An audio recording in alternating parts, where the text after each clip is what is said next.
Hello, everybody. Pop Culture Curator here, and I'm excited. We're back for our second stream of sci-fi horror reviews, and we're back with the another, in my opinion, masterpiece. Last week we covered original Evil Dead from 1981, and tonight we're going to be doing Evil Dead 2 from 1987.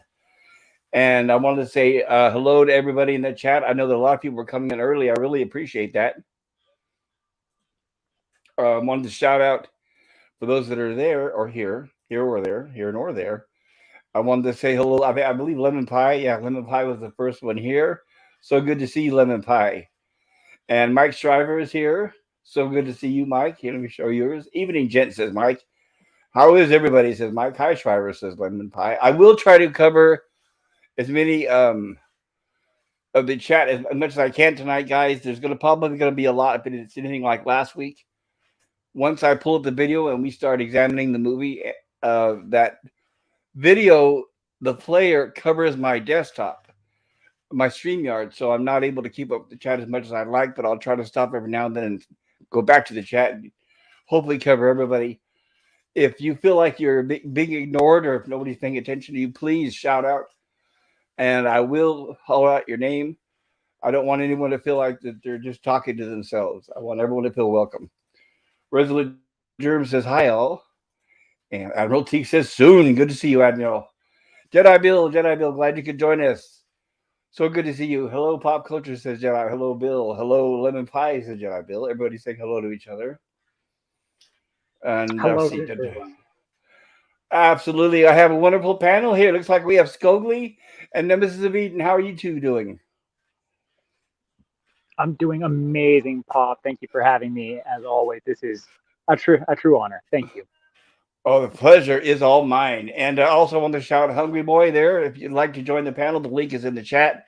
That the invitation is open to anybody. If you're a fan of the Evil Dead and you want to join us, even if you're not a fan, if you have different opinions, I don't care. I like all opinions. I don't like an echo chamber. In my opinion, I think the more variety of opinions, the better. I need to stop using opinions 10 times in one sentence. That's one thing I learned in school. And oh, I voted. LOL, Hungry. Thank you for voting. Yes, everybody. There is a poll in the chat. Please vote on what you think about this movie. And here we have another guest. Jedi Bill, welcome. How are you doing there? Hail to the king, baby. Absolutely. Are you keeping warm, Bill? I'm sure it's probably cold there right now, isn't it? It's cold, yeah. Okay. Well, I know you're in Arizona, which is pretty much desert, so I figured I don't know if it gets cold at night right now this time of year. It's been getting in the low 30s. Oh, yes. Maybe you got to keep your socks on when you're walking around the house, right? Yeah, but right now I got my socks off because I got hot earlier in the day. I wanted to say a shout out to Gorilla's Random Thoughts. It's so good to see you, Gorilla. And I hope you're feeling a little better. I know Gorilla was having a rough day earlier, so I hope it improves. Oh, no. I wish there was something I could do to help, but I'm unfortunately thousands of miles away from you. But I hope you're able to resolve your issue. My man, Scogli, there he is. There I am. I was having some audio issues, but we're good. We're okay. That's quite all right, sir. I see you're at work. Hopefully, we can keep you entertained during your shift there.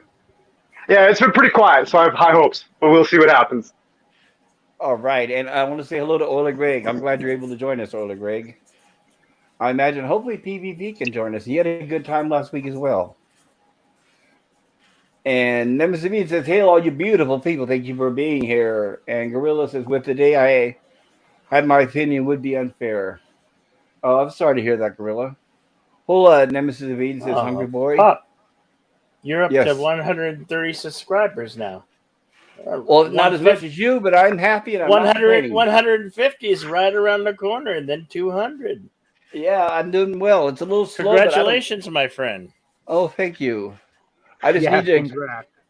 Yeah, I just need to keep producing content. That way, I want something new every time somebody tunes into my channel. That's the name of the game. Content. Now, making content that everybody likes, that's the whole other task. Yeah, it Oh, is. It's like, Just be yourself and go forth and make extraordinary content. Exactly. Be yourself. Don't sell out. Don't just like if people are gonna like you for what you do, not don't pander to everyone. You want the people who are gonna be into you for you. yeah, it's a balancing act. There's a lot of stuff that I love to cover, but some people may not want to hear about it. So I'm gonna try to stick it somewhere in between where I like it, and hopefully most of the people out there like it. Like right now, throw throw a bunch of shit at the wall and see what sticks. Notice yeah, my yeah, avatar? evil ass Yeah, and red face.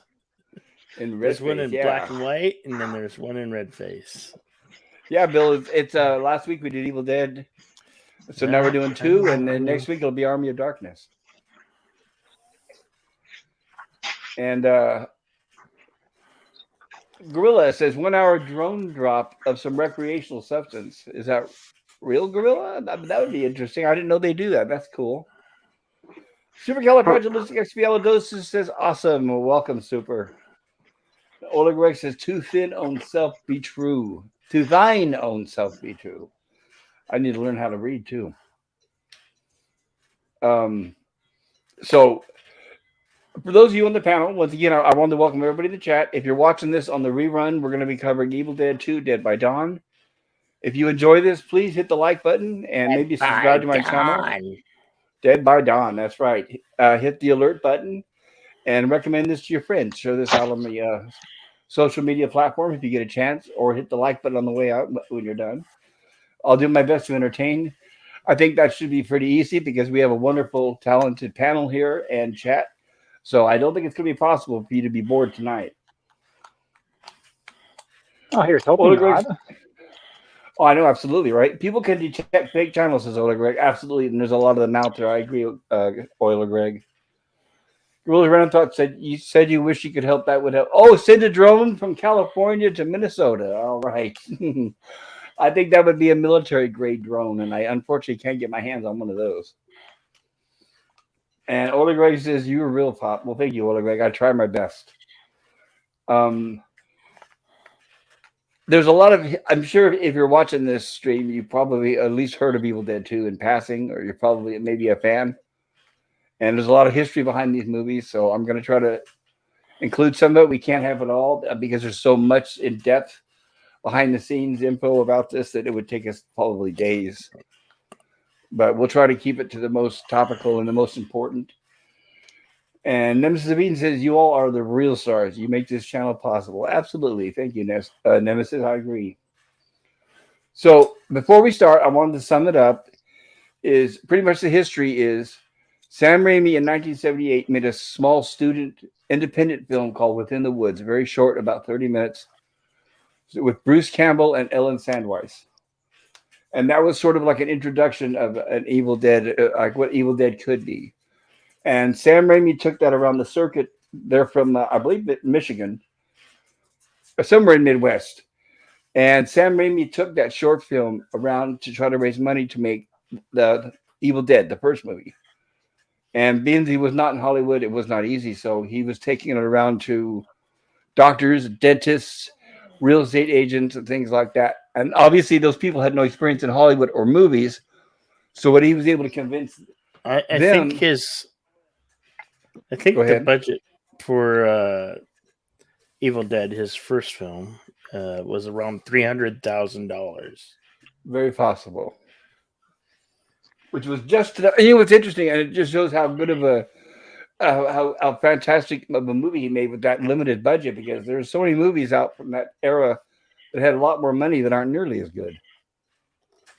Mm-hmm. I wish, what? It just shows, shows how, when you help, thank you, Pop. Sorry to interrupt. It just shows that when you have passion for what you do, money isn't a factor.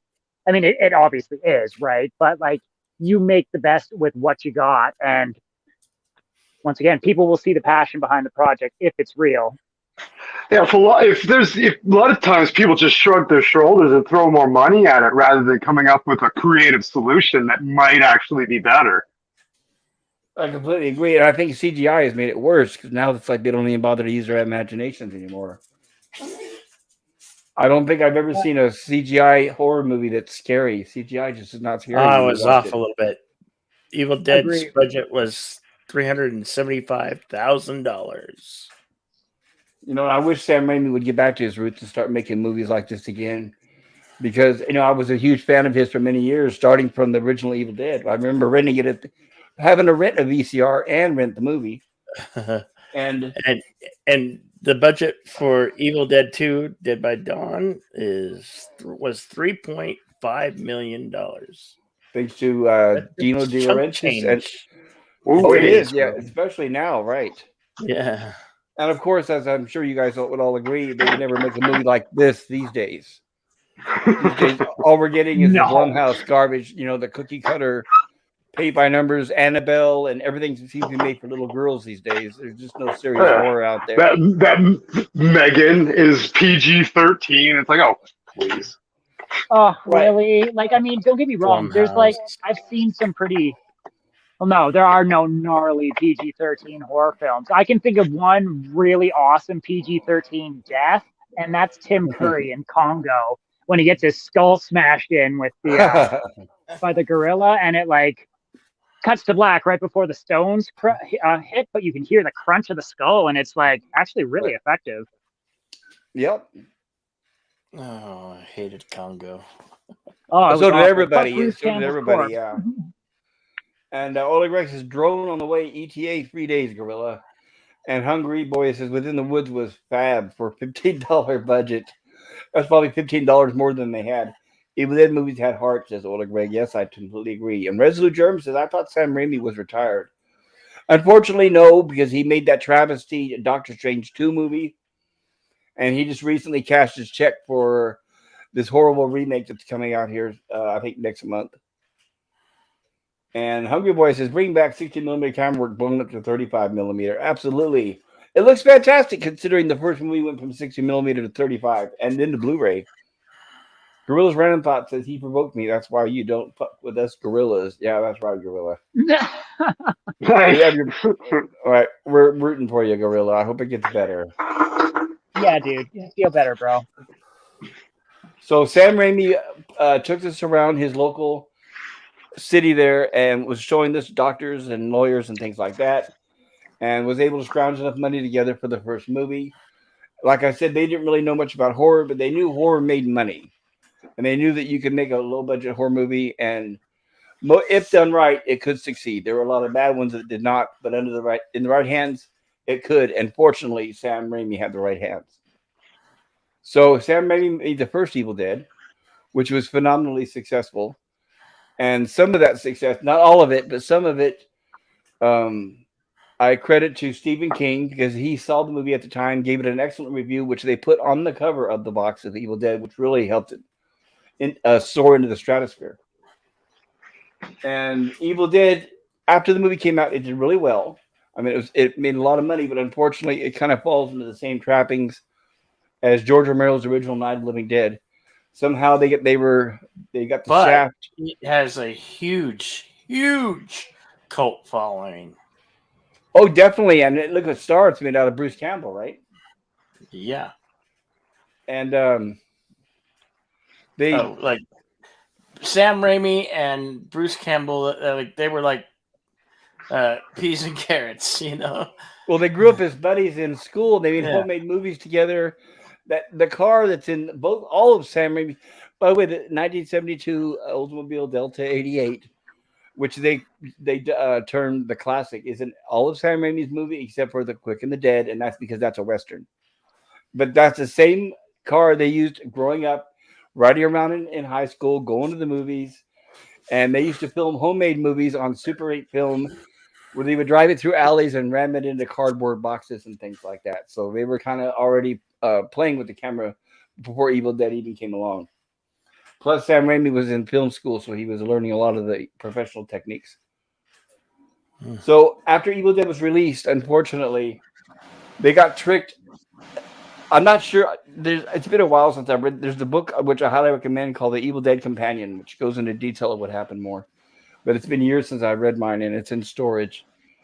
But basically, what happened was it's similar to like George Romero's Night of the Living Dead. They did not get the money they earned from the movie, and they lost ownership rights to it.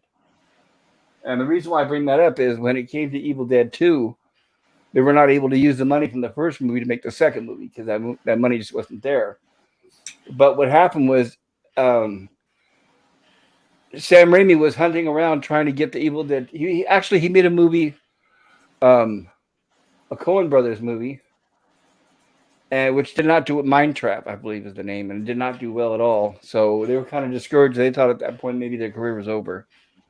But they decided, well, let's try to bring Evil Dead back, and make a second Evil Dead. And they were having trouble getting the financing. But fortunately, at the time, Stephen King was making Maximum Overdrive, which means he was also doing Maximum Cocaine. But anyway, Evil Dead was making Maximum Overdrive, and then he heard from an assistant director that Sam Raimi was hoping to get Evil Dead back off and shoot the second movie. And when that happened, apparently, I'm getting my name straight. Stephen King contacted Sam Raimi, and the two of them together approached Dino De Laurentiis, the producer, and told him about their pitch. And he, fortunately, in just 1 hour, they made an agreement. And Dino De Laurentiis funded Evil Dead 2.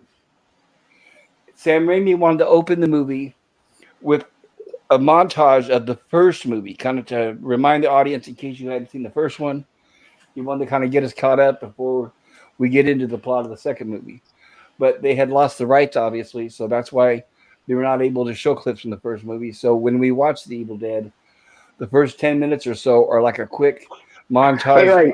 They grabbed me by the face and they whipped me around. I was like, whoa, we covered a lot of ground there. Sorry, I'm trying to not go too fast.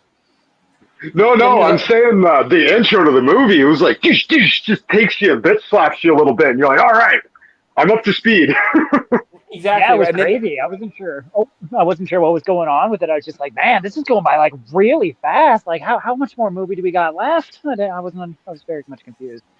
But it turns out right, good.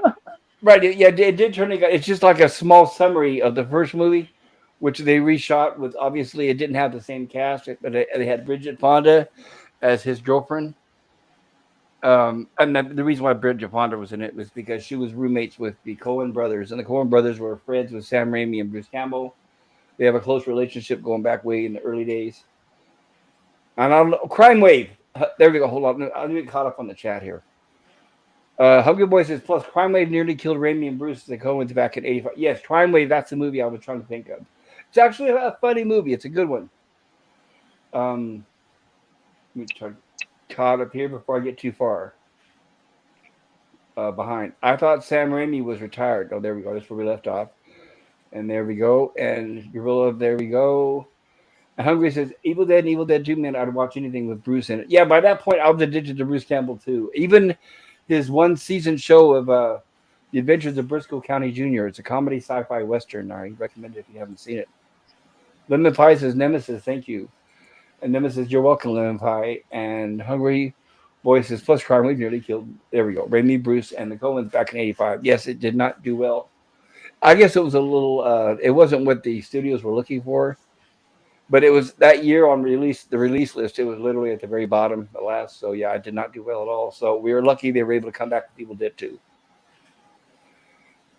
Evil Dead 2, the exterior locations were filmed in a different cabin than the first movie, but they made the cabin look as similar as they could. The interiors were shot in a high school gym during the summertime when the school was out. So it was actually very hot. There was no air conditioning, and they built the entire set of the interior of the cabin in that gym.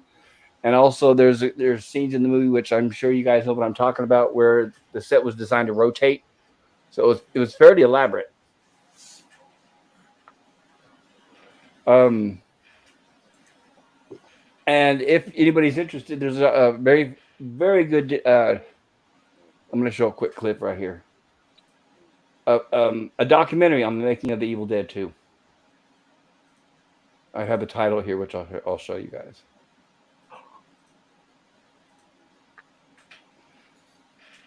There we go.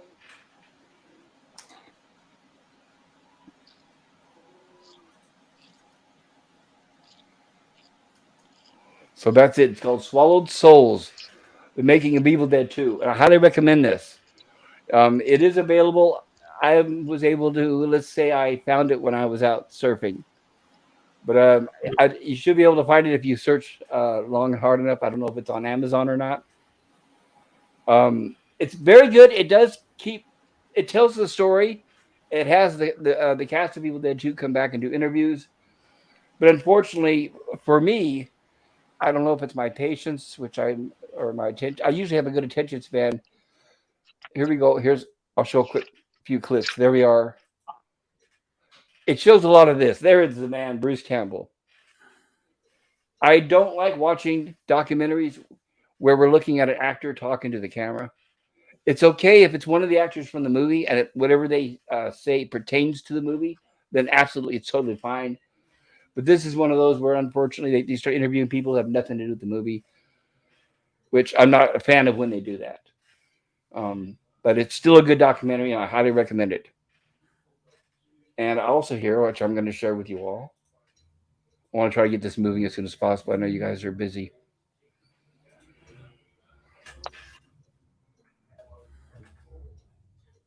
I'm going to show quick clips of Wit in the Woods. Now, I want to specify right now, this is a very low quality here. This is I bought the DVD of this several years ago, which was better than what we're looking at right here. So what you're going to see here is basically a VHS, probably a copy of a copy of a copy of the original movie that Sam Raimi made called Within the Woods. And you'll see it's got a very young Bruce Campbell in it. And I'll kind of skip through that. You can see it's very dark, so I'll try to do the bit. There they are.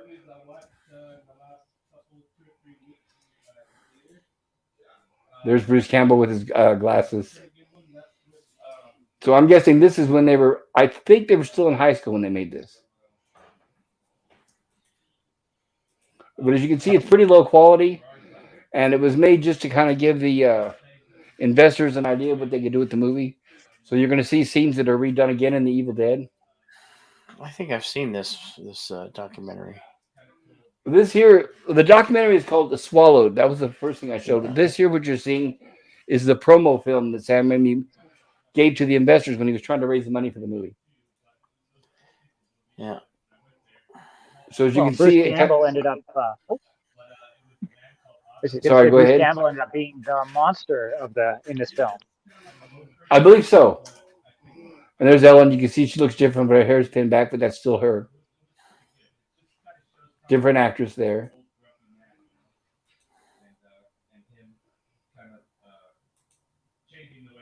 And of course, there wasn't much they could do with the lack of money or the money they had because, like I said, it was a student film at the time, pretty much. So there is gore, but it's kind of dark. Hard to see some of this. I don't want to get a copyright strike. I don't even know if this movie is copyrighted. I don't know, but it probably is. There we go.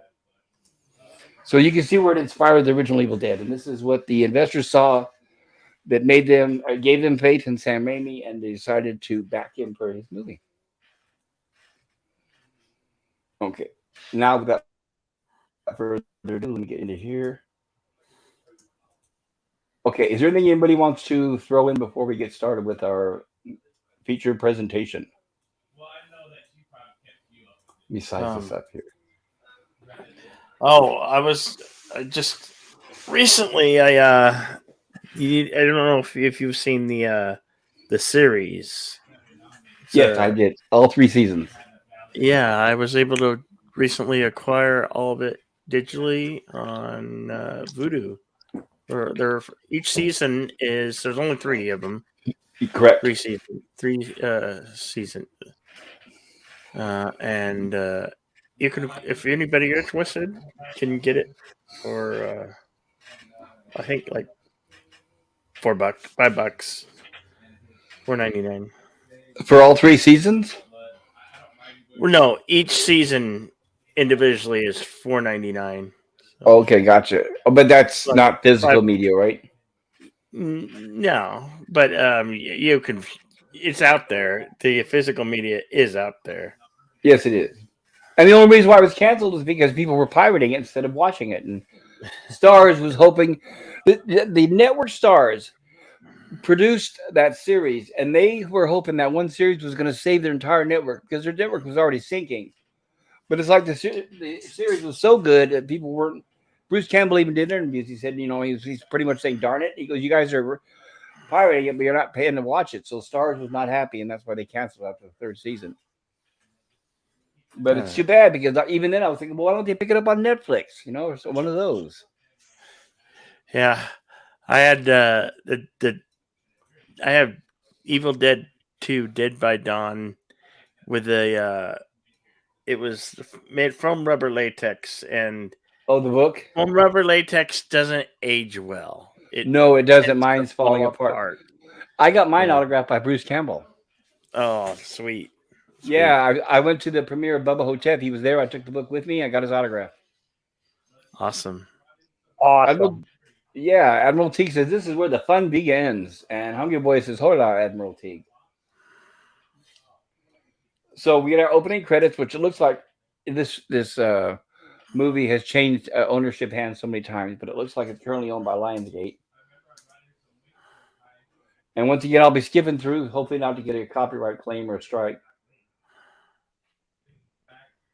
And there we are, Rosebud introduction.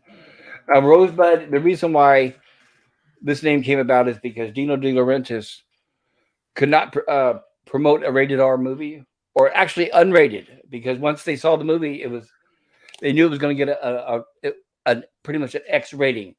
So they wanted to release it as unrated, and Dino De Laurentiis wasn't able to do it with his production company, so they created this fictitious Rosebud Releasing Corporation that Sam Raimi came up with. And Sam Raimi even filmed this scene here, the stop motion, with the flower blooming. There we go. And of course, we open with a book we all know and love. Necronomicon Ex Mortis. Necronomicon Ex Mortis. Of Lovecraft and mythos. There's the Candaria demons. Yeah, and the effects even took a step up from the first movie too. I know some people poke fun at some of the stop motion from the first movie, but bound in human flesh, written in human blood, inked in human blood. Ancient Sumerian texts. There we go. Renaissance Pictures. Renaissance Pictures. That's Sam Raimi's production company.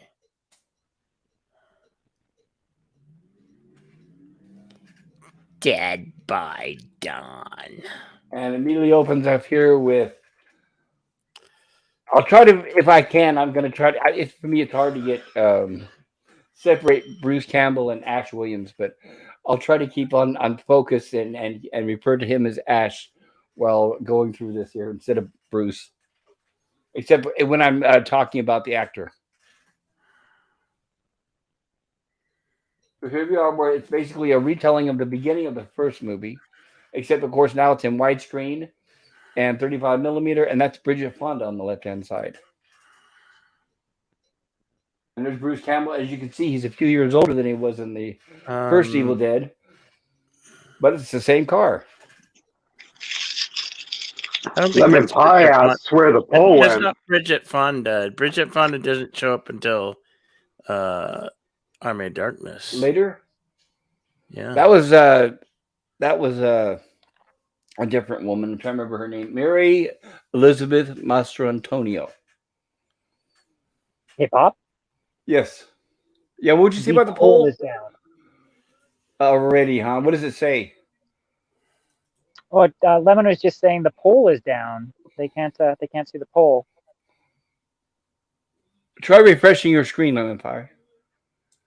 Because I'm looking now and it looks like it's still there. I was looking to see if it ended, because sometimes in my stream the poll will just end itself automatically, but it says right now that it's still open. I hope it doesn't close. It should be right above where it says join the panel, if I'm looking at it correctly.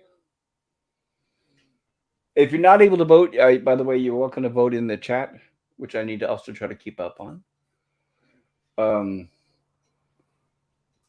And Admiral Teague says, "Hey there, hungry. Not where I've been." And Lemon Pie says, "Where did the poll go?" There you go, Lemon Pie. Lemon Pie, let us know if you were able to see the poll. Admiral Teague says, "Hail, Lemon Pie." And Lemon Pie says, "Hail, Admiral." I hope that poll is there. I don't know what's been going on with my... I hate to burst your bubble, pop culture, but Bridget Fonda doesn't show up until Army of Darkness. No, Lydia that's fine. is played by Denise Baxter. Thank you. No, it's not bursting my bubble. I like when people correct me. Okay. It's been such a long time since I read my book. I hated. I don't want to step on your toes. You didn't. No, I welcome corrections because, like I said, I will make mistakes. I'm not perfect. And it's been years since I read the first book. Yeah, I understand. And I do appreciate it, Bill. Thank you. But I encourage anybody and any time to speak up if I give wrong information, because I definitely want you guys to hear the right thing. Lemon Pie says, "Hail, Admiral." And Gorilla says, "Once you vote, it disappears if there is a pinned link." Oh, maybe that is Lemon Pie. Do you know if you voted yet? Lemon Pie says, "Oh, I had to dismiss the join the panel message to see it." Oh, okay, there it is. Good. Admiral Teague says, "I think that's right. I don't think we see Bridget Fonda until she's in Army of Darkness for 2 seconds, but as the character in the store in S-Mart." Is that what you're talking about, Bill? Yep. That's right. Okay. Shop smart. Shop S-Mart. Lemon Pie says, "Oh, I see, Gorilla." All right. Okay, so here we are with them crossing this awesome-looking bridge. Here you can see where the budget definitely helped improve the quality from over the first movie. And the classic. Yeah. As you can see by... $375,000 to $3.5 million. And it shows all the money is there on screen. Yeah, they didn't squander the money, that's for sure. So anybody who, if you can remember the first movie, which we just watched last week, you could tell the cabin is a little different, but yet it is similar. As you can see now, I'm only skipping every 5 seconds or so, but you're going to see it. This introduction here is going to go by pretty quick. Here we are. We have Ashley's girlfriend settling in, and she's dancing. And there we have a kind of recap with the locket scene from the first one. The looking glass.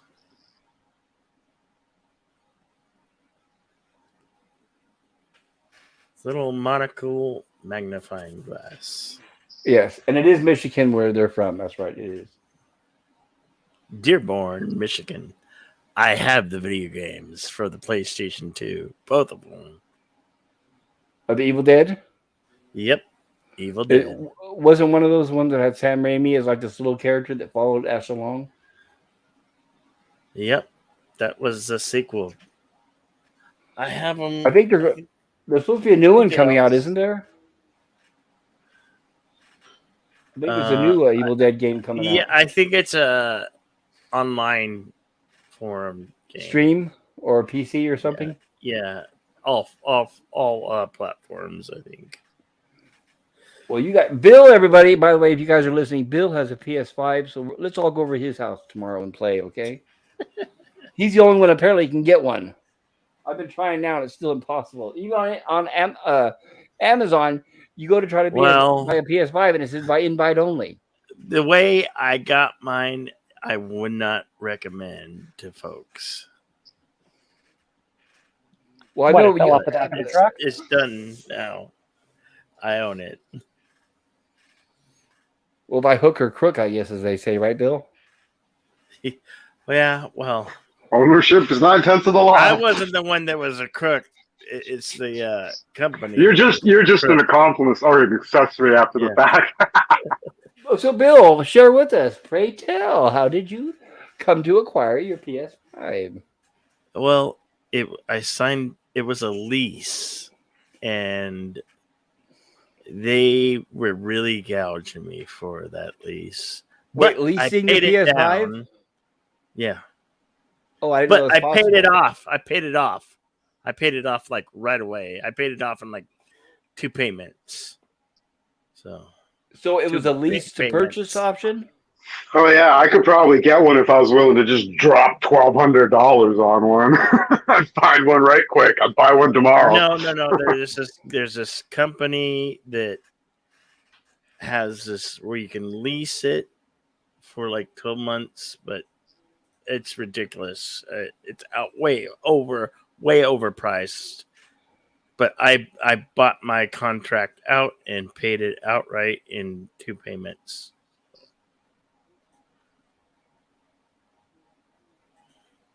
No, that's great. I didn't know they nicely offered done. that. Sorry, I'm going through my settings here.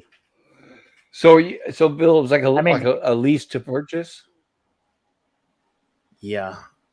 What I initially paid $87 down, and then I made like 2 payments of like $255. And then I bought the contract out, and now I own it. So no, it's great because if you buy it outright, it's like $600. So you got a good deal. it was below $600. Yeah, that's a screaming bargain. Like I don't know why you'd be reluctant to recommend that to people. $253. Well, because if you can't see, it was lease free for 3 months, and then but it's the overall terms like a 12-month term. So, well, yeah, that's still okay. I mean, at least you were able to get your hands on one. Most people can't even do that. I bet you there's no whatever company that is. I bet you they don't have any more. It was one of those things where I wanted it bad and I didn't think of it. Then I was like, oh shit, what did I do? And then I was like, how do I get myself out of this?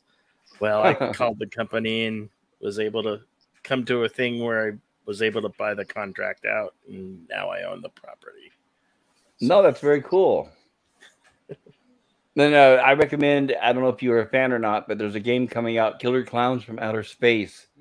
And I'm very excited for that. So I may end up splurging the $1,000 for a PS5 or whatever just to get that. I think the only way. You could probably get it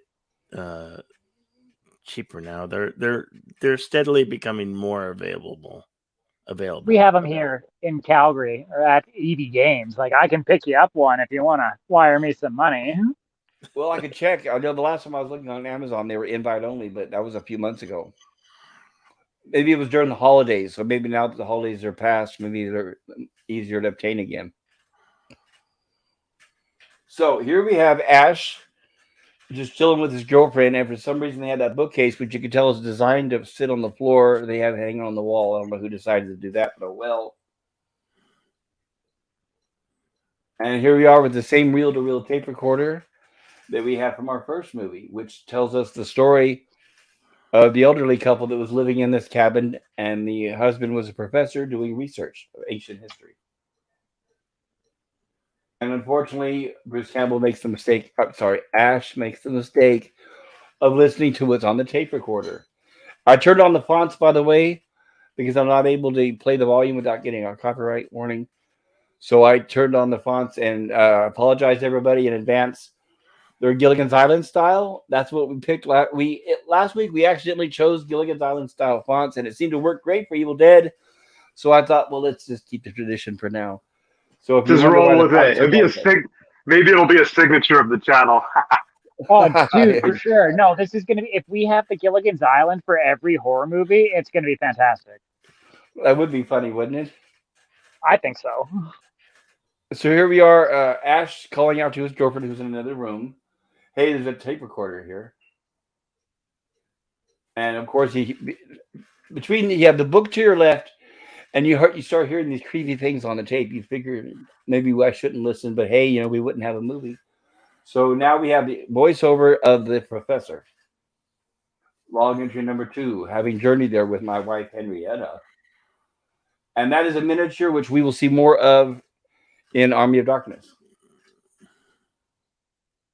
Using a miniature using force perspective. Who is played by none other than Sam Raimi's brother, Ted Raimi. Ted Raimi, as Sweet Henry. When you see the makeup. Yeah, it was an entire suit, and obviously he was burning up in that thing, sweating gallons of water. And here's where the professor is explaining where he found the book. There they are. And by the way, the lady who plays... I need to go back. If I turn off my Twitter here. I have to look up, but the lady who plays the her mother, because that's her over to the right there. That's the actress who will be appearing later on in the movie, who comes to the cabin. This are her parents, and the Uh, father holding the torch is the one that does the Lou voiceover on the real Lou. Lou Hancock was her That's it, name. Lou. Right, and the reason why I want to mention Lou Hancock is she's in another fascinating movie called Miracle Mile. I highly recommend. It's a great dystopian end of the world movie about nuclear war. It's not about the war itself, but leading up to it, the night of. And I highly recommend you seek it out. It's a fantastic movie called Miracle Mile. Okay, so here's the we're having a flashback where the scientist is telling the professor is telling the story of how he came to discover the book. And we have, of course, the dagger as well, which is made of human bones. My wife and I brought the book to this cabin where I could study it undisturbed.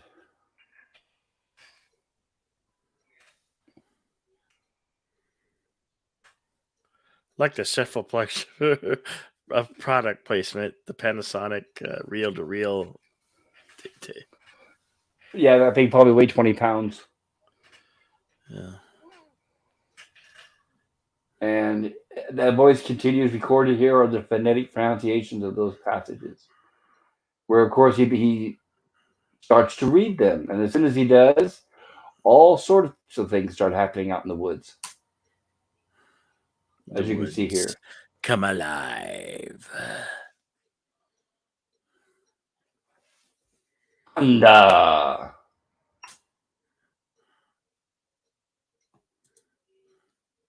And Ash apparently hears a noise outside, and he's looking out the window to see what it could be. Oh, that's right. The window smashed, and he heard Linda scream. So he goes in there. It's hard to. There we go. When I'm showing slides, it's hard to catch everything. But yes, there was a noise, a smash of glass, a scream, and Linda seemed to be gone. And there's Ash heading out to the woods to go look for her.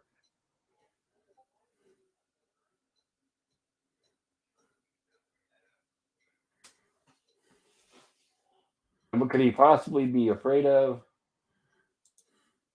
And there it is.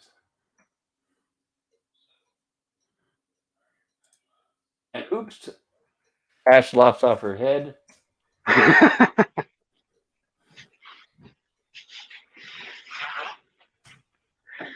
Rest in peace. That's a good shot right there. Perfect.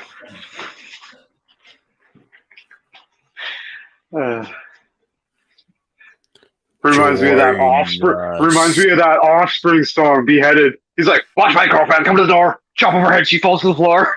Join us.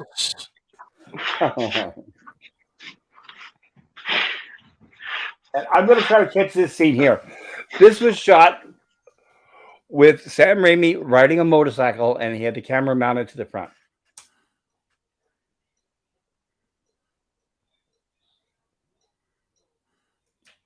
And that was, I don't know if any of you guys have already know the history, but they actually had a truck that had a contraption mounted to it, similar to like a cross.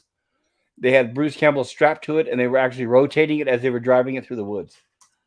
Oh my god! So no CGI. All of this is real, what you actually see in camera. Practical effects. Definitely, yes, practical effects. Sam Raimi loved putting Bruce Campbell through hell. Well, and that just goes to show you, right? Like, even the last scene where the girl, Linda, gets her head cut off, like, that would have all been CGI by today's standards, and it would have looked awful. Whereas, like, yeah, it may look a little hokey, but I know I can reach out and touch that severed head if I actually wanted to. Like, that I know it's real, even if it's fake with quotation marks. Right, and the perfect example. If anybody was to ask you, well, give me an example of where CGI isn't as good, watch the remake of The Thing. That's the stark difference right there. You'll notice. Hey, PvP, welcome. How are you doing? Doing okay. So glad you could join us. More to drink. Cheers, PvP. Oh, hi. Hey, PvP. Oh, just a second. I got to kill the echo on my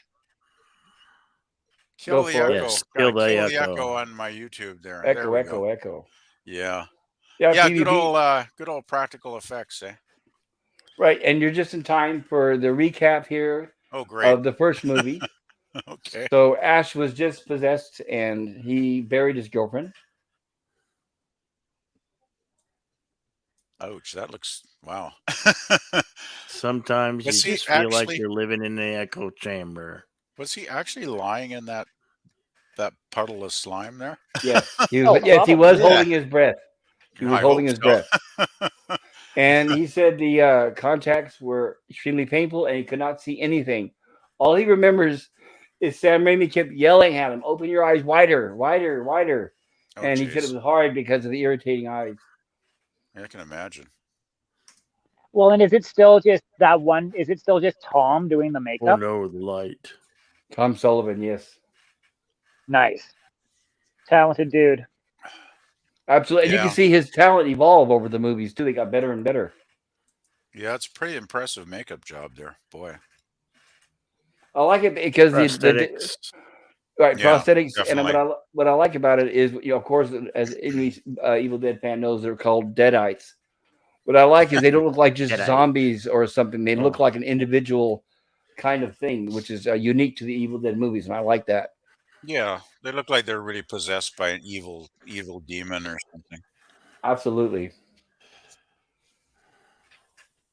So I And just here's, missed the recap. I like the recap at the start of this one. yeah, I'm sorry, we just had that. I apologize, but hey, Oh, you that's can always okay. watch it on the rerun if you want, Oh well, right? I have the DVD around here somewhere, so I can always throw that on, I Gotcha. guess. Right, because when I think about it, we're 8 minutes, 12 seconds into the movie, and we were mostly done with the recap. So Sam Raimi didn't waste any time. Yeah. So what do you guys think of the recap? I guess do you think it was a good plan to bring people in that hadn't seen the first one? Agreed. I do. I think it is Yeah. I think for it sure. was. Yeah. Right. And I remember seeing this at the theater thinking, at the beginning thinking, is this just a remake of the first movie? But when I realized that it was just like a recap, it's like, oh, okay, I understand where it's going. Hmm. Yeah, by the way, you mentioning how they strapped Bruce Campbell onto a cross-shaped contraption on a truck and drove him through the woods. I'm Yeah. thinking, man, that's dedication. Like, wow. I didn't really understand the full implications of what happened, but I do remember Bruce talking about getting whacked in the back of the head with a bunch of sticks being dragged through the bushes. Oh, I bet he just loved that day.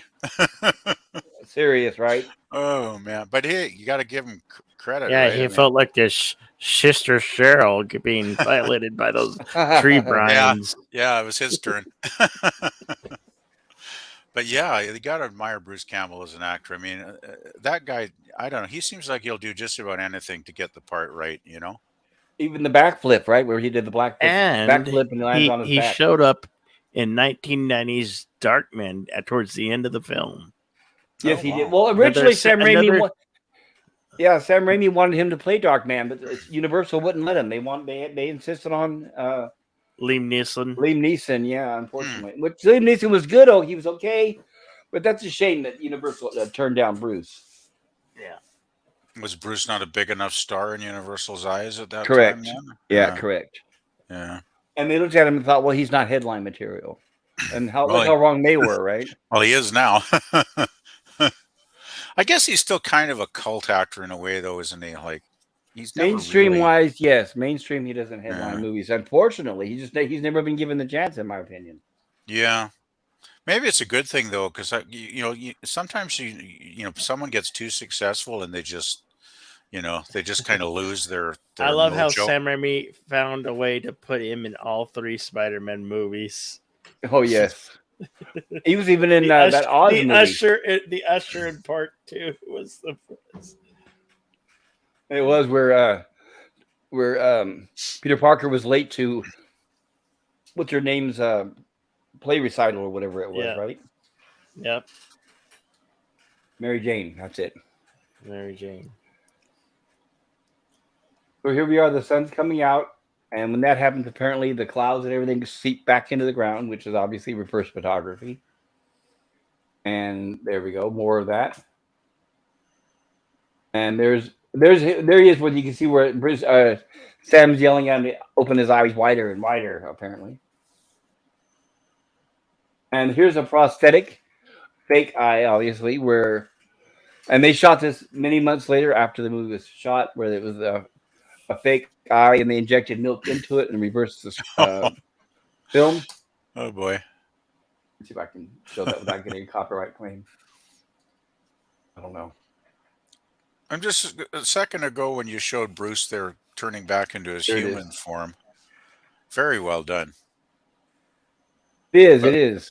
I mean, he's actually contorting his mouth like that, isn't he? I mean, that's all real Bruce there.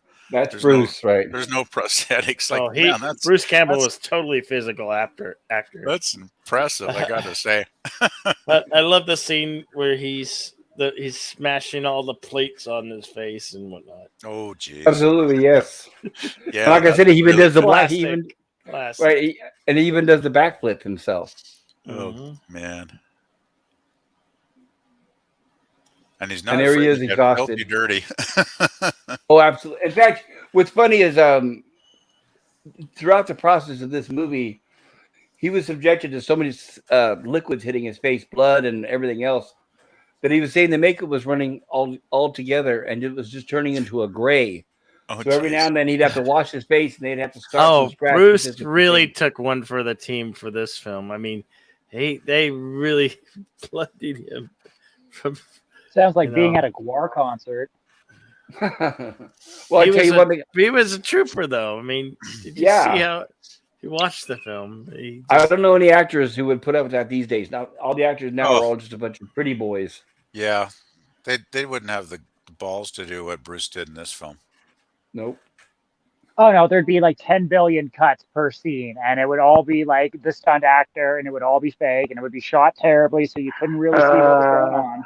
That reminds me, but one of my funniest scenes in movie history is I think it's Taken 3 when like 75-year-old Liam Neeson has to jump over a fence. It's like 8 or 9 cuts of him to get him over the fence. It's fucking hilarious.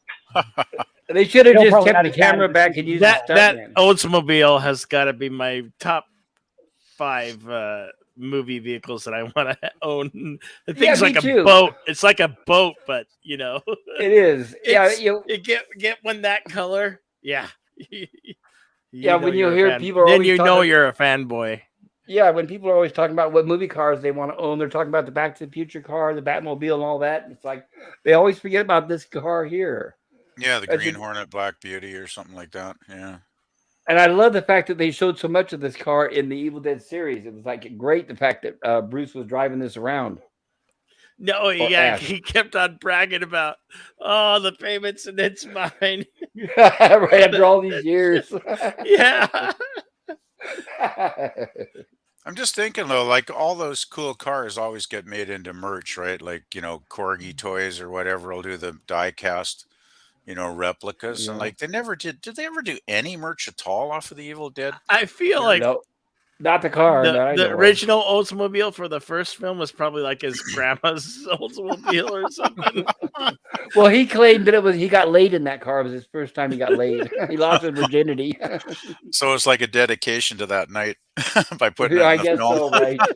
Or living in the past. So yeah, whichever you want to look at it. It could be that too.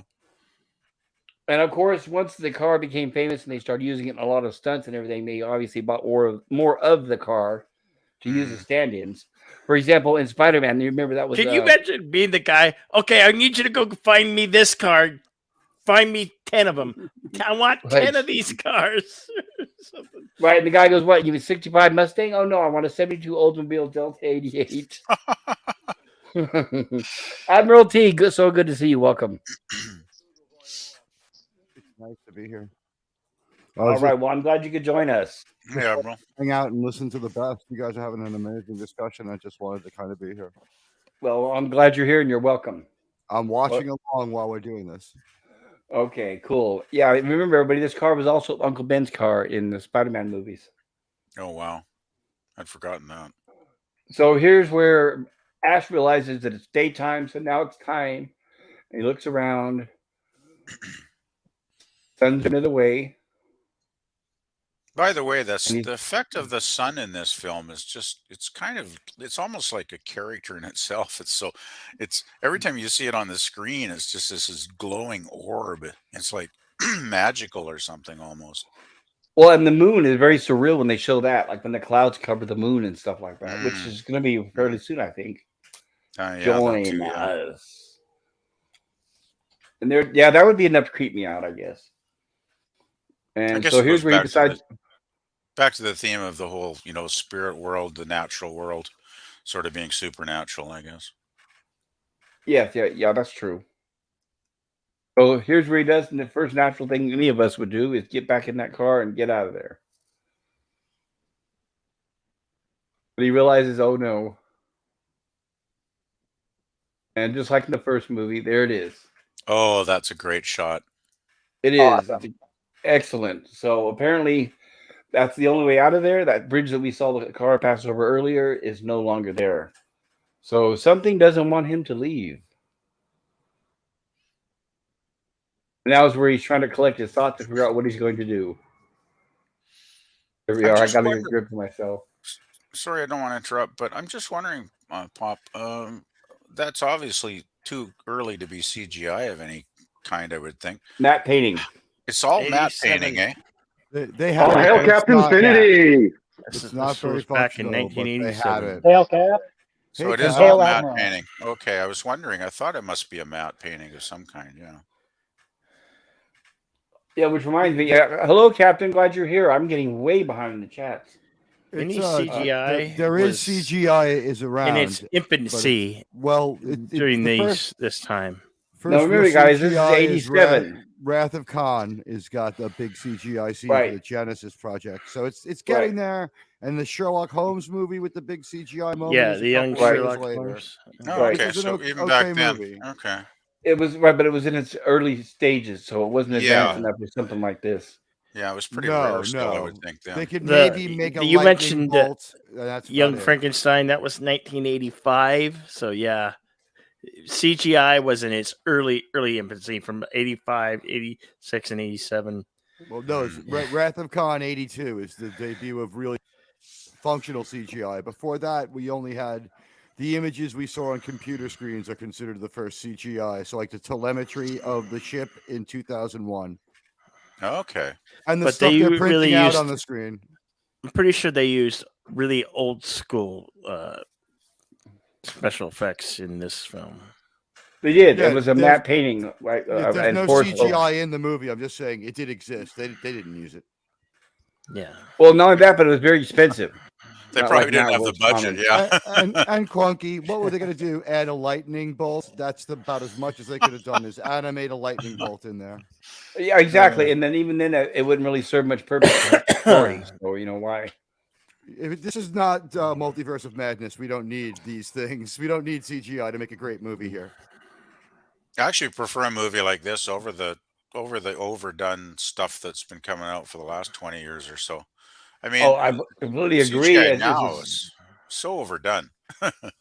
That's just it, and I don't think it's scary. I can't think of a single CGI scene or movie that is actually scary. Borderline, maybe spooky, was the Babadook, but even that's rare. I love the Babadook. That movie's Why great. can't you be normal? Oh, that movie just gives. There's some scenes in that movie that just give me shivers. Shit. I know. I'm I looking like at it Ash because here. Sorry, I'm Sorry, looking go at ahead. Ash here, and the Gilligan's Island font is fucking killing me. yes. Admiral takes the bridge Oh. upon him might even work at S Mart. I think when we see her, the voiceovers are very quick, and then they killed my girlfriend, and the camera zooms in her like a rack shot, and she's just wearing an S-Mart uniform or packing a bag, and she waves her arm and it explodes. That's about as much as they do with it, if I remember right. This is Well, the we'll one know that- next week, won't we? I can't wait to rewatch it, but this is the one I own, and this is the one I like to watch a lot. I gotta This is say the one- the Gilligan. Evil Dead 2 is type the one font. I own. The type font's kind of appropriate though, because it looks like Bruce is channeling his inner Gilligan here. This is how his brain would look if he could print out Bruce Campbell's thoughts in this movie. Ash's thoughts would look like this. I really want to sleep with Ginger. I'm on the record as saying Lovey is not too bad, but I've reached that age. Haven't we Yeah. all? Haven't we Yeah, all? you know you're reaching that age when Lovey starts to look pretty good. It's like I could do worse than Lovey if things don't work out with Ginger and Marianne. I know, right? Yes, you'll do. As a kid, I never thought I'd be getting near her age. It's like, oh wow. When I was a kid, it was like, oh, that's the old lady. It was like, I'm getting near that age now. It's like I can see it from a different perspective. And now you're like, you look at Lovey and you're like, she has nice work for 1968. They really did a great job on her face. Wow, you know. Yeah, she looked really good for her age. She was born in 1900, so she was 65 when Gilligan's Island premiered. And she looks like she's about 55. So yeah, looking good for her age. And Mr. Howell maybe looking a bit older. Some women have those genes, though. You know, some women just age really well. Yes, I yes, think absolutely. Lovey has had a facelift. Let's be honest. Oh, that could be. Well, that wasn't a big thing back in the 60s. So if she did have it, it was long after Gilligan's Island. Really? Don't you think Lucille Ball had one by then?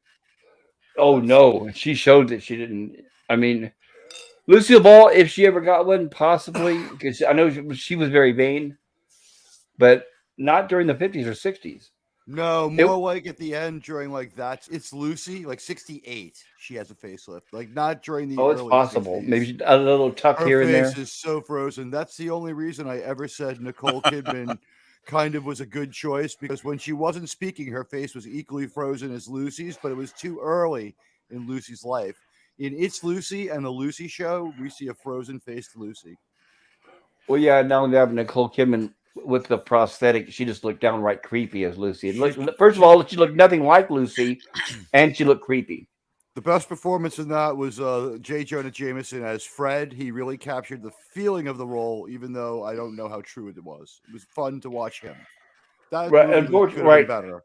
It could have been better, but unfortunately, it was made under current Hollywood politics, so all the men were reduced to very minor roles, and all the women were strong. Pops, you went Cylon for a moment. Yeah, there. you're definitely going Cylon there. Oops. Can you hear me now? Hello. Yeah, you seem fine. That sounds better. Sorry about that, guys. As I watch our pal Ash being propelled through the trees at like 130 miles an hour, I'm a little behind the rest of us as he hits the puddle. And here's where he's trying to collect his thoughts together. And you can just see. And here's what I was talking about with the sun. Wow, that is cool. Oh, beautiful stuff. That's $1 million shot. Man, that looks great. And that doesn't take a lot of money. That looks really good. Oh, wow. That is. Oh, I haven't watched the film in a couple of years, and man, this is really great. It is. That looks really, really nice. Yeah. What was the budget on this film anyway? You sound fine. Evil Dead had a budget of you can still hear me? $10 million. You sound fine. You're coming back now more strongly. Yeah, my dogs trying to crawl on my lap. I apologize, and then it messed up my computer. Well, Bill said the budget of the movie. Bill, what was that? $3.5 million. That's about right in 1980s money, and that's like that's what the Wikipedia says. The box office was 5.9. Unfortunately, yes. When I did go see this at the theaters, there was very few of us there. People just didn't know what it was. The studio didn't have any. There was no advertisements. Oh, it was a big home video hit. I don't know if they got paid by the amount of times people rented this from Blockbuster, but it was a must-see, and that's how I saw the first two of them. Right, but this came out to theaters. This was made by Universal, and they did release it to theaters before it went to video. I would love to have seen this film on a big screen in a theater. Oh, man. It makes a comeback when Evil Dead is something of a hit. Well, yeah, but there's a little theater in Calgary that plays old movies. I should really stay on top of. I bet I've missed some really good classics. I remember I drove past it one time. Like this was like 4 or 5 years ago, when they were playing The Wrath of Khan. Oh, you've still got a theater in Calgary that actually is like a repertory theater that plays the old stuff? Yeah, there's actually 2 of them. right? Oh, And I you're should so really, lucky. I should really follow what they're playing because I You're bet I've very missed out on lucky. a tons of Oh, stuff. yeah. Do they put out like a monthly, little newspaper thing where Calendar. where they have the list of the films for the following month? Yeah, probably. They probably have like a Facebook page or something. I should Oh, really like probably. Yeah. get on it and like check that out. Yeah, I was just thinking, like when I was at art college like 30 years ago in Vancouver, there used to be, well, probably two or three at least cinemas that showed the old stuff, right? For like you'd go like for like $5 and you'd see like a double feature. Like I remember once I went and saw Rear Window and Vertigo by Hitchcock for like Same five here. Yeah, I bucks. saw that at an old theater as well. The Rear Window when it was re-released. It was a Yeah, I'm beautiful movie on the big screen. I'm yeah, there's Yeah. seeing Wrath of Khan next tons. month in Jersey. That should be fun.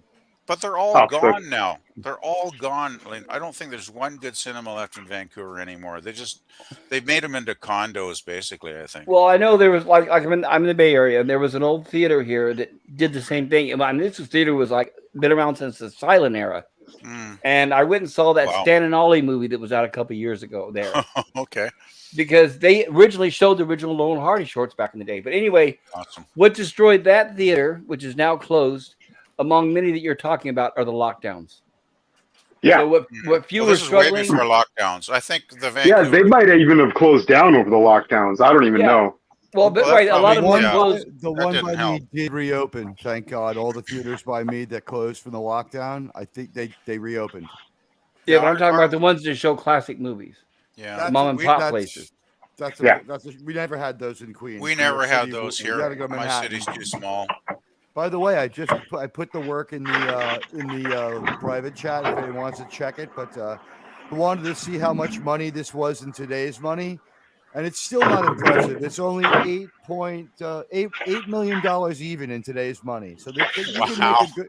You can make a Wow. good movie for almost nothing because nobody felt cheated at seeing this in or on TV. And I think Avatar somebody 2 has is what, like an $1 billion? icon. This is an $8 million movie. So That's great. 7 minutes of Rings of Power. Gogly, can you hear us? Stokely, turn your mic off, bro. So you could probably make like 1 million good movies like this for the cost of one of the Hollywood so-called blockbusters they're turning out these days. Make 100 movies. If 75 of them suck, 20 of them are good, and 5 of them are great, you'll have 5 more great movies than we get now. I sure Well- wish they'd get back to realizing that they can do more with a smaller budget sometimes. Well, 8 million still won't get it done today because of other Well, not glitches today. in the market. But it's say $80 million instead of everything being 300 million might be the solution. Yeah, Well, exactly. Megan was only 10 or 13 million, somewhere around there. And that's doing getting a lot of It, talking. it passed about. 100 million, so there's the profit there. And That's the on business model that people need to take notice of. And then on the other end of the business model, wait 20 years and do it again. Avatar: Way of Water hit his $2 billion. Yeah, Yeah. I don't know how, but yeah. And they I- still I- haven't You got know, any you know more how honestly, pop culture, and then I'll shut up and let you get on with the movie. James Cameron knows what kind of bullshit to throw at the woke people. He may or may not believe it, but they're like, guns. He's like, oh, I cut guns. And then today they're like, what's wrong with your movie? And I think he actually said, we made it as a statement against toxic masculinity. I don't know if he believes it or not, but he knows what to throw these people as red meat to shut them up and make them leave him alone and see his movie again. Yeah. That's my theory. It I seems to think- work for him, I guess.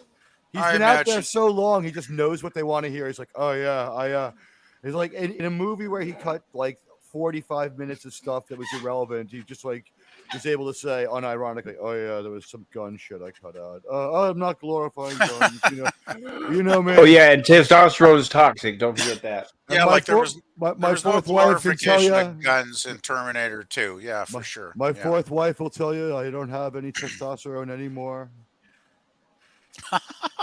He doesn't have a Oh, leg my. to stand on.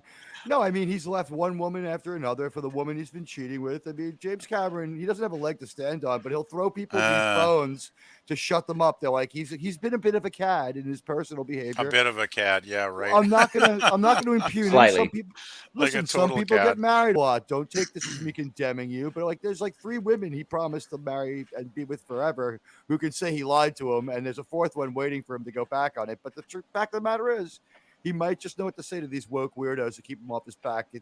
And they're going after Way of Water, whether it's good or not, to bring him down so that we'll go see Wakanda. And I can tell you which one does less harm to society. It's seeing Way of Water, whether it's too long or not. And both are really long.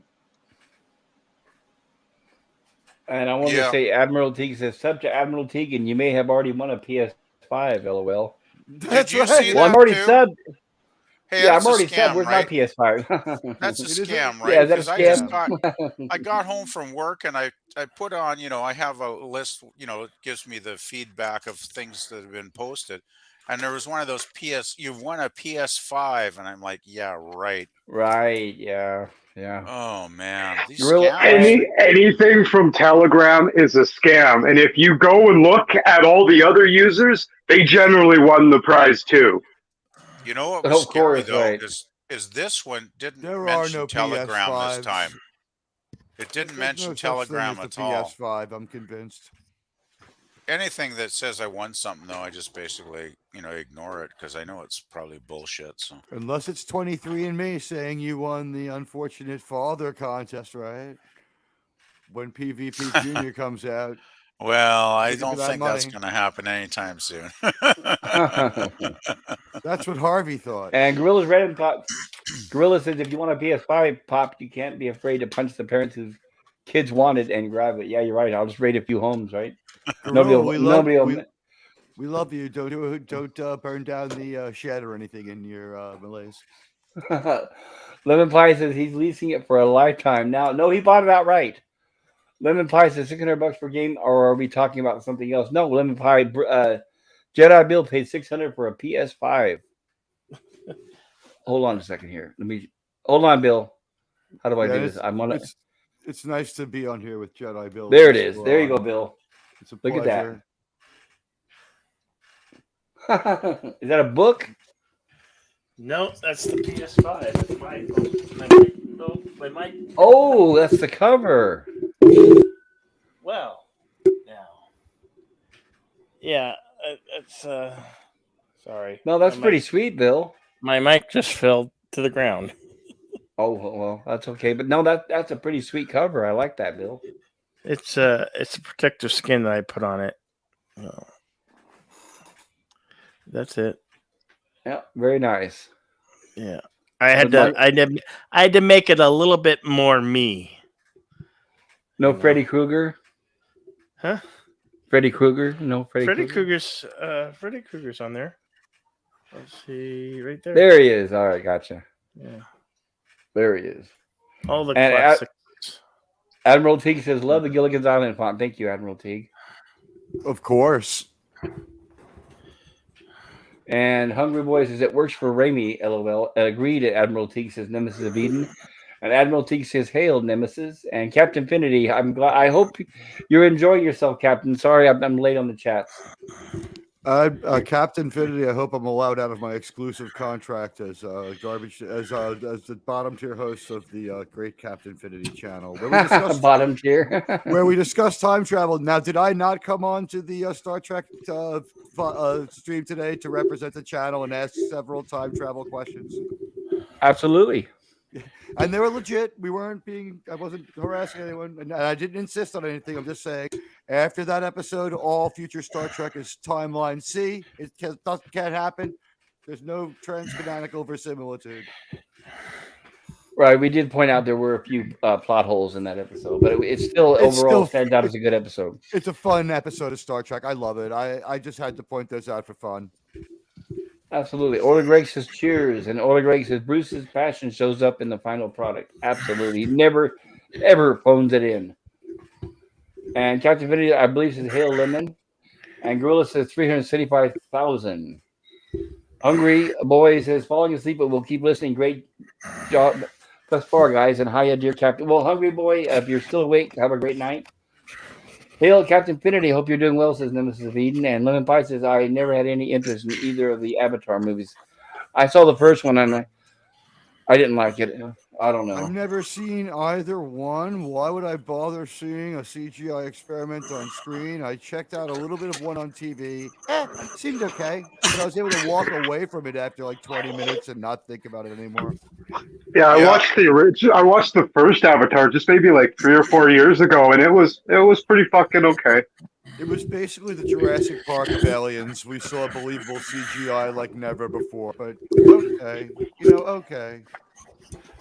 Yeah, I just never had an interest. I mean, it's a 3-hour movie, and The a Alita lot of it's movie, CGI, and it's got a story I can't really relate to. It's like, nah, his I think Alita I'll movie is pass. better. Alita Battle Angel is probably a better Oh, movie. that's I a good really movie. liked it. I enjoyed Yeah, when that. are we gonna Yeah, get? That I makes hope us we're gonna all get. I hope we're gonna get a sequel to that. yeah, they should. Yeah, I'd They love should. that. I want a sequel. And That we're was a good now film. all officially istophobes for liking the movie because if you go on Twitter, everyone who likes it gets attacked like you wouldn't believe. Oh God. The cesspool of Twitter. Elon Musk really cleaned that up. The only thing he did was prove that 80% of their employees do nothing when he fired everyone. It still works. It still works like shit just fine. Yeah, then Google just laid off 300,000, and yeah, I'm sure the tech sector is doing really Google well got right now. busted today. The federal government Justice Department's bringing charges of running ad monopoly and fucking with people Yeah. against them. Yeah. About time we got our executive branch in order to do some investigating of these tech giants. Well, let's see if Yeah, I anything saw comes that of it, too. because let's see if anything comes of it, because I have very little faith in the court system right now. I mean, they could do their dance in front of the cameras for the public, but let's see if anything actually comes from it. We are at 12 minutes and 10 seconds of this cinematic masterpiece. Yeah, at this rate, we're going to be going till next Tuesday. Right. This is I a real apologize. we are going to fail as reviewers by taking longer than the actual movie. Movie. Yeah, Yes. and unfortunately, yeah, It's already last week. predestined, but I'm ready to be part of that. All right, last week was almost 5 hours, so I'm going to try to cut What? this one at least shorter. That maybe cut that in half. That's most of the Admiral's fun, though, on is the taking East longer than the Coast. movie. Admiral's on the East Coast. I don't know if I have 5 hours in me, but I'm in this because I want to be part of this because you love this movie so much, and so do I. I should be good for another 3. So with no further ado, let's see how long it takes us to get to the other side of the bridge. Ooh, there's a shot. We see some Also, nice hail, shots here Admiral as they P. transition across the terrain.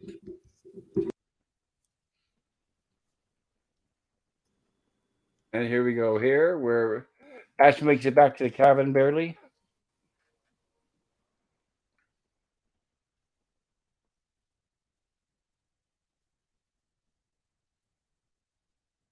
And we pan around our cabin. Everything seems quiet.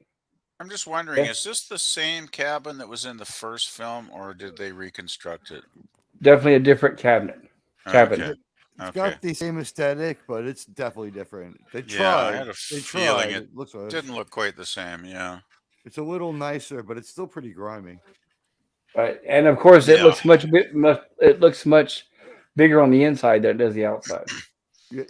It doesn't match the size of the building we see. So Right. it's a TARDIS cabin then. Yes. Absolutely. There's a shot. So there we are. Our hero is hiding in the basement. Bruce Campbell can do more acting with one eyeball than most people in Hollywood can do with their whole body now. Well, acting is already out of their league these days. I mean, look at that eyeball. That is expressive. It looks like on the left-hand side, if you look behind the cabin, is that mountainside or is that like an extension of the cabin? It So looks maybe like the cabin a has hill to me. I a don't hill. know. It could be. There's a shadow you can see from the building. It could be a Yeah, hill. the shadow of the We cabin. can I would keep our think. eyes on that. We might get another look at this. Hmm. And here we are at the local airport with apparently a few pages from the Book of the Dead. We have the daughter of the couple that was staying at the cabin. And by the way, these two people here are interviewed in the making of the Evil Dead, the Swallowed that I mentioned earlier. And this was the woman where I was like, oh no, I'm thinking of someone else. Sorry. Go ahead. Oh, no problem. So here's what they're talking about. They're going to make a trip to the cabin, and she has her luggage. Oh, There's jeez. Bruce. Sorry, Ash is exhausted and trying to rest, but there's a lot of strange noises and things that keep keeping him awake.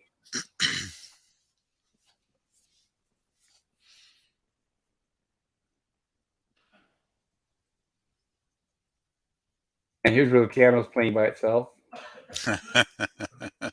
I guess that would be a reason to be a little worried. Oh man, that would just mess your mind up. Is this the time to ask, is Bruce Campbell a classically trained clown, or is he just a naturally gifted physical comic? I'd say naturally gifted because, yeah, professionally wise, I don't think he really did a lot as far as going to acting school. The point, Wow. I think he's natural. He's like Jim Carrey in that regard. He's just, whereas Jim Carrey's more facial, even though Bruce Campbell has amazing facial expressions Jim and Carrey facial might be humor. better at the facials than Jim Carrey too. Bruce Can you Campbell's hear me? really, really Yeah. gifted. We hear you, Bill. Welcome back. Yeah, I had to reset. I had to reset. Got you. Well, I'm glad you made it back, Bill. My audio So, went so did off. Bruce Campbell not have actually much formal acting training then? Nope. Wow.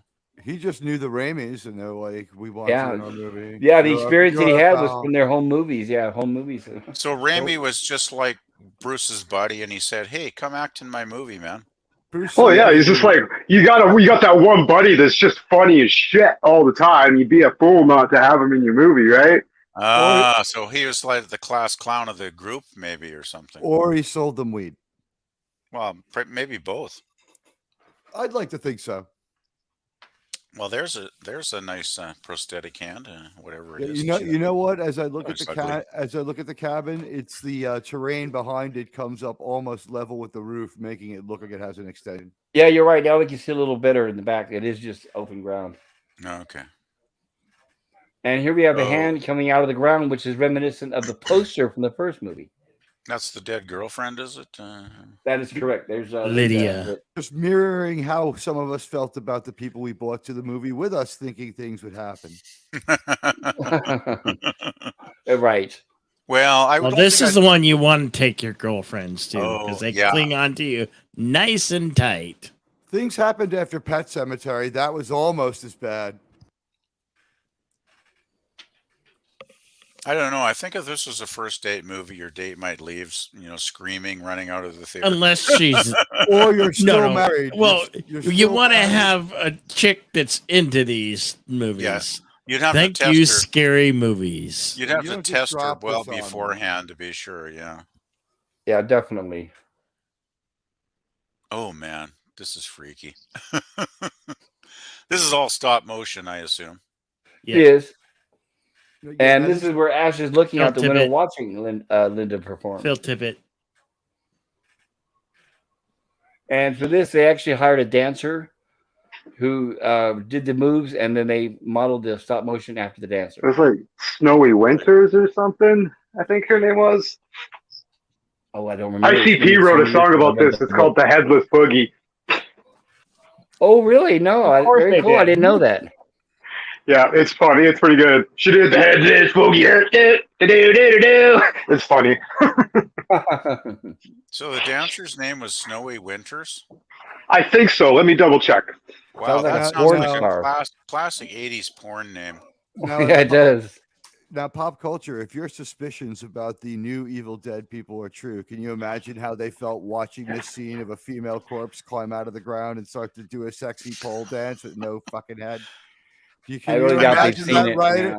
Can Yeah. you imagine that writer's room and the way they just started screaming, "We're going to take these motherfuckers down!" Right. Oh And no, they this is own so this toxic. property. Yeah. How could you have bought this, you piece of shit? We have to do so much work to unfuck it. I can Yeah, visualize it's millions confirmed. of brains exploding. Yeah, confirmed. Snowy Winters is dancing demon Linda. Oh Very Jesus, cool. that's too good.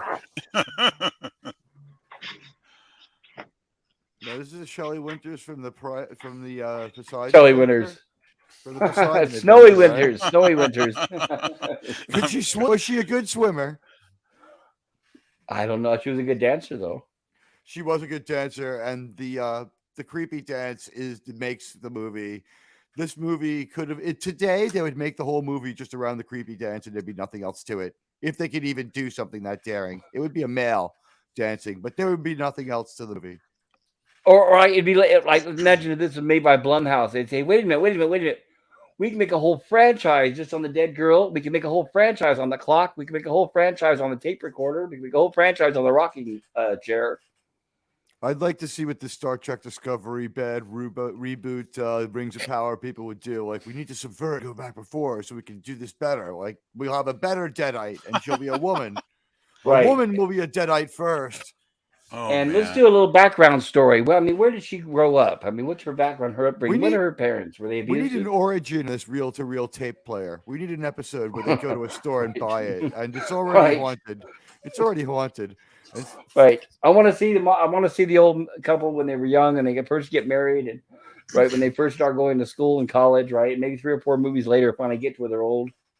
Ladies and gentlemen, we apologize for we have broken down into absolute social commentary. You know, we after having failed as reviewers, we are now doing the thing we swore we hate. It's about the world we live in today. Exactly. Disclaimer: eventually, we may get around to actually reviewing the movie, but we make no promises at all. All right, we're trying our best, people. And here's where Ash is trying to get a grip on himself. Now that's what I call getting good head. Well, I don't know if it's good head. It's head, but I don't know if it's good. Yeah, I don't know if it's the kind you want. It's not the kind of head I want. Now, agreed. Not the kind of head I want either. Hello, lover. Jeffrey Dahmer. She looks like she'd bite it off anyway. Jesus. She's looked worse though already. Like the other part of her looks much worse. Oh yeah, right. I agree with that. Here's where she latches onto his thumb, of course. Oh my goodness. And he's banging her head on everything in sight. That's just nasty. Sing your head. Oh, sorry. Oh, and by the way, when he says the famous line "woodshed," that was dubbed in later on. So that's why when you're watching the movie, it might sound a little out of place. And anybody who has seen another bit of trivia, anybody who's seen Escape from L.A. with Kurt Russell? Yes, Kurt Russell's a big the other day. Yeah, he's a big Evil Dead fan. So when Bruce Campbell came onto the set of Escape from L.A., Kurt Russell walked up to him and say woodshed. Oh, wow. Bruce Campbell must have never been proud of himself, huh? Because Kurt Russell, pretty cool, pretty fun guy. Absolutely. And he still is. He still holds up. You know, he's responsible for Event Horizon because they're when Snake Plissken asks you to say tool shed, you say tool shed. You say tool shed, right. The reason they made Event Horizon is because he took some kind of weird regimen to get jacked up enough for Soldier, and the director didn't want to take a whole 2 years off. What a waste. We got Event Horizon only because he was older and he didn't want to do steroids again to get jacked up for the role. He's like, I need a natural regimen. So I understand that. Maybe he didn't want to destroy his DNA. Well, I don't blame him for that. But it would have been good to see him in it. No, he's still got Soldier with No, I'm talking about Event Horizon. Oh, well, Kurt Russell was never going to be an Event Horizon. It was made because he wasn't ready for Soldier. Right. The director had time on his hands. So here's where we have Ash still struggling with head. Like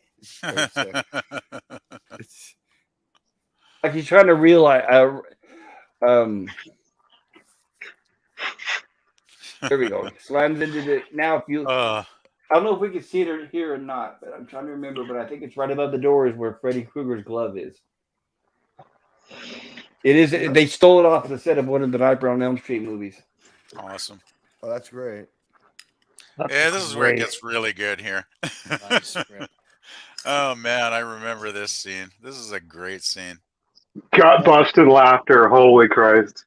But let's face it. How many guys would love to put their ex-girlfriend's head in one of these? I know, right? No comment. Another scene they would not have in a movie these days, obviously. Oh well, it's too I toxic refuse male. to answer that question on the grounds it may incriminate me. And meanwhile, we have a visitor bursting in the door. Oh Oh, this is so freaky. This is like And a I Bruce, just want to. Where did the girlfriend's corpse get the chainsaw from? I forget now. well, That when tool Bruce shed, was right? getting ready to, The tool right, shed. didn't Bruce Campbell? I mean, sorry, Ash, when he was getting ready to dismember her, didn't he look at the wall and there was an outline of the chainsaw on the wall where it had been removed? Right. Yeah. It's hard to Yeah. tell Okay. with these clips. Yeah, This I is haven't not seen this film in a not while, so I kind of not a forget place now. where you would think they wouldn't have a chainsaw. You know what I mean? Like it doesn't affect my sense of reality. Oh yeah, you Of definitely want course, a chainsaw out in the woods. Yeah. and this is where Bruce Campbell said he got beaten up because they just kept slamming that Oh God. dummy There at was him. definitely a chainsaw like imprint or something where the dust wasn't. You could clearly see it was a That's right. chainsaw. Now I remember. Yeah, he even removes. There's a cloth hanging on the wall. He pulls it aside, and then that's where he sees the outline of the chainsaw on the wall. And Okay, the I was just chainsaw's missing. wondering. So his dead girlfriend removed the chainsaw. Then I'm guessing. Yes, Yes. apparently. Okay, just wanted to clarify. She's not quite dead yet. She's gone deadite. This is like a prosthetic corpse. Yes, it's all I think- prosthetic. Wow, think it's Bruce even like might a- have gotten bruised. Well, they had an act. I'm sure they had an actress or some. Well, it was a mechanical prosthetic, but it was the guys down below were like taking it and ramming it into Bruce Campbell. and they're probably having fun too. Right, essentially a puppet. Right, it was essentially a full size puppet. They're probably like, "Take this, Bruce." Oh, they were. Sam Raimi kept telling them all, "Get him, more." So what you're saying is it's a lot like Patrick Stewart in the latest season of Picard. It's a lifelike puppet. Right. Well, right, a near death lifelike puppet. Yeah, well, he's not alive though. He's a robot now, isn't he? I'm talking about Patrick Stewart himself, and I think yes, he is not alive. Well, yeah, but I kind of wonder about Patrick too. Just like his habits, just like He his sounds like a character- robot sometimes, but Just like his character, he has no heart. All versions of Picard have no heart, so that really is all there is to it. He's been a cyborg a long time. oh boy, I love this whole sequence though. The whole this whole sequence in the woodshed is just classic. She's Well, it math is. girl. And here's where he pulls the chainsaw and breaks off the arm.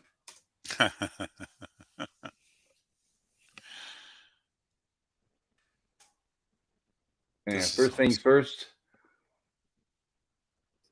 And we And of see a course, lot there of she we is. see Oh a yeah, lot, right. lot of nipple as she chops herself to pieces with the chainsaw. Oh yes, not afraid to show that. And here we are. Of course, she turned back to human, trying to trick him.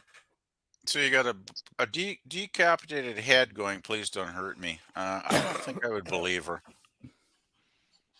Little too late, baby. I don't believe I could hurt her if her head was decapitated and she was still talking. That was exactly my point. Okay. And you could definitely see Freddy's glove right at the top of the door at center. Oh yes, I see it now. nice. And of course, Just we have gotta the love that. shadow. Yeah, and we have the shadow here. Well, I think we can guess what's happening. Something that I don't know if the ratings would have allowed them to show at the theaters. Honey, Oh, that's I love you. I think we're just gonna have to split. And here we are, Ash coming out of the woodshed after he's done with the deed. And back into the cabin where I'm sure he's exhausted. Lock the doors. Load the rifle. He knows that things aren't quite over yet. And there's that rocking chair that's rocking by itself. Oh, jeez.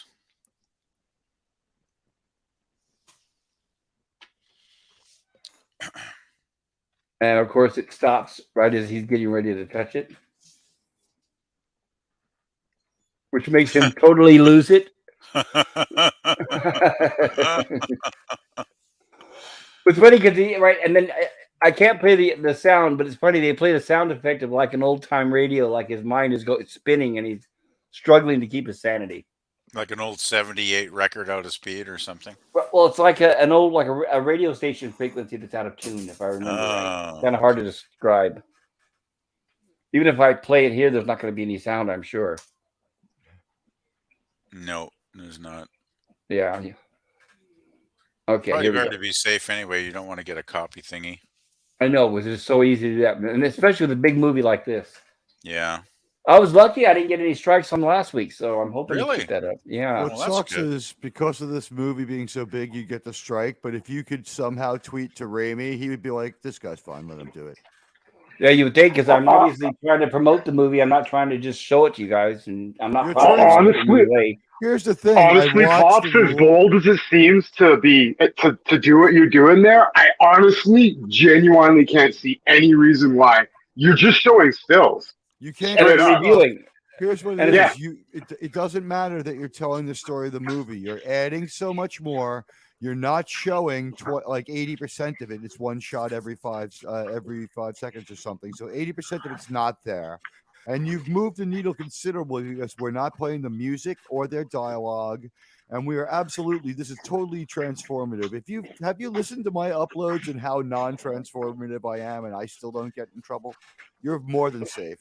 You take very so cool. Yeah, Yeah. this was the movie review format that I came up with, and then when I showed up here, I'm like, oh, he's doing that idea I had, and I didn't even tell anyone. But he Oh, perfected it with the Gilligan's Island font, again adding to our enjoyment of this fine movie. I couldn't imagine his inner monologue any other way. You know, the thing is though, like there's so many of those reaction channels where they basically watch a bloody film and they add nothing of actual any kind of valuable content, So right? Admiral Teague They just sit interrogates there and they people. eat their popcorn and they watch the film and they go, "Oh, that was nice," and that's the end of the video. I mean, here we're actually, all of us on the panel here, we're trying to actually at least add some kind of thoughtful content to what we actually think about what If this film, is about, right? if we're giving exactly. So, people a you know, facsimile of the movie, why is our analysis of the movie 4 times longer than the movie? It's not really a gateway to watching the movie, which is what the copyright rule says. And by I the way, think this, I'll whip yeah. out my big thing and flash it around doing 10 seconds of video and sound together. You're still okay, but I wouldn't do. Yeah, I've even heard up to 15, but I don't want to push it. I would keep it to 8 seconds. Yeah, I Clip hear 1 eight's a second off good each second. number. It's a good. Well, you know number. what? I have to say this. Scotty on Jill's channel played a short clip of the Itchy and Scratchy show, the intro, which can't be more than 5 seconds, and she got a warning. Yeah, I she would said believe she because got that she is got a warning. Yeah. Fox is litigious. But you know what? The other thing I'd say is Disney. this and the I music, did. it's music. Music is a much more strict copyright. Well, yeah, that's true. Yeah, So Bill would know that. He does Don't karaoke. pay anything from the BBC. I what did like, a what I- clip I'm sorry, go from ahead. BBC. It was all nature and I got my whole video was banned, and I had to clip it out to get it back up on YouTube. Now Wow. is it El Deadite or El Deadite? El Deadite. El Deadite. El Deadite. Okay. El Deadite. I don't know. We're Culture and I are the worst. I'm sorry, Pop Culture Curator and I are the worst Latinos of all, right? We already had that discussion. We're terrible Yeah, at it. and I respect them. I won't try to mock them. No, yeah. So I take it the fellow on the right hand side is a double. Absolutely. Yeah. It's a great effect, and it really catches you off guard if you haven't seen the movie before. Yeah. When he comes through the mirror, it's like, holy shit. It's a great sequence. And it's another testament to Sam Raimi's talent. I mean, the guy he could He's look a at a genius. scene and give you 100 different ways he wants to shoot it. And That's just it. He's not the kind to just point and shoot like old these days. Love his Now- cravey film work. It shows up on through this film and Quick and the Dead and Quick and the Dead is a great movie. did you guys happen to catch Drag Me to Hell? That was pretty good. Oh That yeah, was back yeah, then. that was a good Sam one. Raimi basics. I like to drag me to hell. That's why, That that's was- why I wish he'd get back into directing horror. Right now, he's a That old name lady was only. so gross. Some story assistant came up with the idea of having Wanda crawl out of the broken mirror bits from watching this movie. Like that's where it's at with Sam Raimi these days. It seems he just likes money now. He's old and he likes money. I that's love the when problem. Sam Raimi just takes the camera and spins you 360. This type of shots. Only Sam Raimi does those shots. Absolutely. Well, that's one thing about his early films is they're so kinetic, right? They've got that crazy kinetic energy in some scenes that I don't know if I can recall too many other directors that made use of that, No, in that's their what I'm films saying. Is early most on. of them just point the camera and shoot, and that's it. And it's just talking Yeah. head standing there, static camera. He made the camera like a part. He made the camera actually kind of almost an actor in the film. Yes, Yeah. He makes the camera become a part of the storytelling. yes. Yes, Denzel exactly. Washington's favorite director, Antoine Fuqua, uses the camera so flat and soap opera-like that it kills every movie. Some people just can't use the camera right at all. Well, one of Sam Raimi's biggest influence was Alfred Oi. Hitchcock. You could, Somebody's got Sorry. some background noise.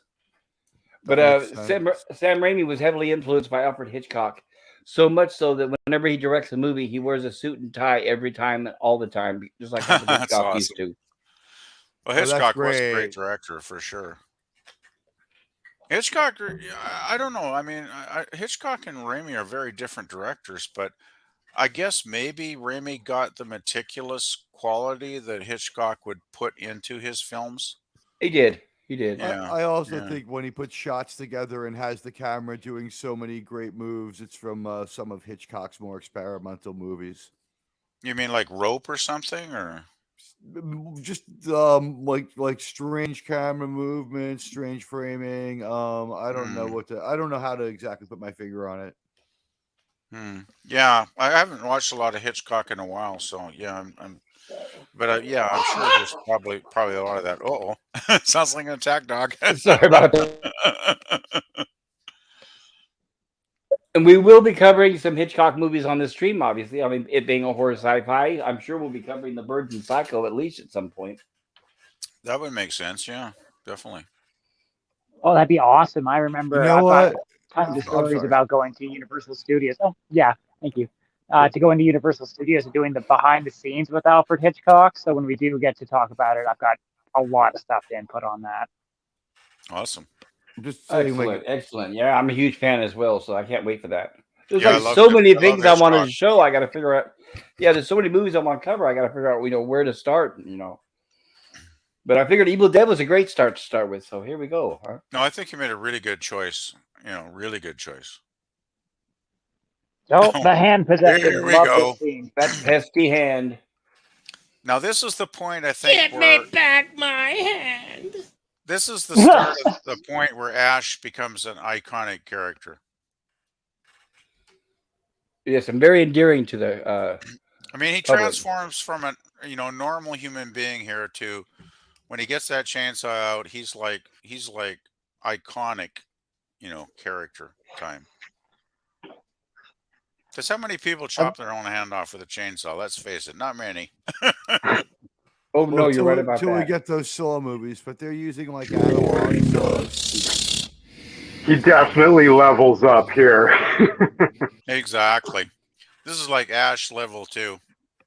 Oh, for sure. I love the part, like just the cinematography where it's the hand is trying to go for the chainsaw. Yeah, it's awesome. And we get with our other heroes just in time. It's like perfect pacing. Right. And we And we catch up with our heroes who are on their way to the cabin, obviously. A lot of good it does me trying to mute my phone. And The stereotypical rednecks. nice Right. Star Trek chirp on that phone, though. Yeah, I apologize for that. It's my I would live with that. No, notifications. I like the sound. That's cool. I would live with not being able to mute it if I could get that. I have the chirp for notification, and I have the beep, beep, beep when I get a phone call. Ah. I'm thinking about the pike like beeps for communicating back with people. I know some people have the TNG sounds, but I prefer the TOS sounds. I want to point out something here. Here's where, of course, we're getting caught up with the visitors, the daughter, and the other people who are coming to the cabin. And Dan Hicks, the guy who plays the Okie, Jake, the one right there that has the light in his hands, he was in Spider-Man 2. He was one of the men that was standing directly behind Peter Parker when he saved the train. So Sam Raimi is very, very loyal to his actors. That's right. Like. Yes, some of them made appearances. Yes. Good man. Good That's man. pretty cool. It's really nice to see cameos like that too. Like, because I wouldn't have noticed it because I was too busy focusing on Peter Parker's poop face. All right. Well, so was everybody else. And we're kind of re-showing again how isolated they are. They're in the woods. I think Hungry was saying this. It's like they're isolated. They're in a place. It's not, the man's hand does not really change the environment. It's just totally primal, and they're not in their element. I have one question here, though. Since the bridge was destroyed earlier in the film and there was no way to get in or out, how did these people get here?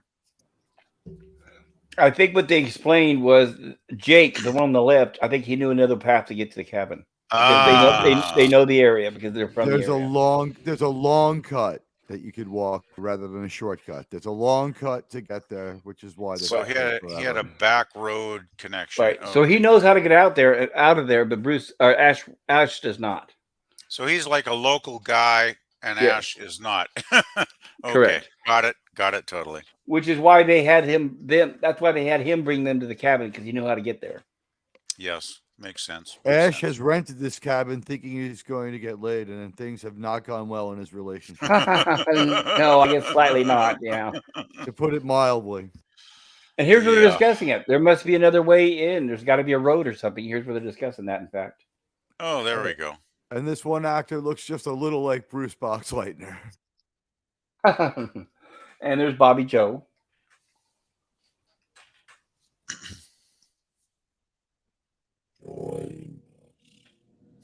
Of course, what the hell do you want to go up there for? Anyway. She's probably the only one with sense. And also, yeah. Also, Dan Hicks, the guy playing Jake there on the left, he was wearing a partial when Sam Raimi when they were talking about his character. He wears, I believe, a partial dentures. And he asked Sam Raimi. Yeah, he asked Sam Raimi. He goes, "You want me to take this out?" And he took the partial out to play the redneck, and Sam Raimi said, "Perfect." It does look perfect. I gotta agree. Right, so it is real. It's not painted missing teeth like in the old Hollywood days. It's actually real missing teeth, and he removed his partial there for the role. Cool. And he's smoking cigarettes. Yes. Well, might as well, right? Well, if you're gonna play a total real redneck, you got to be smoking a pack a day at least. And don't forget the country western music. No offense to country western people out there. Well, he's got the 8-track in his truck. Right, 8-track. And here's what they explained to him. He tells them that he knows a way to get around, and they make a deal with him if he carries the luggage. $100, and he looks at there he is, and he just sees a small little suitcase, so he says, "Sure," and he finds out she has a big box trunk. Oh man! Meanwhile, back in the cabin. Oh Jesus! What the hell's that? Oh my God! Ash is apparently exhausted, and the hand's not finished with him yet. Oh no! Oh, here we go. Another highlight of the film. And of course, once again, everybody, Bruce doing his own stunts. Talk about a talent for raw physical comedy, though, eh? I mean, how many guys would slam their own head into a countertop? Well, Scarlett Johansson in classic movie Black Widow, right? But I mean, seriously, like he's totally dedicated to this scene. Like I get the feeling Bruce would even, borderline at least injure himself for a good take on this shot.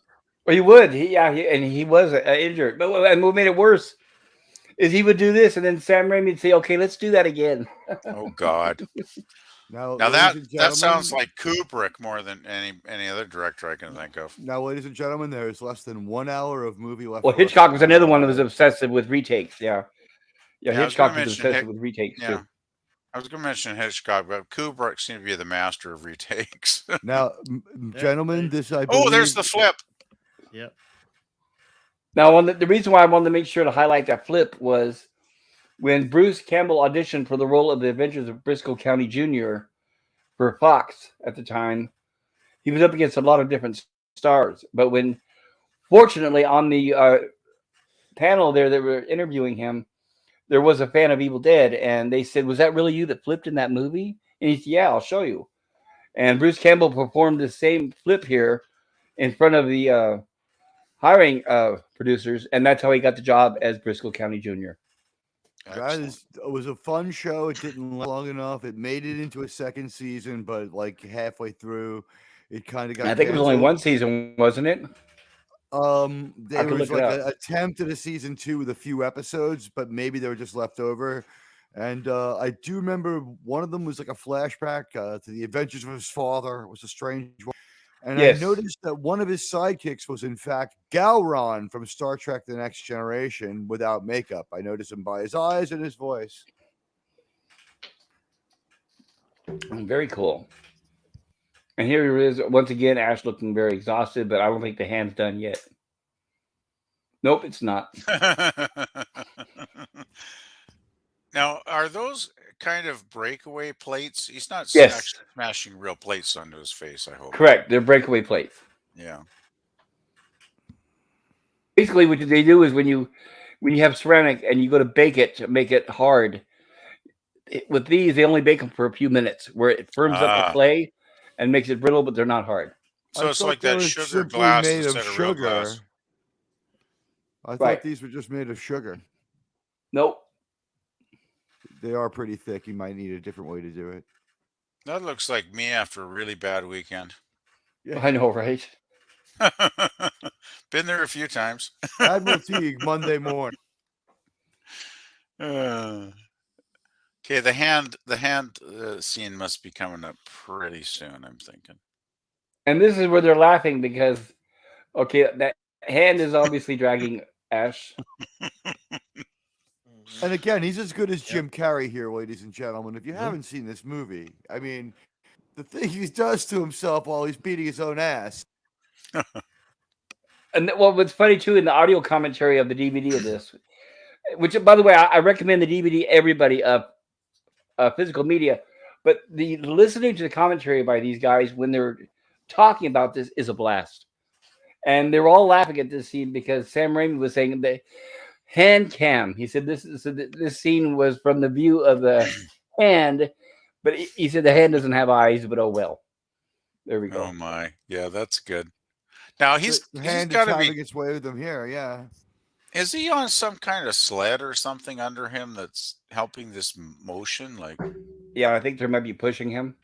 something's happening. No, he's on like I I mean- think my next creeper too. It can't be just his own hand though pulling him. I wouldn't think, but oh my god. Right. Oh man, I love this film. That's right. Who's laughing now? Probably everybody in the audience by this point, actually. Because at this point we were not used to seeing stuff like this before, so this is like a whole new experience. I think the first time I saw this, so I was hooting my head off. By this point, it was like, this is so awesome. I couldn't believe it, actually. I don't think the first time I saw all this, it's just like, what the? Oh my God. Who's laughing now? Right. Oh, Can't show too much here on YouTube. Oh. So well done. Amazingly well done. And it looks like our visitor's making it closer to the cabin. Well, they're getting here just at the perfect time. Right. And there's Jake carrying that big trunk. Oh, poor bastard. Even the cabin looks like a character in itself with the windows, the way they look like eyes. They do look Very- sinister, yeah. Very sinister, yes. And here we are with Ash apparently putting to rest the hand. I'm trying to think, did Ash cauterize the wound somehow or something? Because he's not pouring out blood out of that stump. I don't remember them showing him cauterize. I know they, obviously he's got it wrapped up, but I don't remember them showing him burning it. Because I would think if you cut your wrist off at the the chainsaw, you'd probably be pouring out a lot of blood. Until you're dead, probably, right? Until it's all out. You'd probably be dead in like a couple of minutes in reality, but of course. Or His or a hand's not tourniquet. really alive. It's all dead-eyed out, so maybe getting rid of it was fine. Maybe. Yeah, that's true. Maybe the because blood wasn't pumping, but you can also tourniquet it. uh, You could tie something really tight around it that would stop it, right? yeah, I can't remember if he did now, but yeah, maybe the deadite thing, maybe that transformed him a little bit. So It's so he like the didn't wrong bleed out. part of your body to have go Oh, deadite. that's brilliant. Right. And he stacks the books on top of the bucket. Oh God, I laughed so hard when I saw that Farrell arms. That was hilarious. And there's where he thinks he hears He's a little doing bit of some noise coming damage from the. repair. Oh yeah, okay, maybe he did. So maybe if you get that tape tight enough, possibly. Yeah, I haven't seen the film in a He while, has so modern antibiotics, and we just don't see it. Uh-oh. Looks like the bucket's not there anymore. He put Uh-oh. he put some like Troy antiseptic ointment on that.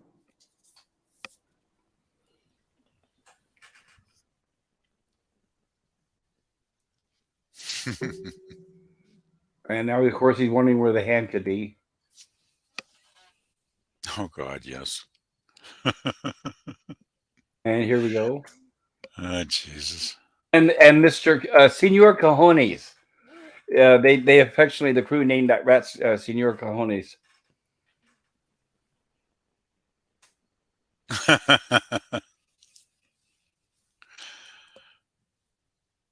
How did they actually do that effect with a hand running around the room like that? Like that is amazingly cool. I'll go back to that here. Because it looks really convincing. Oh, he duct taped himself. Oh, that's probably Oops, I don't want to get back why too far. When they showed the hand running from right to left, it was somebody under the floorboards with like a wire that was pulling the hand jeez. along. Right. Oh, Yeah. wow. And then the other times there was a little bit of stop motion employed. Okay. See how the hand is running along the line with the I wood? can see there's probably a wire underneath now. Yeah, that Yes. makes sense. Oh God. And by the way, we're there. We have officially failed as reviewers 15 minutes ago when we passed the runtime of the movie. I'm so sorry, guys. Yeah, hour and a half. We're beyond that. Oh well, that's all right. And the humor is like, I'm only kidding. This is a fun conversation. Yeah, we know. That's why we're here. We're having fun. Oh, Someone geez, had to say and the hand it's ironic. is the hand taunting him there? yes. Yeah, It's even laughing. Yeah, it's making noise. It's So like the- dude, the hand- it speaks words.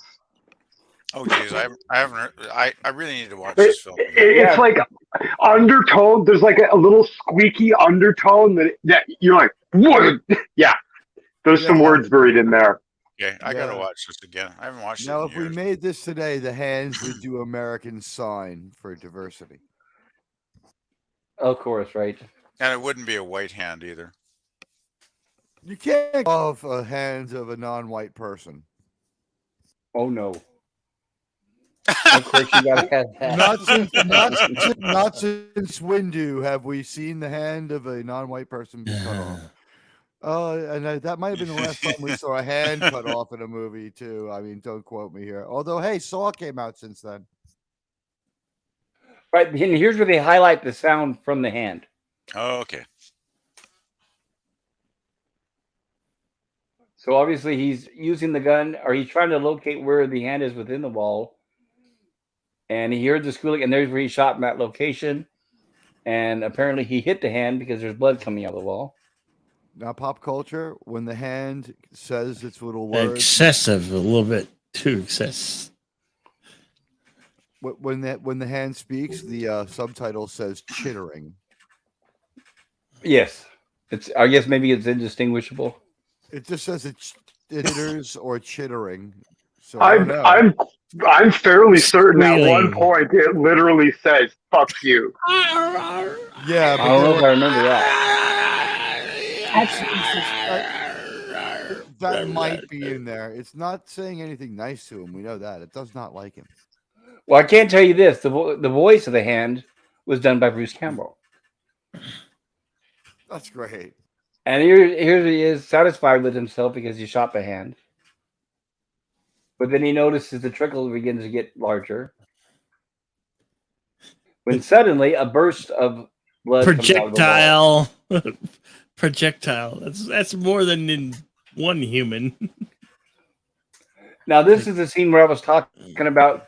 Which this was shot in the gymnasium of a high school, and the room was rotating. So basically, the room rotated to where the blood would flow towards the camera. So that's how they were able to achieve this effect. Especially that right there. Gallons and gallons, obviously.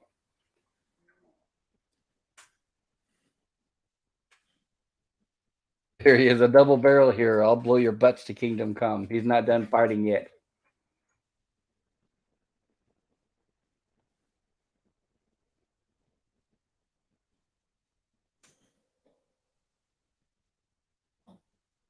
And here's where he tried to sit down in the chair. And lo and behold, laughing begins.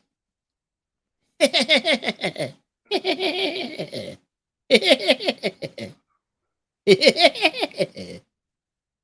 what it would sound like. Even the lamp's laughing. Some cartoon laughs.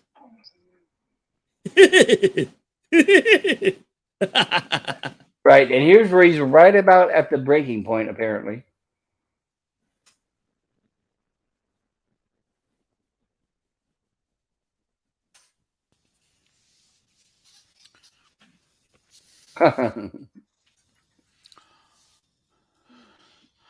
This is when Bruce really goes off the rails, right? Like he's just totally nuts at this point. Like he's dancing with the frickin' curtain here, is he not? Right, yeah, pretty much. Well, he's dancing with the lamp. See him in the lamp in sequence? There they go, yeah. He's Oh, seen God. some shit, right? I mean, he's nuts for a reason. I think he's well, yeah, of course. I mean, who wouldn't be nuts at this point? I mean, he just got his own frickin' hand off with a chainsaw, for Christ's sakes. Yeah, Well, not only that, it's like night He was two literally for him, possessed. too. Yeah. And here's where the movie goes to 11, right? 10 and up to 11. Oh my God. excellent. I love the performance. He's so superb in this whole scene here, though. It's just he should have got a bloody Academy Award nomination for this performance. What year You was think this movie? right? 87. 87. 87. The year I got out of the Air Force. So, what's interesting about this is he's about ready to go off the edge and just lose his mind, but there's a sound at the door which snaps him back into reality. Just think of that. 87 Predator comes out. Highlander. Boom, and he hears a First scream. Highlander film. I know. The 80s Yeah. was just incredible, right? Nothing beats. The 80s were stellar for films. I mean, really, best. Some of the best of the best of the best. 80s were the last great decade for films, really, I think. Oh, we are definitely going to be covering Big Trouble in Little China on this stream too, eventually. Especially with James Hong still being around. God bless that man. I just want to say this should have beat out Platoon for Best Picture in 1987. Definitely. It should have got a bloody nomination. It's a much better movie, probably equally realistic. But it's that old Academy thing, right? They are definitely prejudiced against anything fantasy, horror, sci-fi. They don't like horror. Yeah. They're just like screw these genres. We don't care about them. And it's like, what the F? They just vote for their mates. Independence Day is a better movie than fucking Braveheart. Independence Day for me was okay until Will Smith. No. Braveheart was a great film.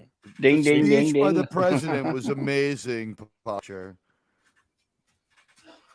Bobs, don't worry about any copyright claim. I got 4 on my Waltons reviews, and we are on episode 8, and I won all 4. And I pushed the limit a lot more than you do. Thank you, Gorilla. But I mean, Yeah, any insights you could provide on that, Gorilla, would be great because I'm going to be pushing the boundaries too. So we'll compare notes. How many genre films have ever won an Academy Award for Best Picture? There's that one Lord of the Rings film. The genre of drama seems to win a lot of them. It's always drama. It's like these genres never win a bloody thing. It seems. No, they get special effects or whatever, but you know. Well, the The people sh- that vote was aren't really fans. was The Shining Best Picture? We No. know Full I Metal No, don't think Jacket. so. I don't we, believe so.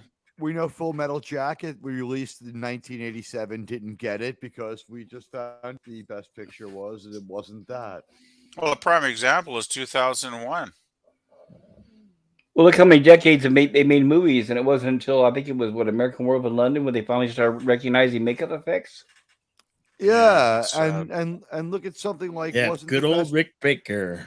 the next Yep. year in 1988 isn't Best Picture fucking Working Girl, which is a fun movie, but Best Picture, but Best Picture, Tootsie. I'll give her Best Ass. Yeah, Tootsie, movies like that. Yeah, that seems to win Yeah. awards back then. Tootsie Yeah, there's was- so many Toot- weak films that have won Best Pictures. It's well, the That, Academy's right, that don't hold up to the test of time like Sixth this one does. Sense won Best Picture, I I believe. think Didn't it? Tootsie holds up to the test of time. I don't know. I think that An they M. want Night I think they would Shyamalan love to movie, make a movie Sixth again Sense today. won Best Yeah, I remember Picture. Sixth Sense. I don't know if it won Academy Award or not. Now Glass. Now did. there's a great cinematic masterpiece. Ha ha ha! Right, just cinematic turd. You know, one film I really can't stand that a lot of people seem to love is No Country for Old Men. Oh, that movie's great. It's so bleak. I love it. It strikes me as realistic. I love liked it. bleak stuff that doesn't Yeah. end well. It's real. That movie, I Have a hate fun totally- night. that Watch movie. that and The Road. That author's two movies. Two real I just hate fucking that movie. upbeat movies. Well, we definitely I have a just split find it, opinion on that. You got No, a it's villain great, who's it's like carrying great. around this, what is it, an oxygen tank he uses to kill people with? No, it's Some one of those kind of- punches that they use to like kill cows Well, and yeah, stuff. They but hit it he's in the head. carrying around this heavy thing. Like, you can't conceal it. He's walking through the streets. He's obviously like a psychopath. Nobody notices him, it seems. He just goes from place to place, killing person after person. He's like the gray man, though. There's something Yeah, about him but- that's just Doesn't he's I don't almost know. just like he's not there, though. Maybe I don't know if that. Well, I mean, Does he might be- also inject someone with wiper fluid or like something like that too? Like, I he's just super found the creepy. whole film so totally unbelievable. It just, I just couldn't. It just, I was right out of that film, like from near the start, right? No, I believe the Mexican guy could pull off all those crimes. Well, and then what was it with the bloody law? I mean, the sheriff at the end is like some turd sitting there, like he should just retire because he's totally useless, right? Well, that's the way they are, though, right? Sorry, I don't Yeah, mean to but I offend mean, anybody. I just found it, I just found it unbelievable and kind of boring, really. So The guy who that's played my the kill, opinion. I know it's controversial, perhaps, but I just thought that did not deserve to win a Best Picture award. you know what? Shape of Water is not even as good in that one too. But you know, at least in No Country, we got a great performance from the murderer. A great performance. Well, yeah, Javier, I guess Bardem. he was. Yeah, he was, he's a great Bar- actor, man. He was good, but still, it was the character. I just couldn't get into the character. It's like flip a coin to decide who lives and dies. Like, okay, this guy's a creep because he's not even taking responsibility for being a murderer, right? He's going to put the responsibility onto this coin he flips. Sorry, that's not my kind of ethics. If you're going to kill people, you better take responsibility for it. And just for the record, So isn't that the same though as Two-Face from like Batman? I thought that well, too. Yeah. It's just like, if you're going to do the crime, be willing to do the time. Don't pass it on to something else. I don't know. I think that's like assumes a criminal is socially responsible. He's a criminal. He's like, I like killing people. I like, cattle prodding people to death. I'm a bit of a dick, and I'm Yeah, well, if he I'm wants to happy with accept it. that he likes that, that's fine. But don't put it onto a bloody coin flip. Say, okay, Yeah, I but enjoy killing people, and that's Are you who I saying if he am. had a pair of dice, it would have washed off the evil? No, I'm not saying that at all. I'm just saying if you're evil, just embrace the evil and don't need a device to somehow ease your conscience. It's like, oh, well, I flipped it this way, and I'll let the guy live, so I'm a nice, I'm not so bad. I took that. Well, I don't mean think he he's was looking at it like crazy. that though. I think Like it's like you don't. It's not like Patrick Bateman where you can clearly hear what's going on in his mind. We don't know what's going on through Javier's mind. Like, it's really hard for us to tell. This guy might not even be sympathetic. He might not even understand or think what he's doing is wrong. So how could he feel bad or whatever? Like, I just don't know why he needs a device of the coin flip. I That's took Oh, it it to adds mean tension. that's because like he a was. crutch, right? I It's like thought a no, I crutch. thought it. I took it to it made him more arbitrary and crazy, and even just cruel. Death, killing people by numbers or by lottery. Like it harkens back to what we saw in World War II. And there's other parts of the film that bug me, like Woody Harrelson's character. This guy's like a seasoned law enforcement officer, and he just like drops his guard and he gets slaughtered. Like too easy. Anyway, I've totally derailed this Yeah, I think game. we're losing viewers, unfortunately. Yeah. I mean, I just was going to make a quick comment. I didn't think everybody would, take it so seriously here, but oh well. So we have the visitors come into the cabin, and they pretty much knock out Ash after a struggle. And here's where the daughter comes in and tries to figure out what's going on. And she can tell by looking at the place that it looks like hell's pretty much taken over. And the first thing she does is look at Ash, thinking he's responsible for everything.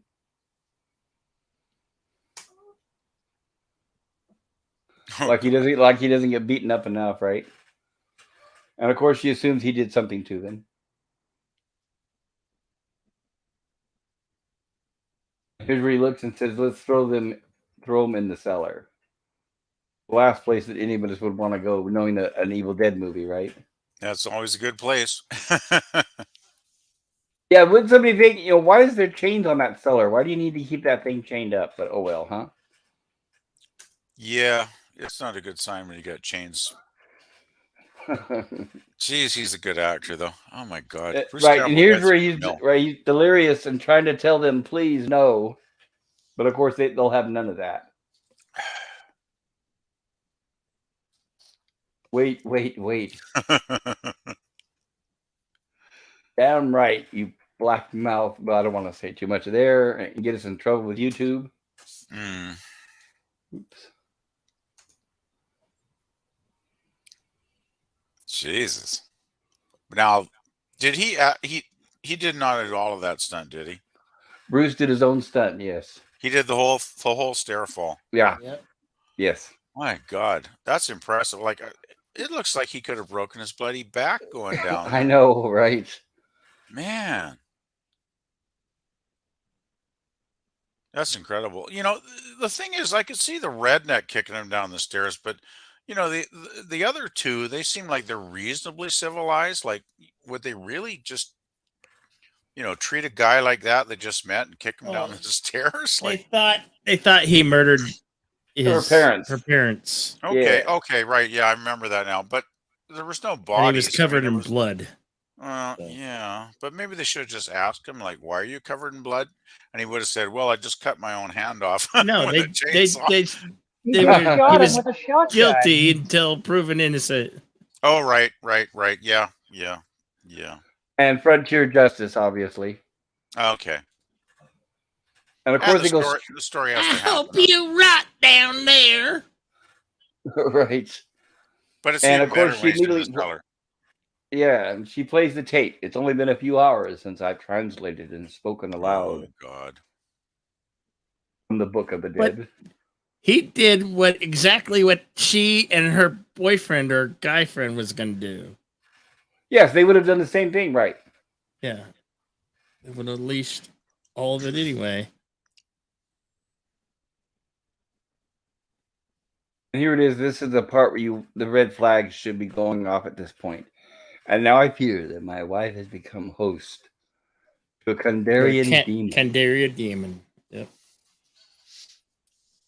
My God, forgive me for what I have unleashed into this earth. I'm just wondering, did Panasonic pay a fee to get a little bit of Nope. screen time? Nope. They should have. Or Product placement in those days were just natural. They weren't right, it was natural, like, and paid now for. Right, and now you would be sued by Panasonic for having it in there That's because they true. didn't get a cut of the pie, right? Yeah, And yeah. He probably didn't want to mention movie, it. He considering probably this would have got sued. movie, don't you think they would have gotten a cease and desist from Panasonic first? Oh yeah, back then they probably would have. So it was probably the correct thing to just Associated our brand with horror. Just keep it, low key. Yeah. And here's where the narration on the tape says, "But I dragged her down the steps, and I buried her." And of course, Okay. Ash is In down the there fruit listening to all cellar. this. Right, Ash is listening to all this from down there. God help me, I buried her in the cellar. That's perfect. I buried her in the earthen floor of the fruit cellar. Dun dun dun. It's like, oh shit. And like Sure, perfect timing too. Henrietta. It's just like, rah! So as It's soon so as the nice that tape, she waited. as soon as the tape plays, that's what revives her and brings her back out. Right, I guess she was just waiting for company down there.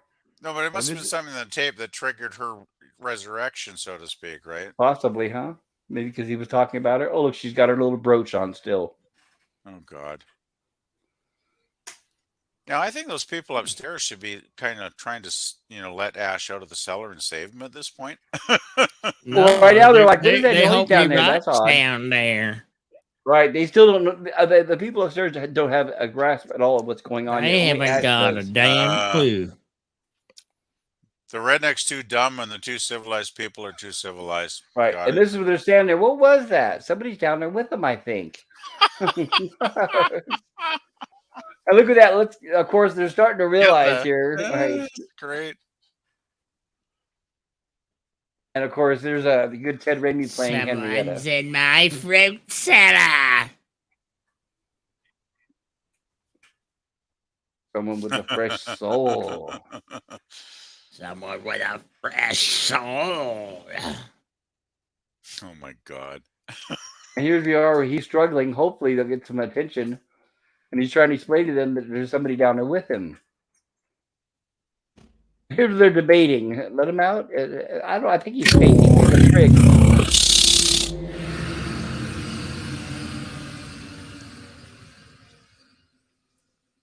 Dead by the run. And here's where we have Henrietta approaching Ash, taking her time, nice and slow, to build up the tension. And of course, could that basement be any deeper? He falls like 18 feet into the basement. Exactly right. And he's struggling. Of course, Ash is trying to get out, but which is making it harder for them to unlock the chains.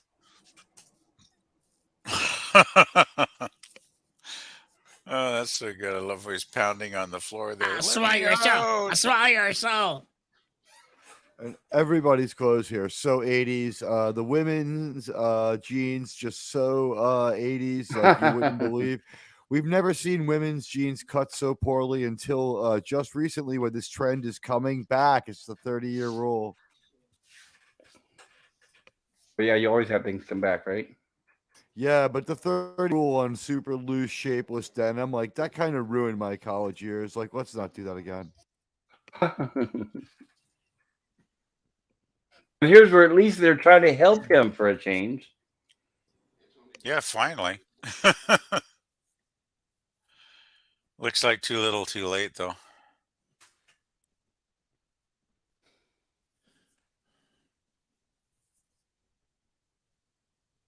And of course, we all know what happened here.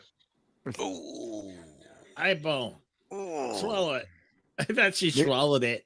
Maybe She if does these swallow it. It's tasty. Maybe if She these spits it idiots, out though. She spits it out though. She does swallow it.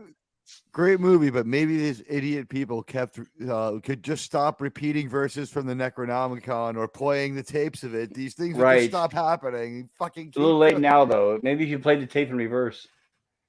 That might help. Yeah. Yeah, I don't know if they've never gotten to the. the. I don't know, but yeah, they never got far enough to find out if there was passages that you could read that would tell it to go back where it came from. They didn't really delve with that until the series. But the flying I want to explain. eyeball, I'm sorry. Go ahead. The flying eyeball is great. Go ahead. Well, I was going to show this. Let me. I like that they use like chimpanzee sounds for Henrietta. Oh God. Yes. Yeah, There. just keep There, screaming, good. girl. This is what I was trying to get. Okay, in the How did original, they get that shot? That's quite brilliant. okay, in the original cuts, if you can get your hands on the original VHS and DVDs, you could see the black pole, like a little pole, a stick holding the eyeball. With like Oh. fishing string. Right, but when they went right, well, no, it was an actual stick, a black stick. But when Sam Raimi went back to do the remaster, he used CGI to erase it out. Okay. Because it looks And like it's traveling at a very good velocity here too. it is, but in the original, you can see the stick. I just have to say, which was very Okay. quaint. That's probably on And- my DVD because I got the one from like 20 years ago, I think, here around here somewhere. Right, if you look right, you'll see the stick in there. And this whole scene with the eyeball popping into her mouth was shot in reverse. So the eyeball was actually originally in her mouth, and they yanked it out with a string. Oh, that makes a lot more sense. So I gotta ask, did she spit or swallow? Looks like she swallowed. Oh God, that's nasty. She hacked up an eyeball. And don't worry, folks. We're at the 50% mark of this movie. If not, I know. I'm more. trying to get through everybody. I apologize. We just lost another viewer too. In fact, You know what? It's about. I don't know the who's people left. I coming- don't think very many. The chat's dying. I think. Unfortunately, I need to figure out how to the get case these now, things but, shorter. You know what? We are gonna have the most comprehensive Evil Dead 2, and it'll be a great listen for people late. The way we have, you know, we'll try Yeah, to that's for sure. give people the best Evil Dead 2 that they could ever got. That's one Yep. thing. If you want the most awesome Evil Dead 2 review you could ever find, this is your video to watch. Or at the Right. very Not only are least, we reviewing the movie, comprehensive. but we're right, and we're also talking about a lot of the behind the scenes info that a lot of people don't know about. I hope. I always Yeah, love so your you know what? don't you cry. So you know, I what? always Go love ahead your and info, Pop. hit that download button on this one because you're going to want to keep going back to it and listening to it a little at a time because we're on schedule for a little bit of a conversation here. Hit the thumbs up. Hit the thumbs up too. Back.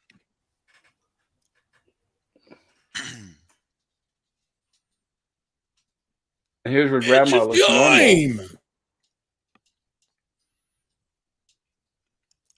And here's where she realizes she's come to her senses that that thing in the cellar is not her mother. And look what we have here. Dead And it by looks like- dawn. Dead by dawn. Now we got two of them possessed. We are the things that were and shall be again. Spirits of the book, we want what is yours, life. And there it is, dead by dawn. Dead by dawn. Dead by dawn. Dead by dawn. Dead by dawn. Oh yes, this is where we get a little bit of hairstyling. Oh, your hair's so tasty. And Evil Ed even accidentally chokes on her hair. Which I thought It funny. I'm actually- glad they Look, it thought of that. actually He's actually swallows the choking. hair. He does. He swallows it. And by the way, we have a tradition here of the Deadites are creepy, but they're kind of cute and charming too. Like there's a funny aspect to the way they jeer at people and Whimsical, communicate. almost. Ah, what There makeup. is a That's comical fantastic. quality, isn't there? Yeah. The Deadites are sarcastic, and usually they have really like micro voices. I like, love very this movie tiny for voices. that it's a comedy horror. It's horror to a T. I mean, when they go into the gore part of it, they dive in deep to the gore. Yep. Definitely not Splatter shy there. Campbell with the blood and everything. Agree. Fantastic makeup. Well, this is the perfect balance between the first film and the third one, right? I mean, the first film was like pretty much total horror. This one Yes. is like kind of a beautiful mix of horror comedy. And then the third film kind of veers off more into comedy, even though it does have a bit of horror, but it's more just like a fun comedy film, right? Yep. It is. Well, Bruce Campbell in the if you see the behind the scenes making of, he said that when they're during the writing process of this movie, they had to keep reminding the writers, "Hey, everybody, this is a horror movie. Why are you guys laughing? This is a horror movie we're supposed to be doing." So the whole time they were thinking of jokes. So it was a lot of the jokes were actually cut out. And let's Really? remember something here. Raimi doesn't break his own rules. Like we've seen Deadites go back to a more pleasing form before to try to tempt you. So that's consistent in this world. It's not like some Yes, it weird is. where Hmm. the Deadites have some powers. One seems to be to have an illusory appearance. Right. Yes. And of course, this is where he heads out the door, and here's where she says the famous line, "Where are you going?" That was Thinking the he- same line I heard on my wedding night. Coward.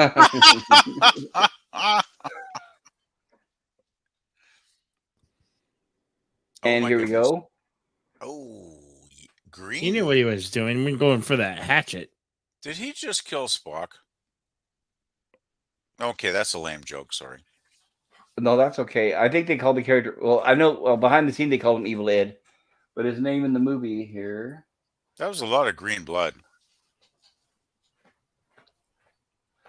Ed. Yeah, his name was Ed. Oh, hey, and hey, Edge of Time, thanks for joining us. And Nemesis of Eden is in the chat as well, making comments. Ahoy, Oh, Edge of just trying to Time. keep So on good it to see and, you. like, not interrupt everyone. No, thank And you, never- Nemesis. I appreciate you talking to people in the chat. Thank you. And Nemesis, it's so nice to be on a panel with you after seeing you in the chat so often on Captain Infinity. Yeah, he doesn't talk very much, but I appreciate his opinion. Yeah. Oh, it's good being on the channel with you. Thanks. It's an honor that we all united here with our buddy Pop Culture. Absolutely. My pleasure. And here's where I think they seem to trust Ash at this point. Even Bobby Joe, you can see she's kind of holding on to him there for support. Well, he's just done the most decisive thing so far. That's the only thing that seems to have advanced their cause in any way. Like, this is progress compared to what they've been through. Right. Well, yeah, the thing is, other than Ash, who the hell is going to save them at this point, right? Exactly, Yeah. right. He's cut And off here's his where- own arm. He's committed. Here's where Jake is looking out the window and he tells them that the trail You know has that disappeared. trail we came in on? It's gone. The woods just swallowed her up. Uh-oh. But now, how does the preppy dude go deadite? He catches the deaditism off the trapdoor. I forget how. Scratch. I think it was Well, because he it- was a preppy.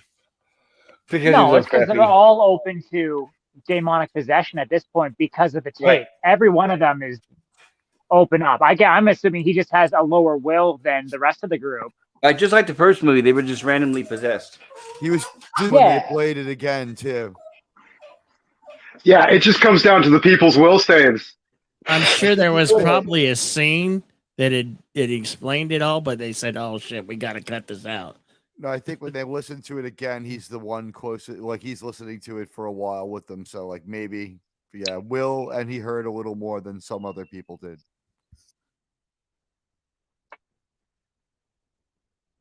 In the first movie, it's like an entity that like creeps around the cabin and like looks in the window and like chooses people, right? Yeah, Yes, totally. yeah, It's like it was it's looking in the almost different like it's windows. its own creature. I always like kind of partook that to be like the thing out in the woods, but like I also I think it's all one thing, right? It's all one big possession. All I could say, to Raimi is David Lynch is watching this very carefully. Yeah, I do like David Lynch too. Edge of Time says, "Greetings, Nemesis." And PvP says, "Hi, chat. Sorry to not say hi, but I'm busy chatting." And Edge of Time smiles, and Nemesis of Eden says, "Greetings." Edge of Time says, "I haven't seen since high school. Oh my." And Nemesis of Eden says, "Ah, the nostalgia." Absolutely.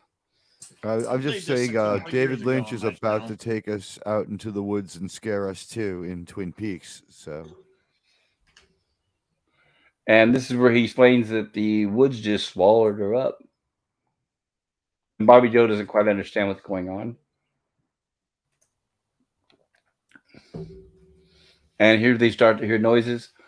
And this sequence, if you have surround sound, is fascinating. That's another thing too. That Sam Raimi really played with the surround sound, and you can hear it moving around your speakers as it follows their eyes as it moves about the cabin. And they hear a noise coming from inside that room there. So, just like in true horror fashion, let's go investigate and see what's going on in there. Of course, they all decide to go in together because they're all cowards. But it's still they're going to trust Ash at this point. As you can see, they've already bonded with him within a matter of just a couple minutes. They've only remember, but they haven't been in the cabin not even for 5 minutes yet. Has it been that short a time? Yes. Wow. Screen time, right? They've only been there maybe 5 minets tops. All this has But I already mean, happened. he was in the cellar for a while, so film time, it must have been longer than 5 minutes, right? Well, that's No, right. he was Time there did pass a about little 2.5 bit because minutes. right. I just remember time did pass a little bit because she was listening to that tape. Remember? Well, I know And sometimes, the film time, with editing and stuff, sometimes film time can be a little different than what we see on screen. Runtime, I think the story tape time, was about 3 minutes back. Well, the thing is, I mean, who the hell else are they going to put their faith in at this point? I mean, Ash is the only guy that's been through the. Well, look at his face. He's been through the mill, and he knows what's going on, right? Also, that Yes. Deadite gets everyone if he doesn't kill him. Now, what's that effect? That is, This is a kind of a callback to The Exorcist. yeah, This It dude is similar. looks like The Exorcist. Right. It's that's like a superimposed. superimposed kind of shot, isn't it? Yeah. Right. It's superimposed. Right. And like Bill said, it's kind of reminiscent of Kazuzu in The Exorcist. Yeah. Oh, okay. Pazuzu. Oh, that's Pazuzu, cool. yes, Pazuzu. Now, who did the face for that? Does anybody know where that? Yeah, face... yeah. The actor that played the old man. Oh, really? That's him. Yeah, supposedly. Wow. Her father. So do you think this is just the Deadites trying to once again use like a familiar face to just lure them in? Because they're like, do this, free my soul. But it's in reality, they actually just want to, I think it's all a trick get him. out? Yeah, I think it's a trick him. This is where Annie recognizes him that it's her father. It's totally in character that they would pull the alluring face on you too. And here's where he's supposedly trying to warn them, but should we trust him? It's just amazing how he stays within his own rule system and doesn't break the logic of his movie, even on a movie this small. He doesn't try to make it pop bigger by breaking his rules. Yes. That's what I find impressive about a lot of vintage, film and TV. Though it's like so often they get a premise, they'd figure it out, they do the research, they build it, build the characters, build the story arc or the storyline, and they'd stick with it, right? They would go, okay, this is the world we've created, and this is the world we're gonna run with, which is why so much vintage media is so great. Yep, I agree. And this is where the spirit of her father is explained to them that the passages to dispel the evil are in those very pages. If they could read them, that maybe it'll get rid of the evil. Save yourselves and your own lives. And of course, boom! Basically, this is like a haunted house. It's like you have your laughter, then your scares, then your laughter, and your scares.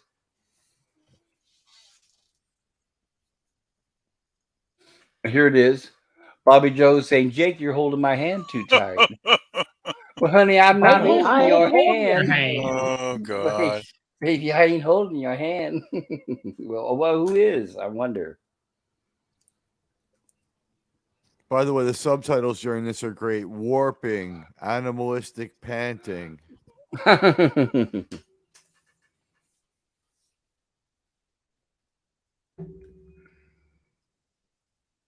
It's trying to force its way into our world. Awesome. But how did it get there? Like, did it leap into her hand? Did it fall from the ceiling? Like, Right? Did it jump? I just want to say, Pop, is that a string, an amateur wire at the bottom of that hand in that No, shot? that's the seam of his pants. zipper. Okay. I was just And thinking, oh, right, practical effects. Sorry. right in the hand. Yeah. And here we are. She doesn't seem to be very happy holding that hand. So the first thing she does to do, which we of course, or the first thing she does is to head out in the woods, and we all know don't head out in the woods in an Evil Dead movie. And Yes, but everyone they on the don't East know Coast, that. Right? She doesn't know that yet. Everyone in America has seen this. The Progressive commercial where the setup outside the cabin is exactly the same as this. I don't think I've seen that, but I don't watch television. I can't remember the last time I saw a commercial. Thank goodness. I haven't put the TV on in about 2 years now. Oh, I When I haven't do- watched television for 10, 15 years probably. Yeah, when I Yeah, do turn on my there's TV, nothing on I it. watch. There isn't. When I I turn have mine a on, TV it's to play games on. Watch This it's time every- the vines don't want to be old crabby. They want to they want to consume. They don't want to be all like, like hentai-ish. Is a nice way of putting it, I guess. So here we have a bit of a recap of what happened in the first movie here. Oh God. They were Except smart you enough, can't be a pre-split. Mhm. right? But This yeah, time they were smart enough to give the the actress vine some is shoes, going into her mouth. right? And they did But tell her to put on some instead she shoes. gets dragged. She gets dragged. You'd think that's what would happen, though, in reality. Like, they wouldn't just be, like, nice and wrap around your arms and your legs. They would be going in your mouth and your ears and your Look, nose and It's your like eyes. it's like Hellraiser now. The vines are like all attached to her and integrated. Yeah, they're into her actually face. piercing her skin, and you can see they're She's under her becoming skin. one with the forest. Exactly my thought. It's the The forest forest- that's eating her. The forest wants to alive. claim her And as it's its very own. Stranger Things, isn't it? Look, they're poor This Baba kind- Joe. Bye, Baba Joe. But Well, it's isn't like the this forest wants to be You were be pretty, one with her. but now you belong to the woods, girl. Man, that's a Tell- great shot. Wow, how did tell- Raimi film that shot there? Tell me Oh, they that probably thing just very- slung her behind the vehicle. Wow, Does that's anyone- great. Does anyone else It feel like is. Stranger Things watched this sequence and kind of used it to make that creepy woods that they had and the whole upside down thing? Oh, yeah. I would not be get that. surprised. I'd be It willing feels to just like it having watched seeing this again. I'd bet most Look. modern media is based on the last 30 or 40 years of media. She gets sucked into a big black hole of a tree. And of course, Jake is still concerned about Bobby Joe. Baba Well, Joe's there's one gone. down. And here's we start to get a little hint of our future, 1300 AD. Our final destination. Ancient Sumeria. and that's why Ash said it felt like somebody walked over his grave when she opened that book. And it looks like she's starting to locate the passages that will dispel the evil. Cool.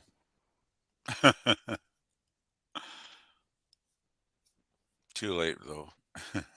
That's right. How quickly she turned from wanting to kill his ass to wanting to bear his children. Right, yeah, next thing you know, he's our best friend now. But Jake's not going to have any of that. Jake's like, that's right, I got the gun now. We're going up there now in the woods and we're looking for Bobby Joe. Right? No, like you good. idiot. Should you yell that to somebody pointing a gun at you? No, you idiot. I love that. That's great. But he's Ash Williams. He don't take shit from nobody. Yeah, Ash No, don't he care, doesn't. man. He's And he been is trying to through too much reason, right? crap at this point. And trying to reason with the redneck. It's like, dude, good luck. You All can't reason with a redneck. Well, maybe if you Hey, give him I a sit resent back and that. a pack of smoke. By the But way, you can outwit a redneck. By the way, Well, I won't argue with that. these pages from ancient Sumeria they're holding. These pages from ancient Sumeria they're holding. They're kind of like flexing them and like shake. They talk. They would in a way you could never get away with. It kind of reminds me when Captain Kirk finds the 700-year-old copy of the Constitution with the Yangs and the Coombs, and he like slaps it with his hand. Unless He you slaps it with his hand when he gets done saying this. No trans-canonical verisimilitude here. I'm required to say Yeah, I that. guess it would have disintegrated, right? And you Yeah. wouldn't have been handling any of these documents that way in this movie Please. either. But yeah, you would have. I think the Yangs would have then killed Captain Kirk for smashing their sacred paces. Yeah, They should have killed him for that episode. God, I hate that episode. they should have been like, we agree with Captain Tracy. episode was Actually, so we think that dumb. Spock is the devil. They wanted that to be the pilot for a while. Oh, yeah, I remember reading that. Roddenberry actually wanted that for one of the pilots. It's like, well, that would have been a way to have like 2 or 3 episodes of Star Trek ever made. Oh yeah, that's true. You wouldn't be talking about it now, right? Oh, that would have killed it. I mean, I don't know if it would have killed it. People would have been like, it was a little too flag waving, literally. well, I guess, some folks, in the good old USA obviously loved it because it was patriotic. But as a Canadian kid watching that, even when I was like 11 years old, I thought, what the fuck is this shit? This is Well, it was a little weird. divisive at the time because it was during the was- Vietnam War. Well, yeah, Yeah. but I mean, still, it didn't make sense. Like, you're going to have, okay, we're going to have the American Constitution identical and the American flag on a foreign planet, a billion Hodgkin's miles, law of light years parallel away. development. And Are you telling me that you don't believe in Hodgkin's law of planetary development? not to that point. Oh, well, I mean, we're just going to have to beg to differ there because Hodgkin's law of parallel development. Okay, it all when to you me. can prove to me that there's another planet out there that has the exact same, culture and Okay, planet so Vermeer- the here's planet the Vermeer. redneck screaming for Bobby Joe, and I Right, mean, and we're still getting along through the movie here. Right, Jake. Yeah. All right, Jake I forced just them say- out. I just think that was a silly episode. That's all. Yeah, This Jake is not was- the time for Star Trek. This is the time Yeah. for horror movies. Yeah, Yes. I don't want to. Distract. yeah. We'll be from coming the up on 3 train. hours soon here. Yeah, And, please continue, Pop. Sorry. Jake forces them to out at gunpoint to go searching for Bobby Joe, and of course they're very reluctant to do that. And just as that happens, and of course he opens up his big mouth here, which is probably not a good idea at this point. And Ash tries to stop him, and of course he hits Ash a couple times with a gun. Oh crap! And don't you have a look? Joe. What a Man, kissable face, right? You just want to give him a those big kiss, teeth- huh? Those teeth are epically ugly. You would think they were fake, right? You'd think, well, those look fake. I love but no, that those they're are real. That's Yep. even better. Definitely his real I think teeth. this guy's a regular Ryan O'Neal, and I don't know what any of you are talking about. You know what I gotta say though? I admire this actor for saying, "Yeah, I'll take my partials out and look like an ugly son of a bitch in this film." He's It's probably like, waiting credits around to for a him, chance credits to to take him. out them Joe, teeth. where are you, girl? No vanity there. That's a sign of a true actor.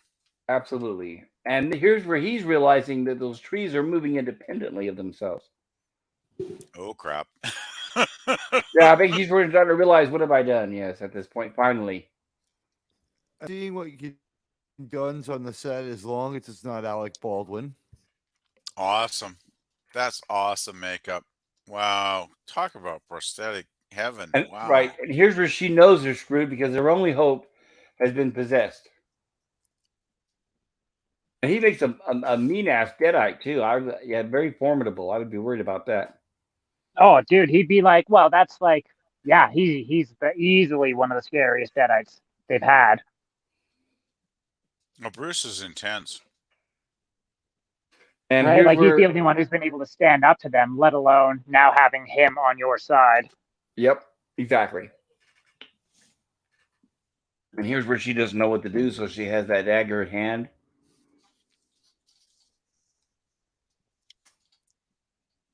And of course, the first thing you got to do is approach the front door, right?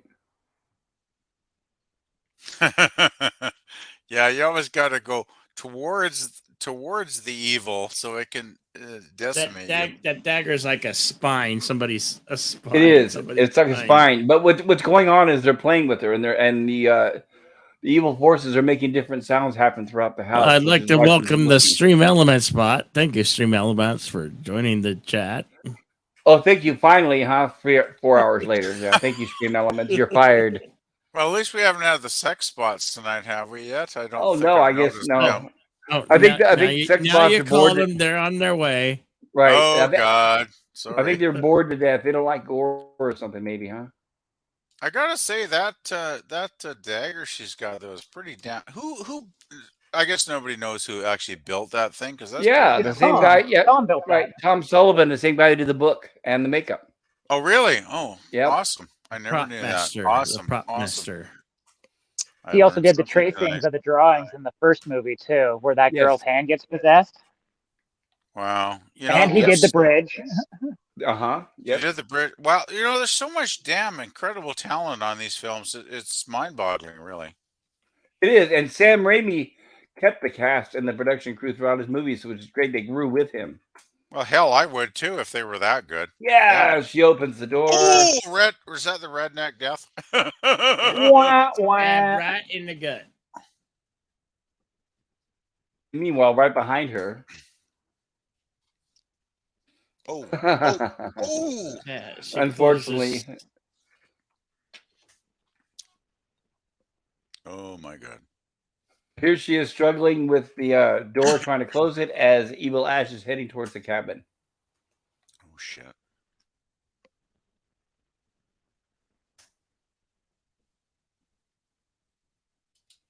Little piggle.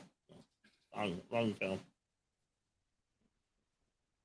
And there they are talking, trying to figure out what's going on. And here's where she has to pull the dagger out of him. Doesn't Which that mean he'll probably die faster when she pulls it yeah, out? you Let the probably blood think, gush?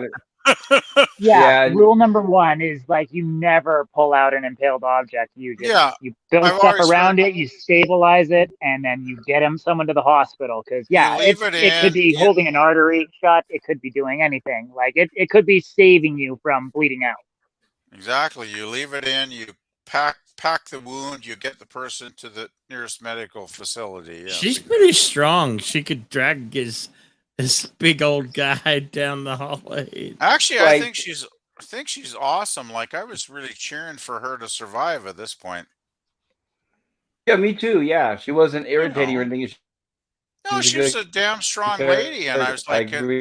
thinking, go girl, One mistake she made. She drug him but it didn't too work close out. to the cellar door. Too close to the cellar door. Oh no! Yeah. Oh my! Too close to She the forgot cellar about door. sweet mother is down there. That's right. Oh no! So her mother Well, does I her mean- mother end up killing her? I forget now. Eh. Now this reminds me Henrietta of like sucks her in, and then just blood Oh. ensues everywhere. Oh my God!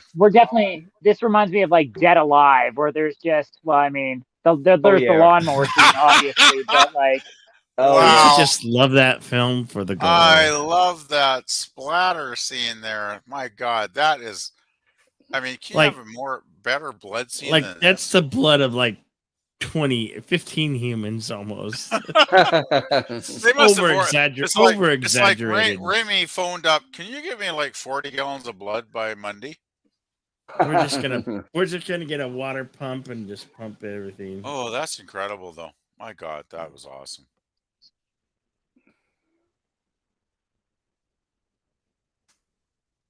That's right. Looks like she's got a visitor. Oh my goodness me. I feel really sorry for her at this point. She's probably got to pay like 105 pounds, and he's just lifting her above her head like she's nothing. Right. Like she's a paperweight. I think Well, I remember- she was a and this- good person, though. She didn't deserve Well, yeah. to die. Yeah, that's how we were talking about with the first movie. The characters are likable. It's not like current horror where they make them all unlikable and you're just waiting for them to die as soon as possible. Exactly. Yeah. That's what makes Well, it even better, let's- right? let's- Because let's- you let's want get her to something survive, straight. and you know she won't. Let's just make something clear here. They don't make them unlikable. They try to make them very likable. They just fail so badly that everyone's unlikable. Yeah, they just have no life experience, and they don't know how to write shit. Yeah. Well, they have a lot of hate in their. Oh, see that? How it's Yeah. a skull shape there? That's Yes. Yeah, Yep, very cool. they did that on purpose. I'm amazed at how It's Raimi it's could foreshadowing. It's he could put foreshadowing those the Book of the Dead. tiny, But he put those tiny little details in the film. Like, I mean, when you were watching that, that couldn't have lasted what, more than a couple seconds on screen? Yep, a couple seconds.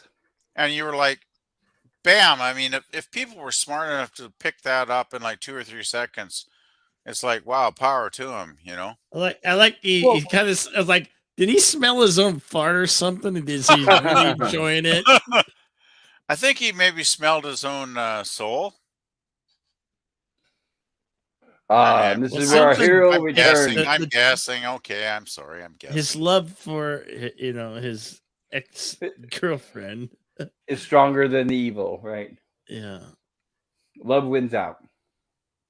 Which is really a beautiful theme, and you know what the movie's really about. This is a film about love. But unfortunately, she hasn't quite realized that yet, and she's trying to kill him with the axe. Again?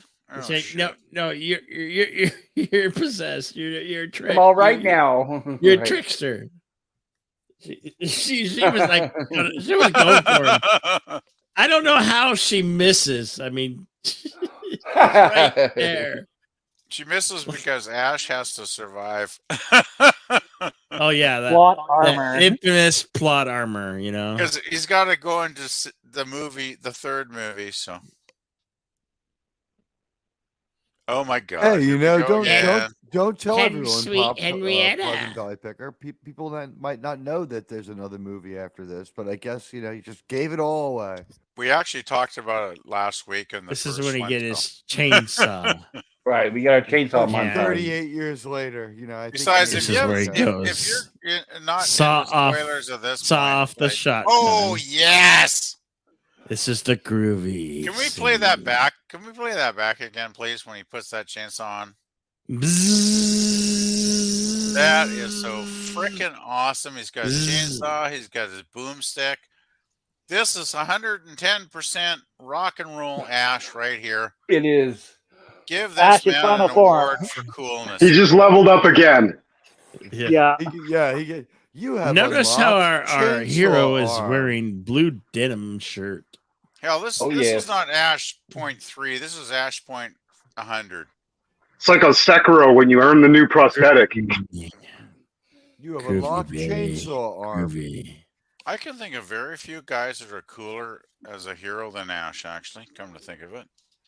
Yes, the audience erupted at the theater when he said this. It's like, yes, that's what it is. That's what I couldn't quite I couldn't pinpoint it the whole time. It's like, that's it. Bruce Campbell reminds me of a 60s character. For some reason, he has that 60s vibe to him. And that's why this line works so well. Groovy. That's totally 60s for sure. I was actually a kid back then, and I remember the saying of groovy many, many times. Damn, And he's a it's, cool and it's character. the though. way he says it. He's like, groovy. Groovy. And here's where you realize that the Groovy. trees are uprooting themselves. Oh my good lord. The living trees, is that a throwback to Wizard of Oz? I mean, I'm just I think so, shit out possibly. And ladies and gentlemen, good news. We have made substantial progress since we stalled out in the middle here, and we are speeding along towards the at about the 80% mark of this film, maybe 85, considering there's credits. We But I should mean, Well, my what best, would we do guys. without you, Hungry? Thank you Oh, for no, taking care and giving us the progress update. And also earlier, dude, thank you so much. It is also wonderful to be on a stream with you. Same with Admiral Teague and Scogli and Yeah, Jedi Bill, and of course Pop. absolutely. and Thank you so much. I am quite truly honored, Nemesis. You heading out, Nemesis? Did you say you're heading out? I must have missed something there. No. It's good. all good. Let us carry on. Okay, Right. I misunderstood. I thought you were saying good night or something there.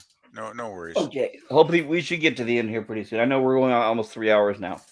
No, I think we could probably wrap it up in about, 30 minutes? Okay, so here's where they decide that they're going to deal with Sweet Henrietta. Oh, God. She ain't sweet, though. Oh, hey, You that's know, where though- he, the hillbilly threw the verses Pages. of the book. Right? They've got to get those pages. And you know what? We've been waiting for her to get hers. We have. I have no empathy for Henrietta. I've had it with her by now. I want her to get beat on and die.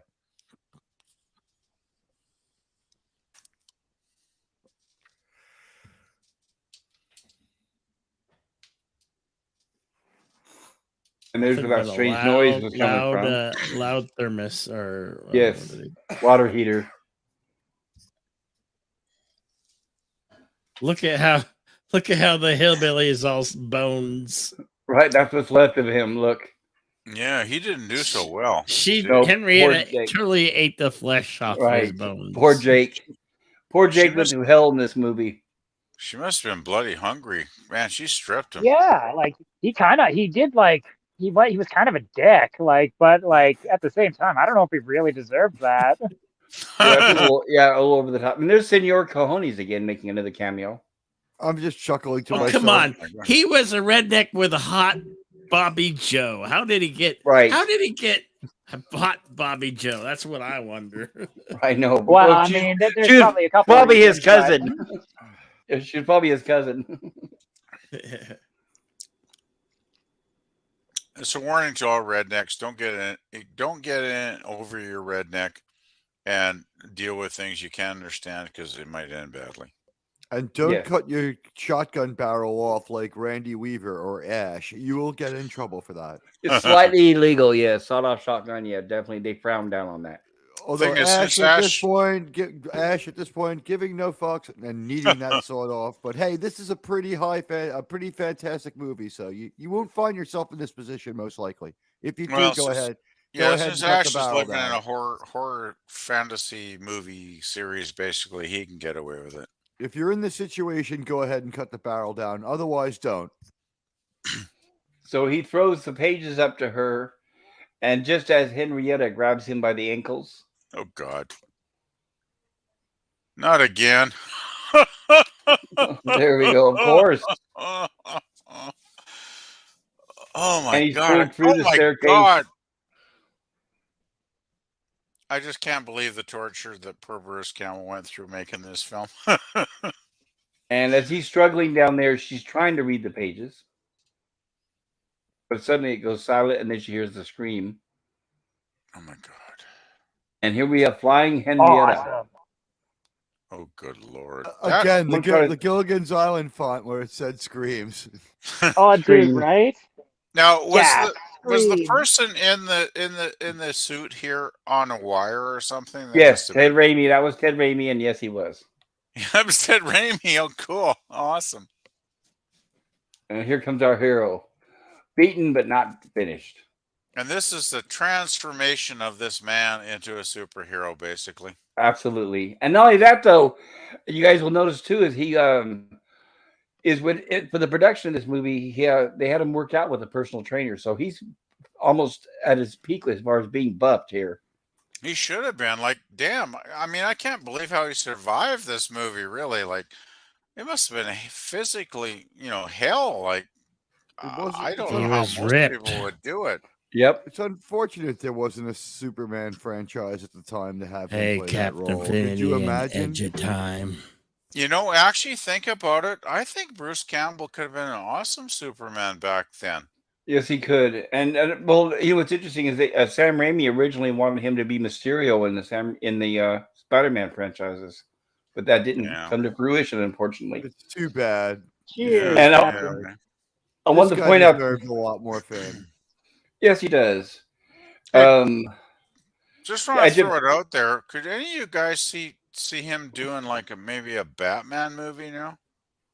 I As don't know, but Batman? Oh, I think he could do anything. I mean, God, the guy played Elvis, right? He's still the best Elvis, even. Yeah, I you mean, might be he's right. older now, so I'm kind of thinking maybe he could pull off a more mature Batman. I don't Yep. know. I mean, I could be just I have total faith talking in to him. my ass here, but I don't know. And he was in Burn Notice for the longest time, and they made Yep. like a movie for him. on Hey, it, to the Burn point where Notice. Mom likes Bruce Campbell. She's like, "Oh, he's funny. I love this guy." I he's wanted very to He's endearing. bring up. 80. She I wa- can relate to him. I wanted to bring up Burn Notice earlier because I love that series. It went for like 7 seasons. And what was it on AMC or something? It was on My the mom USA had, Network. my USA. mom Yeah, and that was I it. watch the special about the origin story of Bruce Campbell's character without the burn notice people. It was just him. Like he saves a village full of people in South America. It was Bird cool. Notice It was was- cool. I don't know if any of you guys have seen Bird Notice, but it's a really awesome show. You're gonna hate me for Uh, this, but the reason why I refused to watch Bird Notice, by the way, I was a full-fledged Bruce Campbell fan. But the only reason why I refused to watch it is because he wasn't the star. It was like, how disrespectful could they possibly be? No. You But know what? The network Pop, says no, Pop. and you put this guy on to give him money anyway. You have to just watch his work, and then send the message to the network, employ him, make him a leading man. I Yeah. mean, he ends up getting his own movie out of the show. They figured out people loved him. No, What are the you gonna thing say, is, PvP? the thing is, I want to say, Pop, you really need to watch Burn Notice. He might be like he's like the sidekick to the main character, but he is really great, and he gets to do a lot of shit. Like he's a very key character in the series. Like he's not just like Okay. some dumb sidekick. He's very The smart. role befits He's him. very He more smart. controls him. He's kind of his boss. Yeah, in a way, he's kind of. I thought he was like kind of like Charlie in Charlie's Angels, wasn't he? Oh no, he's Yeah, kind of yeah, like. no, more like that. He was like, "Listen, I can help you out. You've been burned. You got a burn notice. I'm not gonna kill you, and we'll throw you a job here and there." He was kind of like, not quite Higgins. I don't know where he would be in the if we tried to put it into a Magnum Matrix, but he helped. He's He more helped like him out. He's more like a drunken accomplice. Like he's hilarious. Well, once again, Bruce gets to use his comedic I think talents in the film, in the Again, series, right? Yeah, I don't know. We should probably kick all like the burn notice major discussion to the end of this because we're almost done Yeah, with this yeah. Let's movie. do that after the stream ends, and we can talk after hours, kind of thing. Okay. Now, I want to point out this scene here. For those of you, if you do know, then I apologize for repeating what you already know. But for those of you that don't know, that was Ted Raimi, Sam Raimi's younger brother, in the suit as Sweet Henrietta. And it was very hot. They would have to when they took a break and they would remove that suit, they would pour out all the sweat. Not to mention he had to use like all this Vaseline just to Yes. get into it. To get into it, yes, and the poor guy was already skinny as it was, so it's not like he could use or lose the weight. So in this scene, when Ash whistles at Henrietta to get her attention, and she turns her head, you will see the sweat pour out of the ear. And in the last movie, everybody was There it is. freezing making Oh the God, movie. yeah, right? that's a lot of sweat. Gross. Holy crap! Right. Now, pop culture in the last movie when they made it, everyone was freezing, right? Yes, it was freezing cold in the actual woods. And now So- they're all, it's hot Sweating inside of their a asses gymnasium. off. Right now it's hot in the gymnasium. And with they no got air a conditioning. fire going back there. And the fire, yes. Sam Raimi's like, that just added to the heat. It's like, I don't care about your car. You know, boys and girls, if you can't take the hit of the movie set, get out of the set. But Raimi's going, I don't give a crap if it's 100 degrees. I'm lighting the goddamn fire because it makes sense. You look at the cast, you can tell it's 100 degrees. Everyone is sweating like a pig. Oh, yes. That's And- incredible. I never noticed that much liquid coming out of the ear, but that's intense. That's all Ted Raimi's sweat. Yes, it is. Damn, I've lived in like over 100-degree summers and I never sweat that much out of my ears. That's Well, incredible. it was a really humid day that day. Must have been. Absolutely. Oh, that's Yeah, one something thing. Out, like out that. west here, we don't get humidity. 80%. 80% So that's good. humidity. Oh, I hate humidity. Oh, Humidity by the sucks. ocean, it's not a major problem. Oh, I'm not this is quite where by the the head, ocean, but I get the enough head to, gets the chimpanzee sound. This kind of reminds me of the Ray Harryhausen movies. The Sinbad Absolutely. movies. I gotta say, this is Absolutely. stop motion. I saw all the your way, soul. right? I saw your soul. I saw But your here- soul. But here's the thing: was there any other method for getting this effect anyway? I don't. Not Well, back I don't. then, I Not, don't no, think. with practical effects, no, not to make it look as good as it does. So they had to go Harryhausen style, but still lovingly done. Lovingly done. I think it Absolutely. works really well. I think Ray actually did. Ray actually ever see this film? Did he know about it? He was still alive at the point. At that time, I don't know if he ever saw it or not. I think he was live like at least 20 years after this, but Yeah, I don't he know lived a if long, anybody fruitful ever life. told him Yeah. about it. Yeah, I have a teenager. feeling Ray probably would have gone, yeah, that's pretty good. The I think daughter I'll singing approve. that song, "Hush, little baby, don't say a Because when did word." Ray die? It was like 20 something years ago. I can't remember now. I have to look it up, but I was a big fan of Ray Harryhausen. I love Ray Harryhausen. He's Here's one of where the Ash. Here's where greatest- Ash pulls out a big can of whoop ass. Right, here's where she's singing to Henrietta, hopefully to trick her, and the memory of Henrietta within the demon is remembers apparently the song. And here's here's where he tricks. Oh, limb from limb. Right. Oh, Ash is just whooping ass. That's right. That's where we have our Drew Ash.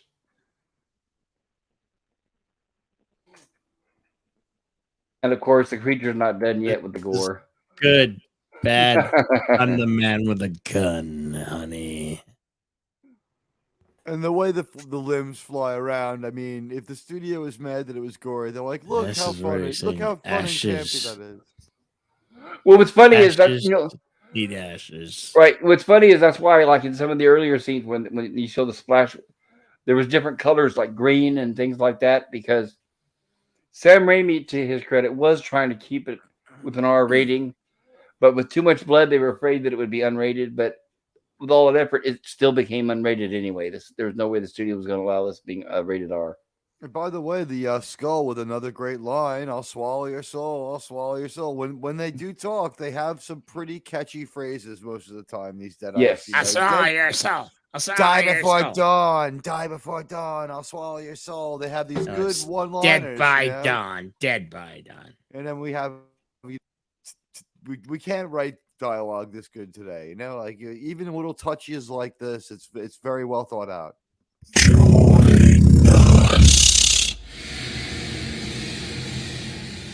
And here's where it looks like everything on the outside is suddenly just attacking the cabin.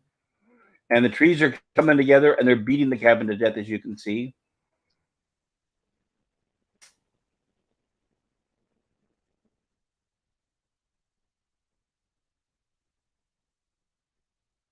And here they are, of course. She's trying to tell him what to do. And he's trying to say, you didn't finish reading the book, and she never had a chance to, pretty much. And there we go. Evil incarnate. Into an evil tree. And Ash He's gonna ages stay immediately. Gray streak. Right. He's And that turned one into a scene there. skunk. So did Raimi hire a wind machine of some sort? I'm Yes. assuming in this scene. Oh, Yeah. they Definitely had wind high machine. power Yes. fans on set. And here's her trying to read the pages the best she can. But Until unfortunately, she gets backstabbed right, a little pain in the back there. by Thing's evil cousin. I feel bad for her. I liked her character. I wish she would have survived somehow, but of course it was impossible. You know, it was a different time. We could kill women in movies. Oh yeah, Yeah, I This just is don't like where it killing gets likable women. the eyeball of this tree thing. It comes like Freddy Krueger's all these souls inside and things like, we won, we've won. Yeah, you can only go with the main character, I guess. I love this when the car is getting sucked into the other The dimension. This vortex. is great. the vortex. Yeah, and I wanted to mention too that head that popped through the door. I don't know if any of you guys are aware of this, but that prop that they built for the movie was too heavy to haul back to Hollywood, so they just abandoned it and left it there in that city where they filmed the movie.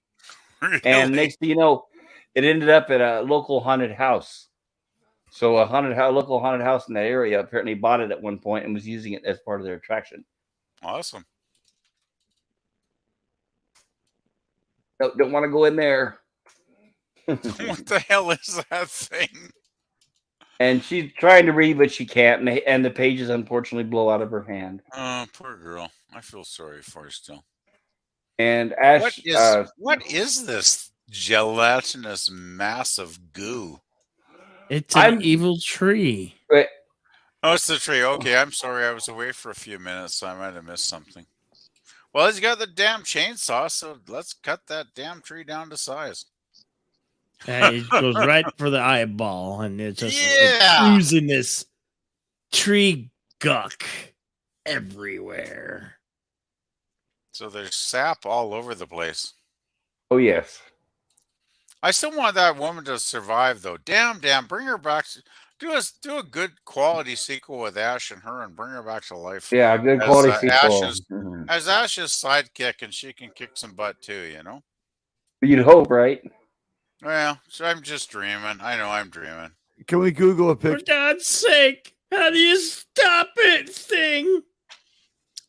Gotta love this last sequence with Ash getting sucked into another dimension. This is great.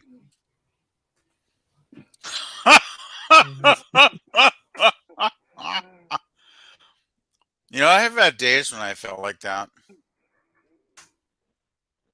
Nice effect, him flying through the woods. Some There days there you goes just feel the evil like, tree oh, with the shit, evil I don't know what to face. do next. Now My it's God. psychedelic. We're almost done. There's your opportunity for CGI, I guess, if they would have had it.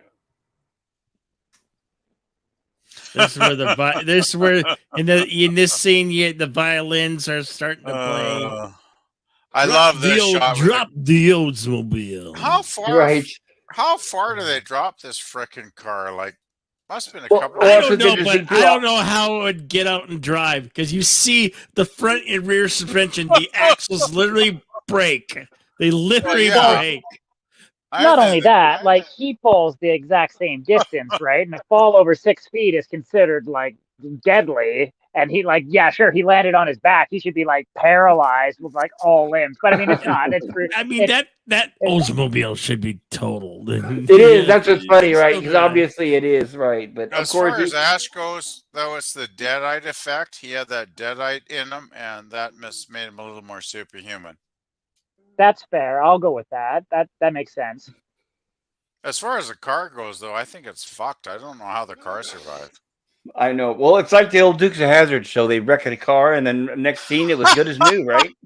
Yeah, jump the car over whatever. I mean that every week. that Oldsmobile's got one hell of a suspension. Let me tell you. It's like, let's just jump this car 1,000 times, and it still runs well.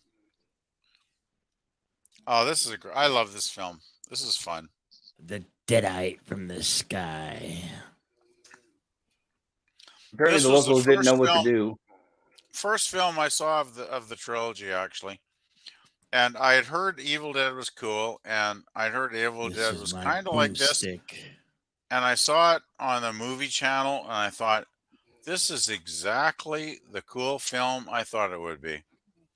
So after that, of course, I had to go and buy the DVDs for the first two. For a long part, some of these pieces were stuck in like what was that? Planet Hollywood. Like you could find different pieces Yes. in the Planet Hollywood. Matter of fact, there was several of it in downtown, the Phoenix, Planet Hollywood, downtown Phoenix area. I Was that remember. a restaurant or something? Yeah, it used to be a restaurant that Arnold Schwarzenegger was part of, or something. Yes. Okay, Arnold Schwarzenegger and But it went Stallone. under. It went belly up. Yeah, the only time I remember Planet Hollywood was like in 1997. I went to Washington, D.C. for a holiday, and back then, of course, I didn't remember seeing anything from the Evil Dead films, unfortunately. They were just showing a lot of, I think, Arnold they Schwarzenegger had some action pieces from films. this. If you really like the actress, Pleasant Valley Picker, you can see her in One Life to Live from 1992 to 20, where she played Blair Kramer. Oh, okay. Can you put that in the private chat, maybe? Because I'll never remember that, of course. With my memory, should I type it in there? No. And I want to point out, here's the scene where we get to see Sam Raimi as a cameo. Oh, where is he? Which one's In the Sam? center of the screen. Right there in the center. That's Sam the Raimi. guy Center. in the helmet. Yeah, in the Yes. in the night in the whole full Damn, Yeah. armor. he's a handsome mofo, isn't he? Oh, I he put was the link- skinny. I put- He was skinnier then. Oh, that's cool. That's awesome. Well, he's doing a Hitchcock, isn't he? Yep. Appearing in his own film. Awesomely Can cool. I just say something? I really wanted to see the next movie.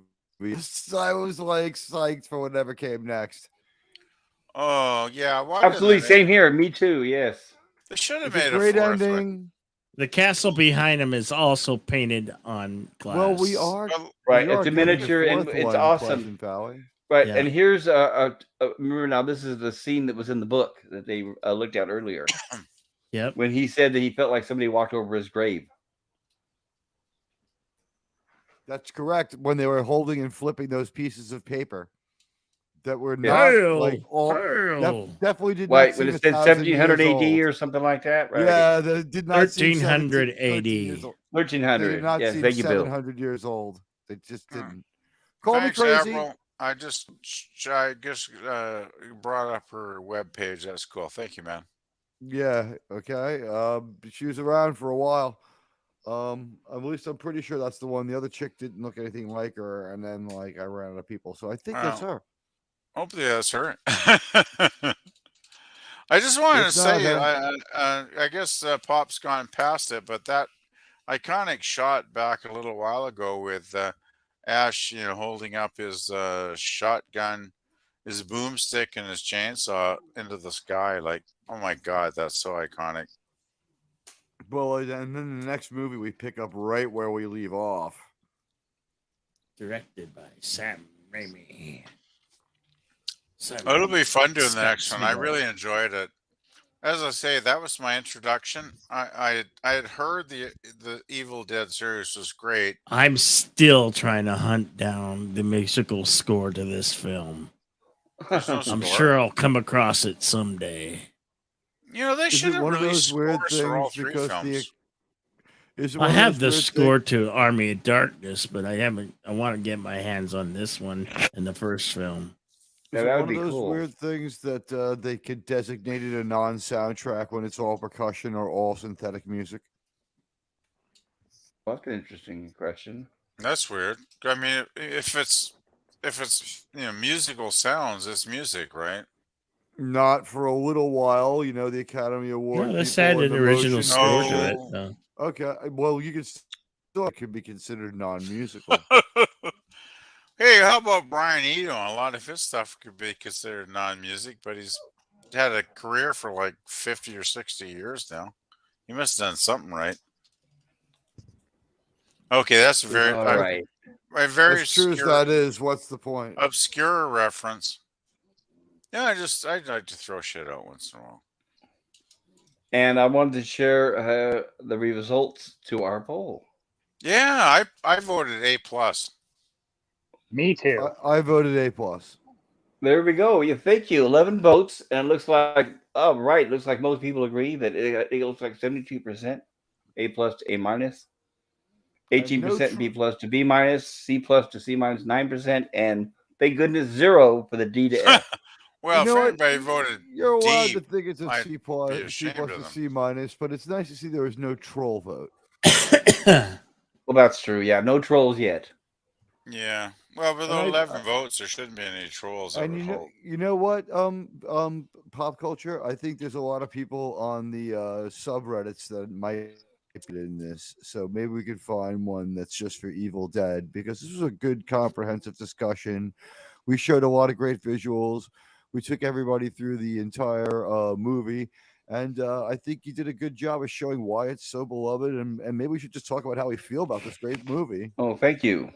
Yes, Yeah, I agree. Thank you. Wow, what can I say that I haven't said? Yeah, what can I say that I haven't said already? When did you first see it? I saw it at the theaters. I was a fan. I still remember the first time I saw the box of the movie at the video rental of the first one, Evil Dead. And I remember showing it to my friends their first time seeing it. Welcome, Captain. All right, lads. Good afternoon. Hey, what's going on? Hey, Captain Finity, or Captain Petkoff as he now Hey. goes by. Captain Right, so- Finley, Hail, Captain. He's I from like the only that. channel where a captain commands an admiral. I know, right? Well, let's just call it even Stevens level pegging or something. There we go. I'm a power bottom. That's what she said. Yeah, when this Okay, good to when know. when this came out, I was already a 100% hardcore fan. So I was anticipating it. And I was excited. And I remember I drug my girlfriend at the time, who was really not much into horror movies, and a good friend of mine and his girlfriend. And I remember walking in, and she said, "Now this isn't gonna be gory, is it?" And I'm thinking, "Oh well." Oh shit, you Can were I in ask trouble you right at another that Yeah, but point. it was interesting when we walked out. She said, "Well, I like that." She goes, "I actually liked it. That was funny." Wow. I would just ask, what kind of I car like it gory. did you drive there? 1969 Cadillac sedan DeVille, my first car. Wow, what a great Cadillac. ride, Oh, man. baby, I like it gore. Yeah, that car, my Cadillac, the trunk was so big I could fit 5 people in there when we took it to the drive-in. How many And times did you do that, Pop? I know, very suspicious. I can't tell you how many times I would pull up to the ticket booth. Yeah, 1 ticket, please. And the guy's looking around my car. Just you, hon? Yeah, just Could you Pull up me. please to my pop ticket your booth, trunk baby, there, in a dude? big black Cadillac. Oh, the good old days. my college roommate made me watch Reservoir Dogs over and over, but this was the movie I put on in college in my dorm room. Oh, definitely. When I was in the Air Force, because by the time this came out, like I said, I was in the Air Force, and I showed it to all my friends there, and they loved it. It was like, yeah, it's definitely good with a crowd. I'll put it that way. Definitely, if you're with a crowd of people, a crowd of friends, this movie I highly recommend it. You won't have a. There's no boring spots. Obviously, we just covered this movie, and there's nowhere in the plot does it lag. And we Well, that's expanded the on thing, right? everything, and it was you know what? There's something in this movie for everyone. It's a lot of fun, and except a little kid. Yeah, I wouldn't recommend it to children. No, No, I I would wouldn't say want to at show it least. to anybody under like 10 or 12. Yeah, I'd say 12 and up, maybe. Everyone above maybe a high school kid, but everyone above the age of 18 can absolutely find something to enjoy in this movie. It's fun, it's funny. There's a couple of pretty girls, we see some crazy shit. Yeah, I think it's like a roller coaster, like a haunted house.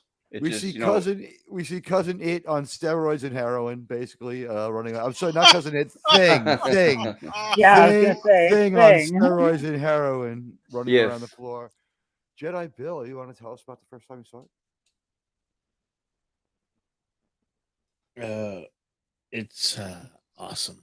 So, Oh, there you go. and you That's as good a should review as definitely I could watch ever it. imagine, actually.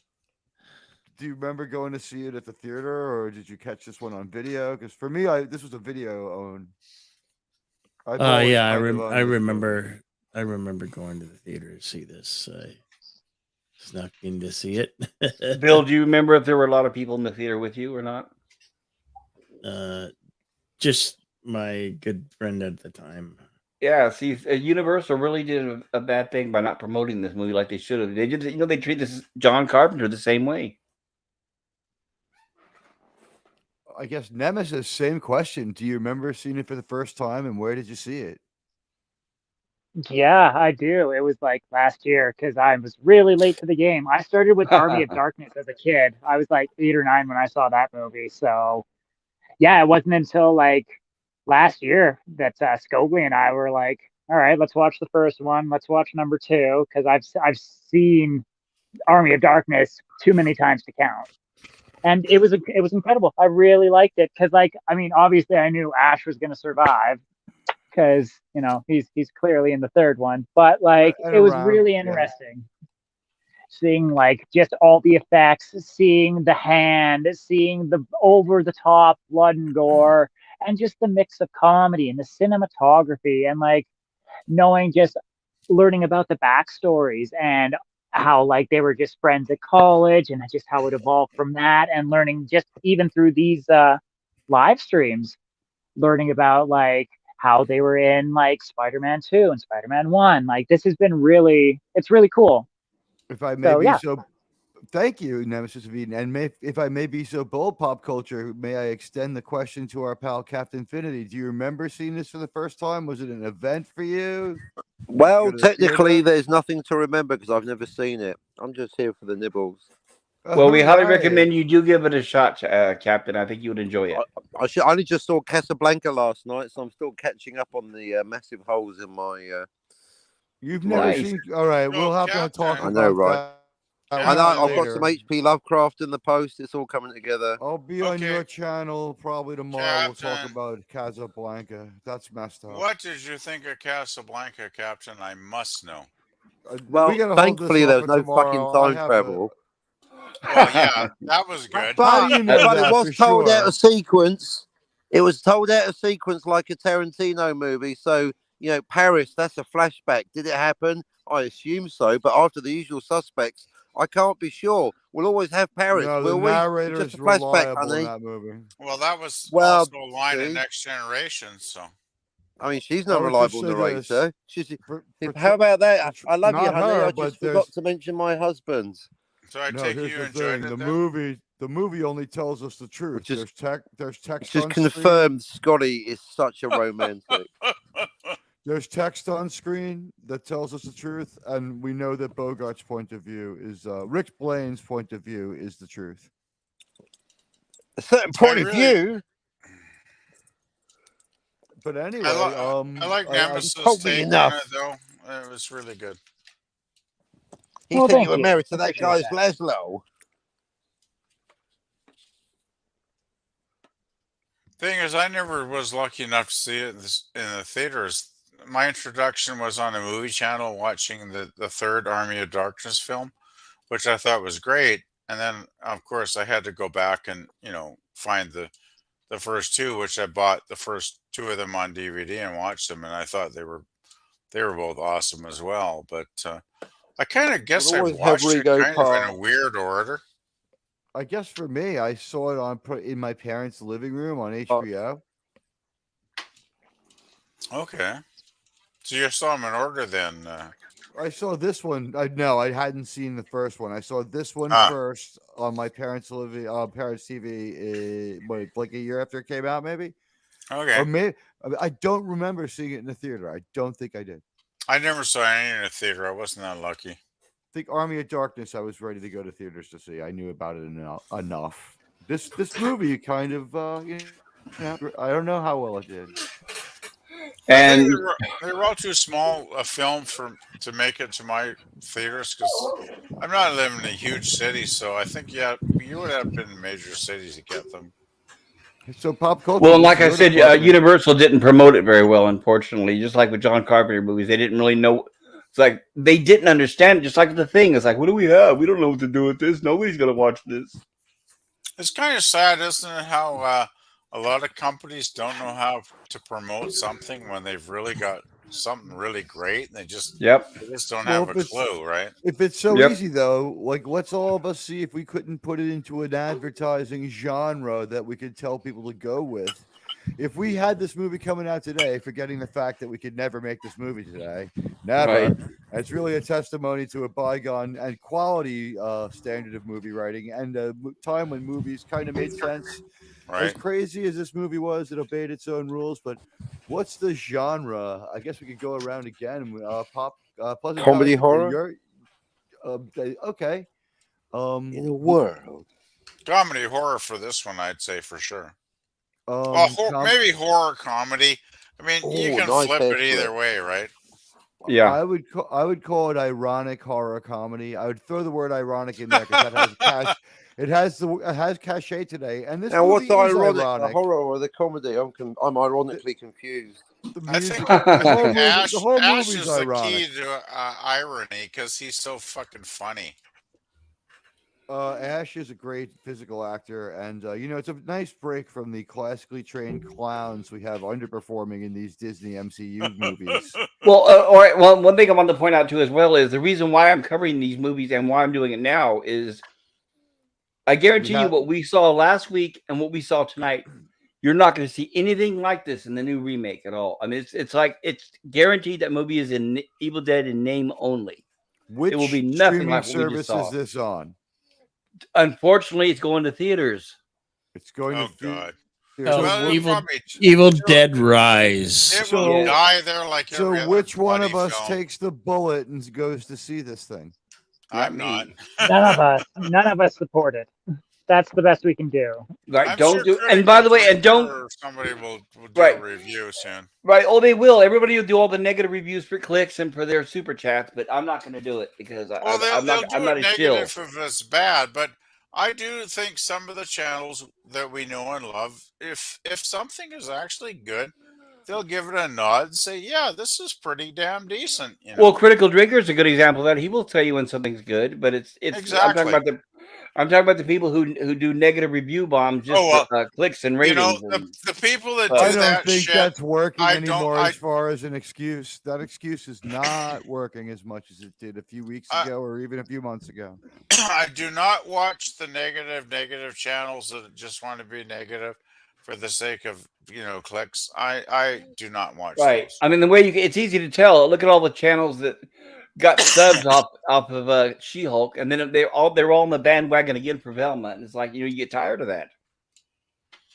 Yeah, if they don't have, the thing is, if a channel has somebody who's intelligent, who makes insightful comments, who can critique whatever they're critiquing, in an intelligent way, and go give their reasons for why they think it sucks, I will watch that. If they're just hating on it, I don't even subscribe to those kind of channels basically. Yep. But Well, unfortunately, I it mean, works. you gotta. Well, yeah, Sorry, Pop. sadly, I Go, guess go they ahead, do get Nemesis. they get points, right? Yeah. Yeah, go ahead, Well, Nemesis. and I mean, like, if they're willing to admit like proper points and valid points, it's fine. Even if it's a mostly critical take, I'm open to other people's opinions because it's nice to see. I mean, don't get me wrong. There's just dumb opinions that you get a lot, but Open like, to other people's opinions. This is YouTube, sir. I Guys, guess just I gonna am still new say, to the streaming tap. What can I We- say? It'll be beaten out of me soon. Don't worry. Give me like 2 more streams. No, not on the Pop channel. This is incredible. This is No. quite the community we have here. Now, guys, remember, we could all go see The Devil You Know starring Omar Epps and just sneak into Evil Dead Rise without giving them any money because that also comes out the same week. I wouldn't even want Yeah, to give we can money do to that. whatever that movie that is. That's my plan. It looks like it's a harmlessly bad movie. Boundaries and bonds are tested in this gritty Harmlessly crime bad. thriller about Harmlessly. family, morality, and redemption. Once incarcerated, Marcus Cowens, Omar Epps, is trying to turn over a new leaf with the support of his loving family. Oh, Upon God. discovering that one of his brothers, Will Catlett, may have been involved in a horrific crime, Marcus grapples with the limits of brotherhood and loyalty. He and his Oh, family, increasingly weary of the justice system's failings, end ooh, up in the crosshairs of a seasoned but jaded detective, Michael Ealy. Written and directed by Charles Murray, The Yeah. Devil You Know evokes the question, am I my brother's keeper? And at yeah. what Next cost? next Tuesday at 7 p.m. on the Lifetime channel. But you know what? I would give my money to this harmless film and walk by and sneak into what I'm sure is going to be a fairly empty theater for Evil Well, Dead you giving your money, Rise. yeah, but you giving your money to that quote harmless film, you're promoting it, and they're going to think, oh, people must like this. Let's make another one. This one random wacko in Queens. The movie's gonna. Let me tell you something. Random This movie wacko. theater. I This love movie it. theater is not going to be that packed anyway. This is not a good time for movies. Even in April, people are. How about this? gearing Why up. don't you just walk in and say, can I use your bathroom? I could try that, but I'm not Right. allowed Maybe the to. most action That's that theater's the- gonna get that week. In the bathroom, most action you'll ever see. You know, after listening to that description, I'm like thinking, what the hell am I even here for? It's like, this is just so, it sounds so vague and pointless. It's like, I would never pay money to watch any of this. It's As just, Go- Okay, you know what? man. Also coming Gogli out said- is a movie called Boone about a mercenary. So I mean, you could see that and sneak No, into thanks. Evil Dead Rise. No, Well, there you is know, there is no movie Mercenary coming might out be that I'm going to pay interesting. money to. Yeah, not I, until I don't woke. pay money for anything anymore, Right. basically. Not until woke culture is far in our past, and will I ever give a dime to Hollywood again? So, pop culture curator planning to get cryogenically frozen. You heard it here first, people. We're going Well, to if freeze I him for die about first, then 100 I'll die years. happy.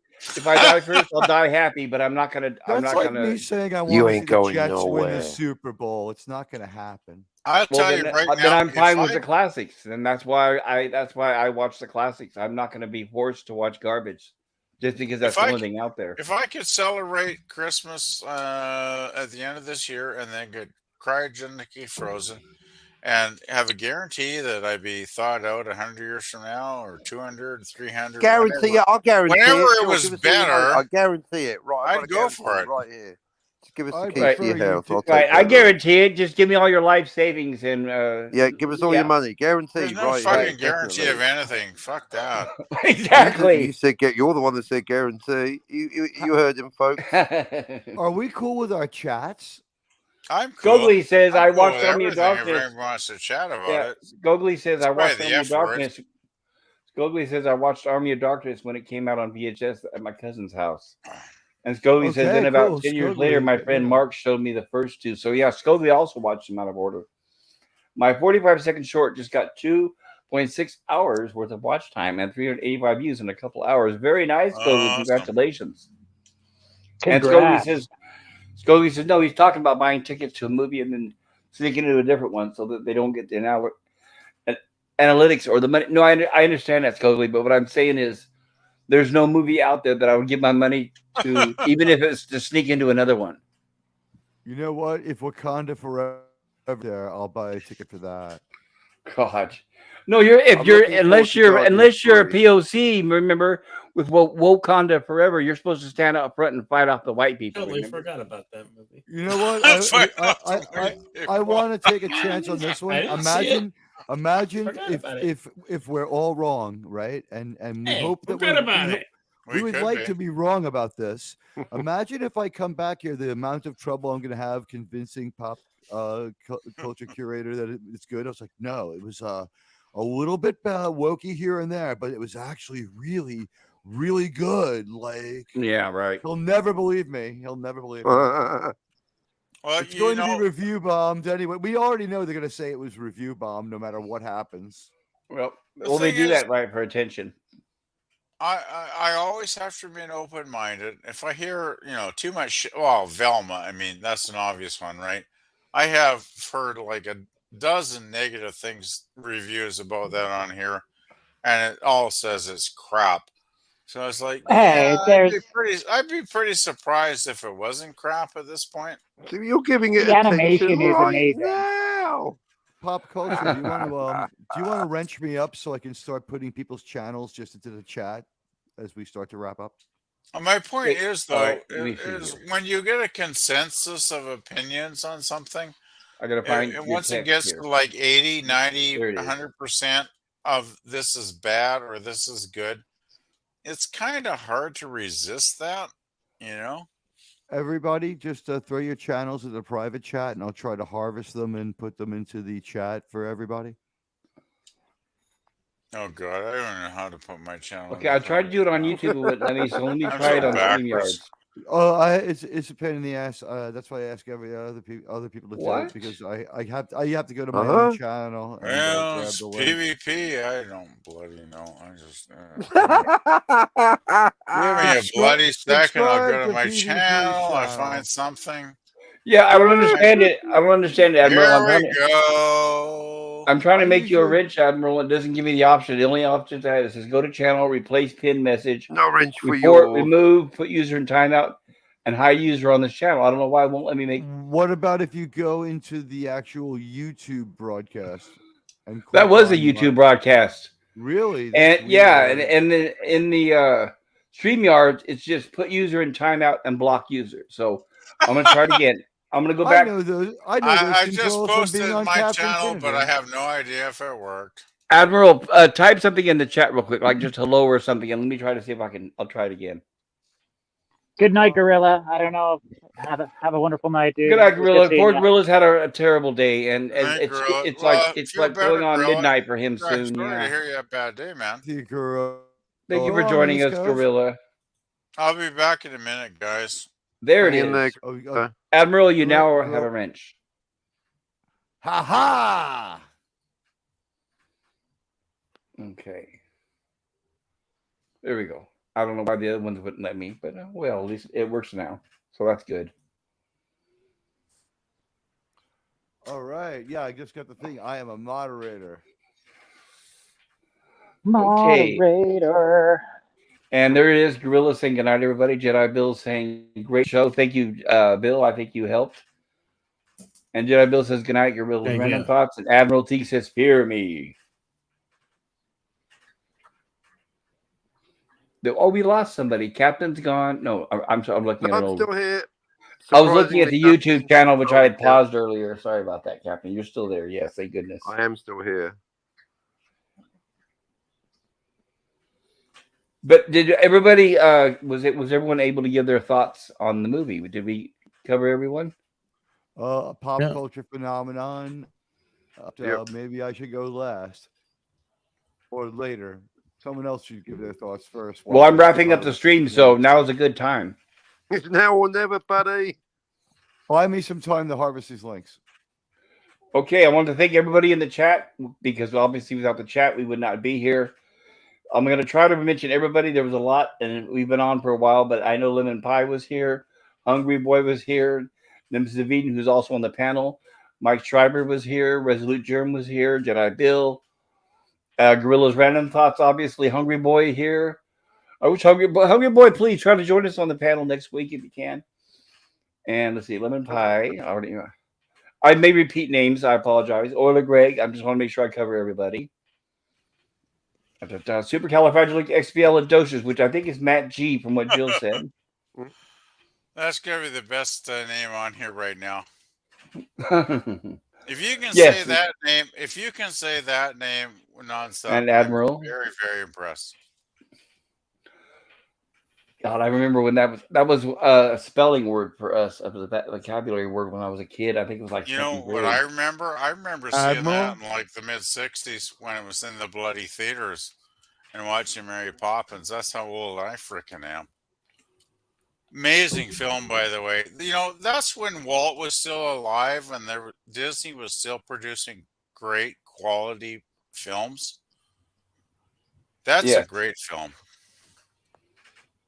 Anybody who hasn't seen Mary Poppins, go check it out because it's damn good. I always thought, even as a kid, I always thought it was funny why she flies with her legs spread apart, but who knows?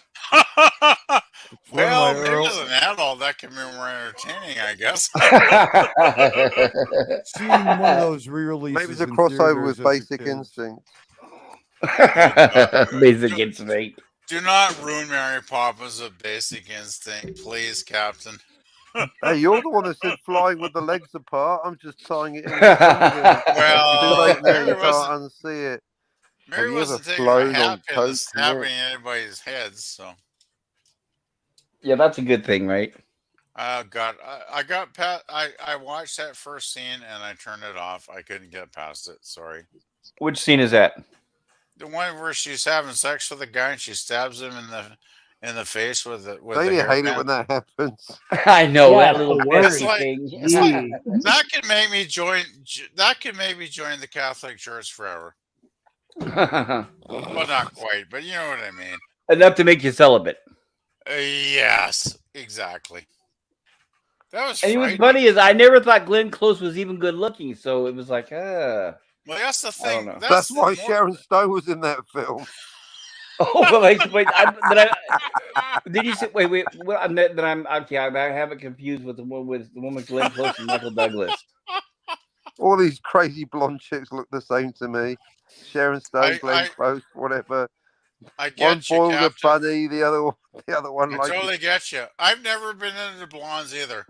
There's like a blonde every once in a while, maybe 1 in 10, 1 in 20. I'll see a blonde and I'll go like, yeah, damn, she's pretty foxy. Most of the time, nah, they don't do it for me. Did you hear that, Marilyn Monroe? Sling your hook, PvP's not Well, yeah, I would have fucking done Marilyn Monroe every day if I could have, yeah. No blonde tops Barbara Eden. I'm sorry, she's the Oh, one. Barbara Eden. Now that's Pop see, culture that's the curator's kind of right. blonde I would have done. Yes, She was gorgeous. Oh, she still is. She's she's still still, what? yeah, she still looks gorgeous. fantastic. Can I say something? Pop culture. I was a little more Absolutely. attracted to her evil sister, the brunette, maybe because I Ooh. like bitchy women. When she was like, "Oh, On I Dream of master." Jeannie. Well, Like, probably because he had the life. He's boning her evil sister. He's boning her, and he's got nothing to apologize. She's like, "I'm so sorry. You had to have like crazy sex with my sister all week." Oh yeah, Jeannie, it was a real hell. I got to get to work. He's really up my ass. Can we do an I Dream of when we get to the end of Gilligan's Island? Can I Oh join you my for God. an I Dream of Jeannie stream? What you call it? I jerk to Jeannie. I jerk. Oh my God. right, You know that's what we would be talking about all the time. Right, forget the episodes, right? We would have like a disclaimer ahead of time, pre-recorded. It goes without saying that many times during this broadcast, men masturbated. It was a different time when television was made for men to be men, and masturbation was not seen as something to be done crying in a No. closet. Right. You know? I humbly have to add, that's probably still true today. There are probably still millions of men enjoying Jeannie. Well, there is. I'm It's still in syndication, obviously. Can you imagine But what I mean in that way. I'm just gonna be like a little bit insane. Thank you, here. Gorilla. Could This you is what I was going to imagine- bring up. Oh, go ahead. No, I was going to bring up exactly what Gorilla is mentioning here. Comedy is very hard to review. We've been talking about this with our Gilligan's Island reviews. Comedy is nearly impossible to review without mocking it or making a parody of it or riffing on it, like Mystery Science Theater 3000. So it's not easy. With Gilligan's Island, for example, if we pick it apart, then it ruins the jokes. Is my point. So it's not something that that I'll be doing again after I finish Gilligan's Island. I won't be doing any of the comedy for that reason. Pop. When you I don't think we would be doing this as a comedy. I think what we need to do is like a prop week where we don't need as many slides, just like 5 or 6. We talk about how this show. Don't need that many slides. Yeah, I'll just stop on one and we'll talk about it for an hour. 5 or 6 of the most alluring pictures of Barbara Eden. 5 or 6 pictures only I'm of Barbara back. Eden. Welcome back, Bill. Only of Barbara Eden. Absolutely no one else would be featured in the slides, and we would just talk about the episode, right? And we would just be like, now I just want to say that as a she does go up into space as a tiny little miniaturized version of herself. Yes, she does. That's coincidental to the fact that when she's in her bottle here, she's just looking hot. What do you think about that, pop culture? Oh my God, those Jeannie pants! I mean, can you? We'll just objectify her. Yeah, we could talk talk about about that wouldn't want to peel those Jeannie pants right off of her. And every episode, we should research her wardrobe so we could talk about how hard they fought for her to be objectified and what her views on it were. And I think that's what it is. It's not reviewing it as a comedy. It's like, now I think this is a great objectification of women. Where we see an idealized woman, classically beautiful, and we talk about the value in this. And pop culture, is there value in classic beauty? Do you think people would want to watch this show? How did it do in its time? Well, absolutely, there's value in it, but the thing is you can't analyze straight up comedy. With Gilligan's Island, we can analyze it. Analyze it as a show about a hot woman. With Gilligan's Island, I try not to analyze the comedy itself, but the situation that they are in each week. I think it's a really lovingly done Gilligan's Island, and I want to say our Evil Dead cast would be nothing without the Gilligan's Island font. The Gilligan's Island Evil Dead font. It is the same font now. I do enjoy the Gilligan's Island font, especially when Ash is having a brain freeze and it's like he's channeling his inner Gilligan. And now when I hear the outro music for Gilligan's Island, I think of Evil Dead. You know,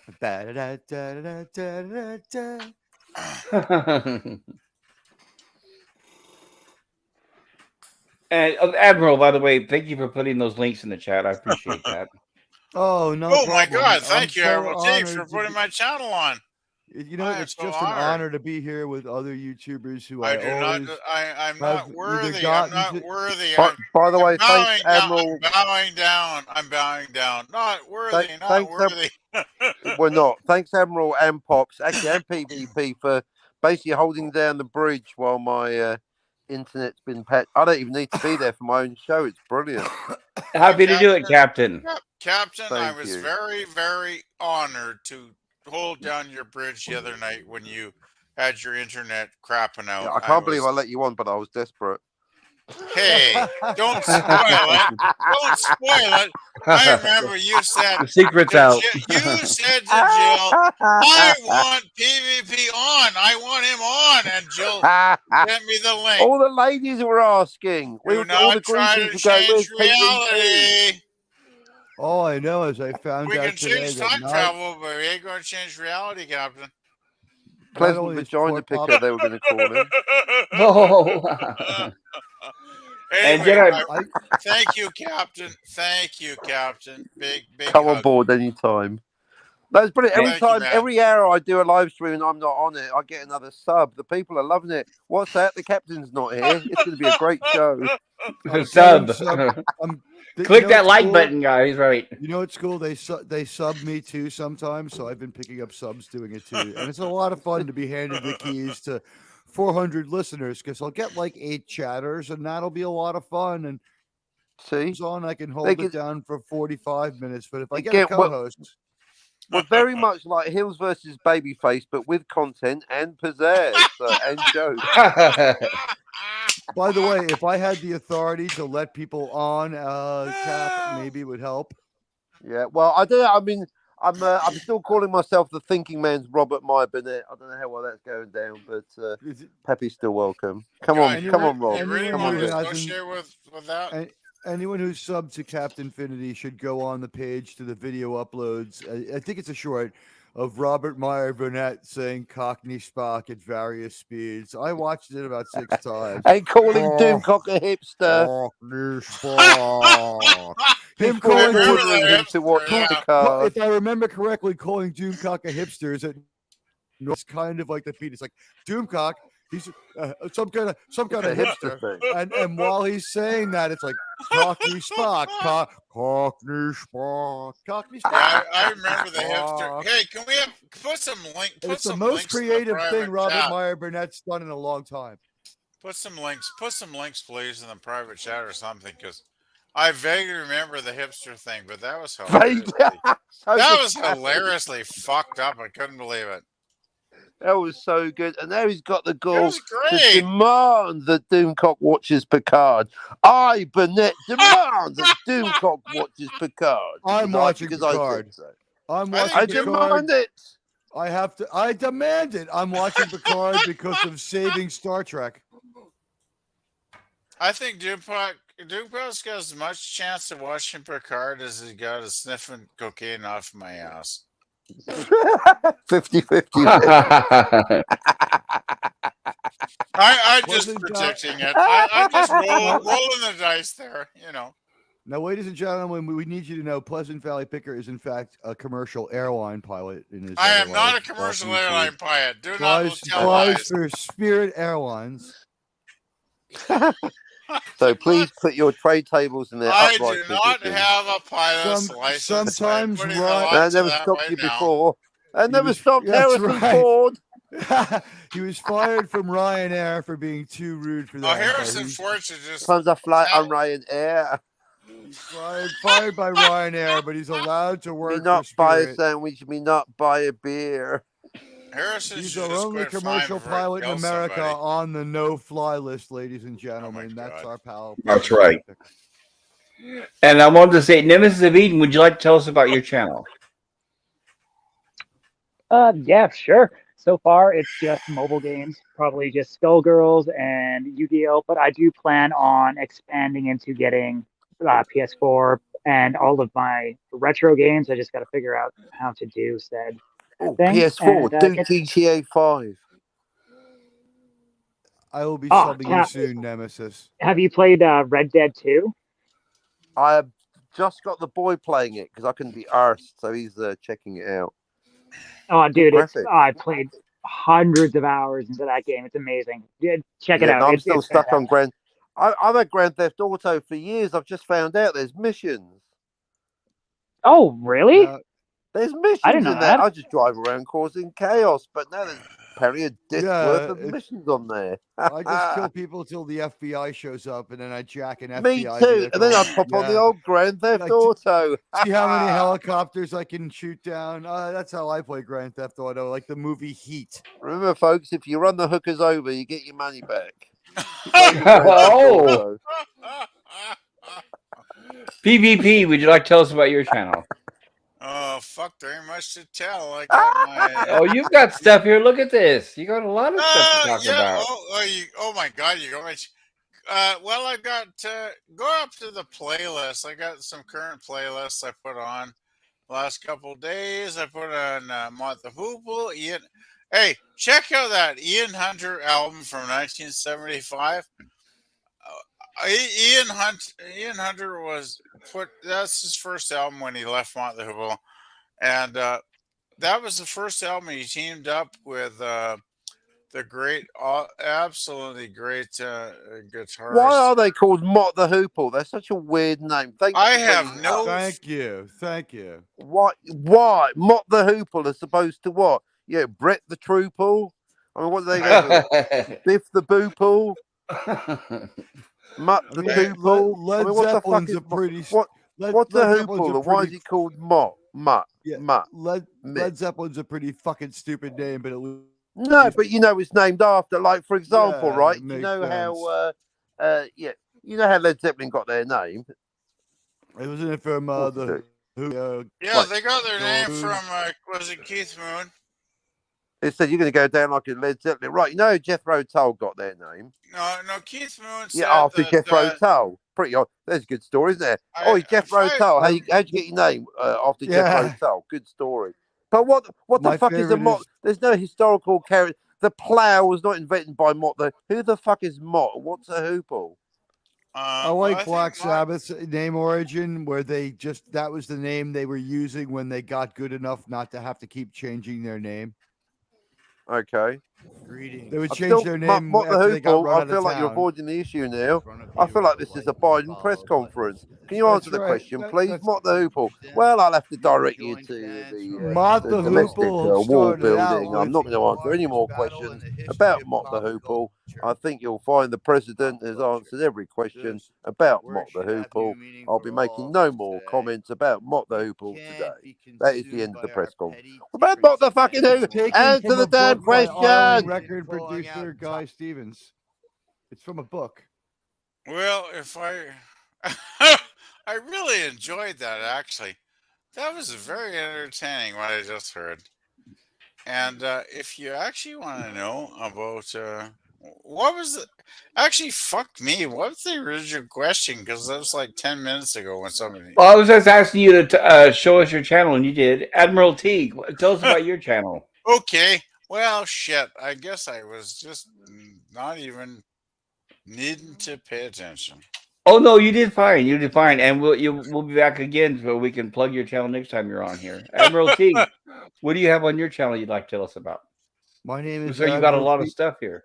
My name is Admiral Teague, and yes, I have a bunch of stuff, including if you look at the Frost reaction we did for her Rage Quit, what I did was I transformed the reaction. I found a female and she was reacting to Frost, and she was scoffing at her, and she didn't feel that Frost represented her, and she said, "Fuck you, we gatekeeped you out of our community." And I translated that and transformed it. And what was funny was about 3 days later, the chick who posted the video, she posted on the thread that she loved the video and thought it was great. So I pinned that to the top. So she is now a fan, and I follow her. So I'll be transforming her some more. Yeah, that's how making alliances here on YouTube, so that like she can speak for me, because I can't. Instead of me taking down Frost and just saying she looks like the dead guitar player from Def Leppard, if we all remember Steve Clark. Oh, rest in peace. He was a great guitarist. Let's just stay on point here for a minute, Pleasant Valley. No, sorry. He I've looks been a lot. fucking doing that shit all right. Sorry, man. He looks a lot like Frost. So if you want to see someone who looks like Frost, look at Steve Clark. So we've got I that. feel We've sorry got for him. We've got Saving Star Trek. I try to go live every Sunday before football. We're looking for someone to co-host this week's Saving Star Trek. We had PDB in the initial live Saving Star Trek discussion, and the idea is this: we take one person, and you come on and you talk about your favorite episode of Trek. And if I can't get a co-host, I'll just go on live and figure something out. But so we're recruiting now. Tweet me on Admiral Teague or make your bid now. Very cool. Yeah, looks like that's excellent. I appreciate you sharing that with us. Join my fleet at Saving Star Teague. Thank you very much, Pleasant Valley, but Pop Culture Curator, for letting me be on here and experience this with you, because you love this movie, and that was the best part about being here. Well, it also helped too to have you wonderful people here. So I couldn't have done this without myself, or by myself, definitely without you guys. Yeah, teamwork. Jedi Bill, what say you? Tell us about your channel, who has 2.42 thousand subscribers. Oh, nice. All right. Well, congratulations. I Look at that. I have karaoke streams every Wednesday and Saturday nights. And I do the Insomniac Soup most nights. I think I was going to have one tonight, but I would be starting right now. But I did it. So, I'm sorry, Bill. It's okay. It's all right. It's all right. Well, I am glad you are here, Bill. And I do Western cinemas on Sundays, where I play a great Western, and I do numerous other live streams on my channel, and I just rock and roll and go with it. Absolutely, and I highly recommend it. It's very entertaining. I always here to kick ass and take names, especially when I'm out of bubble gum.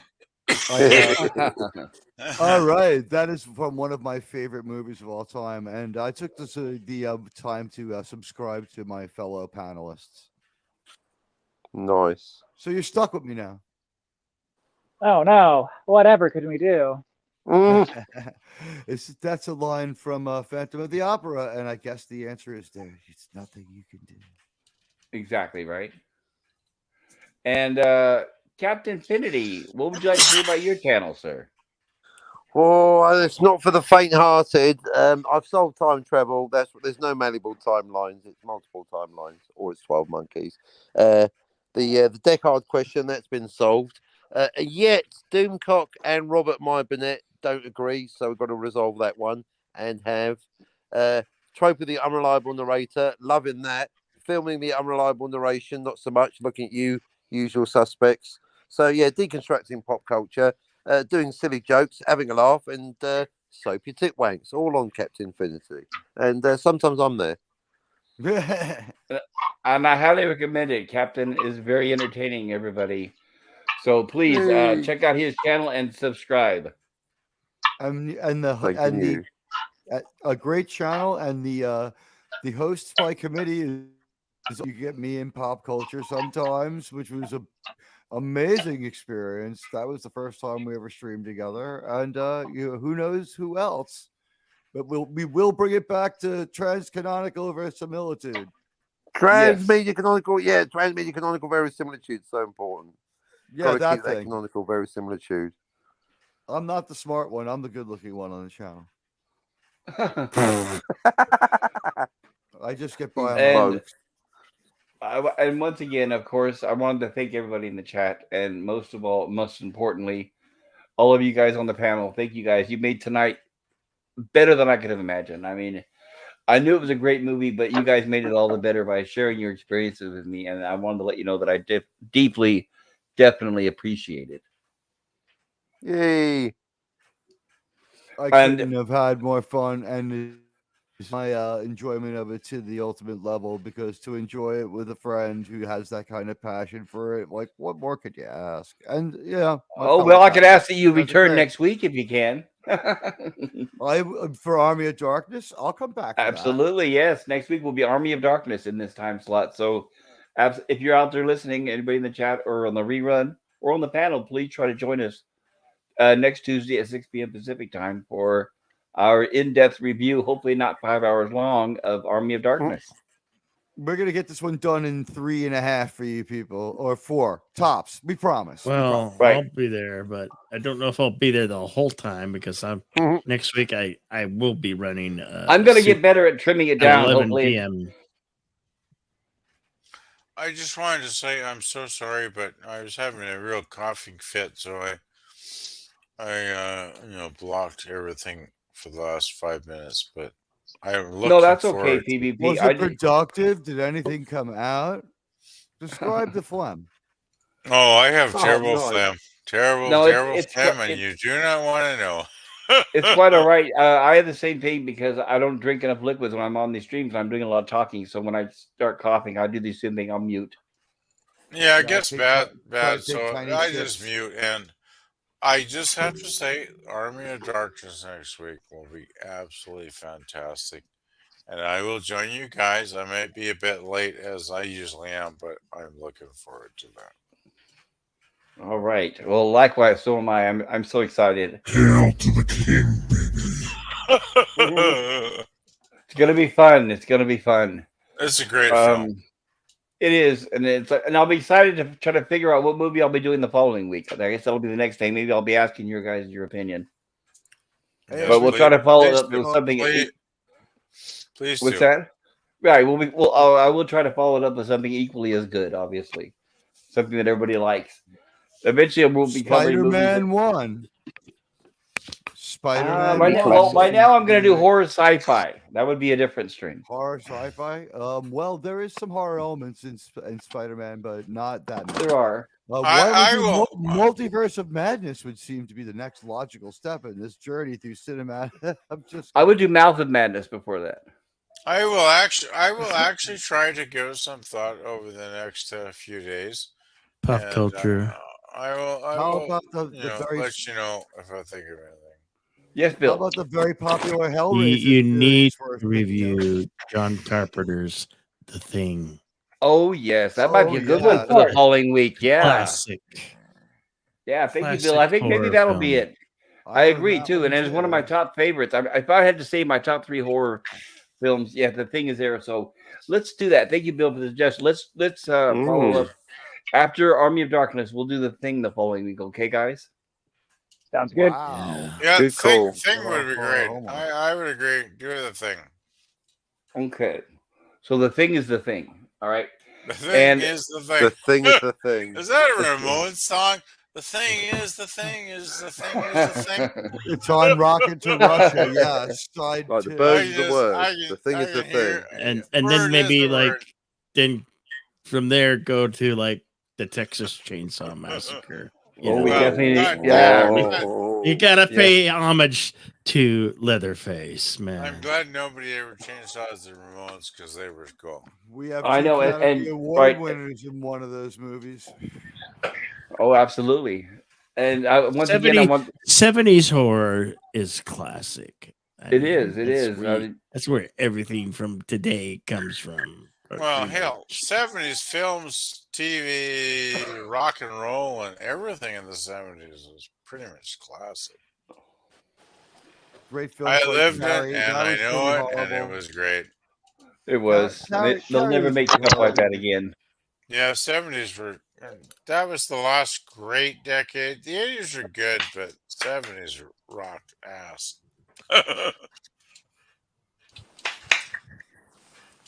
Okay, so I'm going to be closing this out. Thank you, everybody in the chat. It really meant a lot to me, and I had a blast. And again, thank you, everybody on the panel. Thank Please, you. everybody, check out their channels. Thank you, Captain. It was a Thank pleasure. you so much, Pop. You were awesome, as you always are. I love Likewise. your insight. I love your insight and stuff that we didn't know. It's always cool. Yeah, there's so much remember more that I everybody in could have chat. shared, but 4 hours Oh. is enough, I figure, right? Well, That's why I one recommend the book. I definitely recommend the book. Evil Dead Companion, and as well as the documentary I mentioned earlier, The Making of Evil Dead, Wow. which is called. Hold on. I'm going to forget the name. Swallowed Souls: The Making of Evil Dead 2, dated Cool. 2011. Look for it. It's an excellent recommend. Awesome. You know what? Thank you, man. Without doing any slides, you could do a part 2 with some panelists on just reactions and feelings about the movie and some thoughts, and do a little research on it and hit it one more time as a discussion. Evil Dead Actually, 2. That's You a can do damn that good. too. If That's there's a good. more movie, That's a- why not say it, right? That's a damn good point. Maybe just do it like a stream where you go on and just give us all the links, and we could do like a private kind of chat thing and talk about it. Well, we could actually show the Not movie if I wasn't exactly on what I was YouTube. thinking. Yeah. We could view the movie together and just give people time codes and they could watch our reactions. People watch it a lot. Exactly. We could do like a watch party and just talk Yeah. about it, right? 6 incredulous people watch Evil Dead Rise. That Six would be the weirdos ultimate. watch some film tell that you nobody right now, gives a the one crap that would get about. The one that would get the most views would be us watching the new one and how angry we would be, but we'd have to turn on our cameras. Well, I have no camera, so I have to be incognito because That's okay. I have Totally a regular fine. job. Changing your avatar to one that expresses it. Okay, I will do something weird next time. That's I will. totally fine. No Maybe hurry there, I'll PvP. I'll turn my Next avatar time. into Jim and Simmons or some fucking thing. I don't know. Okay, Thanks for having me on. I'm really glad I got bloody to be know. part of this. So thank you 100% to everybody in the chat and 150% to everybody on the panel. Thank you for making this an excellent, enjoyable night. And I'm so excited for next week. If you're able to, please check out my Gilligan's Island streams next or tomorrow. If Gorilla's able to attend, I will let you guys know. I'll be talking to him to see how he's doing. Yeah, I got to work unfortunately, but Okay. Bunch of work on the East Coast, but I'll at least be there for the beginning of the Army Darkness stream. We'll see how much we can get done before I have to turn in. But it looks like Okay. I'm looking forward to it. Yeah, I'll do my best to get these trim these down to where they're not as long too. I'm a bit of an Iron Man. I can get short shrift on sleep one night and still get through it. So I know, but I'm watching, and my viewership drops the longer we go on and on, because it started out with I had a pretty good 10 to 12 people when we started the stream, and now there's 3. So that's the problem when we don't stay on top of it. That's the problem. It's atypical though. Don't worry about it. I know, but still, I know people. If think about this on the rerun, it loses a lot of value if we're deviating from the movie itself and talking about other things on the rerun. People no digressions, people. Focus. Yeah. Right. No Star Trek. No nothing else. This is a horror stream. You got to remember the reruns. That's a lot of your business too. There are a lot of people watching your reruns. You're hoping, right? You need to come up with a video. Say course correct. Back on course. Get back on course. Red alert. Yeah. Focus. Damn it. This is no train wreck. Blow a boat on the microphone. The soup is always a train wreck, so that's entitled to be a train wreck. Well, when you have an open topic, open mic, it's okay. Right, that's how with my rumblies from the lab. I'll have whatever PvP's having. I'll throw this link. I have had I'll throw the link for this stream. I'll throw the link to this stream. Hey, you know what? We can tell. Sounds like PvP is feeling no pain. Is that bad or good? Good. That's all, folks. Totally fine, sir. I tried to really focused unpacking of your thoughts. I tried to offer creative opinions on any. Wait a minute, you're intoxicated? You're kidding me. So if I'm too pissed, I apologize. You might. You're fine. No, you're fine. Pop culture. But hey, sorry, what's that, Bill? What the fuck? You might want to unhighlight the comment. Very boring. My comment. Boring, tedious work. Thank you, Bill. You sorry. Can imagine in my office. Yeah. So it's like, you know what? if I had 2 days of boring cheese work and I did okay and I got some stuff shit done, and like it's like what the fuck? If I can't go out with my friends, have a few drinks, and enjoy them, what the hell's life worth living, right? Yeah, what's life for? Right? Boom. Well, we You got enjoyed having you you. here, PvP. So Hey, Boring. I that'd be no enjoy. problem. You know, Street I just want bridge to out say my I window. enjoy all you guys. As I look longingly out my window at the 59th Street Bridge. Other thing is, I'm Ah, seeing the Queensborough. Oh, you Woody Allen, you. It's the Queensborough 59th Street Bridge. Yes, in Yay. fact, the Queensboro Hey, Bridge. anyhow, I have look a at the pretty good view. bridge. Look at the bridge, anyhow. I can see Thank City you Field for from my house. enjoying the review of Evil Dead 2 Dead Wow. by Dawn.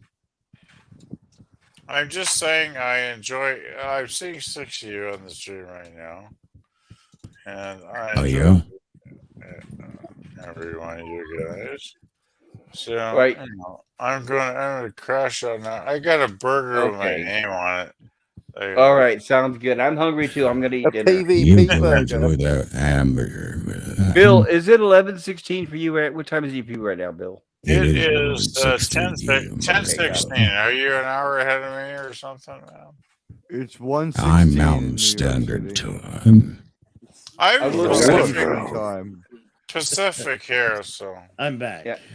I will All try of to cut. America I'm- should The be old on the storyteller likes to, he likes to be. I am going to anyway, try to cut this shorter next time, guys. Sorry. it don't matter because I'm going to go eat, sleep, and I'll probably Silicon on Valley sometime Picker's on the Canadian. weekend. He's on metric time. Metric time. 10 Metric hours a day. fucking time. Yeah, Fucking metric. It's the he's same got fucking 100-minute hours time. and a 20-hour Right. day. You guys got to 10 remember that. days Hey, a week. I you- love her. His 10-month year, his 10, 30-day months. Okay, Cheerio. U.S. Canada. Anyways, Pop, New this has Zealand, been you guys fantastic, own sir. the We same don't fucking use thing. U.S. Thank you, Nemesis. measures. I We agree. use I'm trying to end we it. use imperial measures. Yeah, I'm okay, sure- guys, Like a band-aid, guys. pop culture, right off. Reel it in, boys. Reel it in. Right, Holy. bye.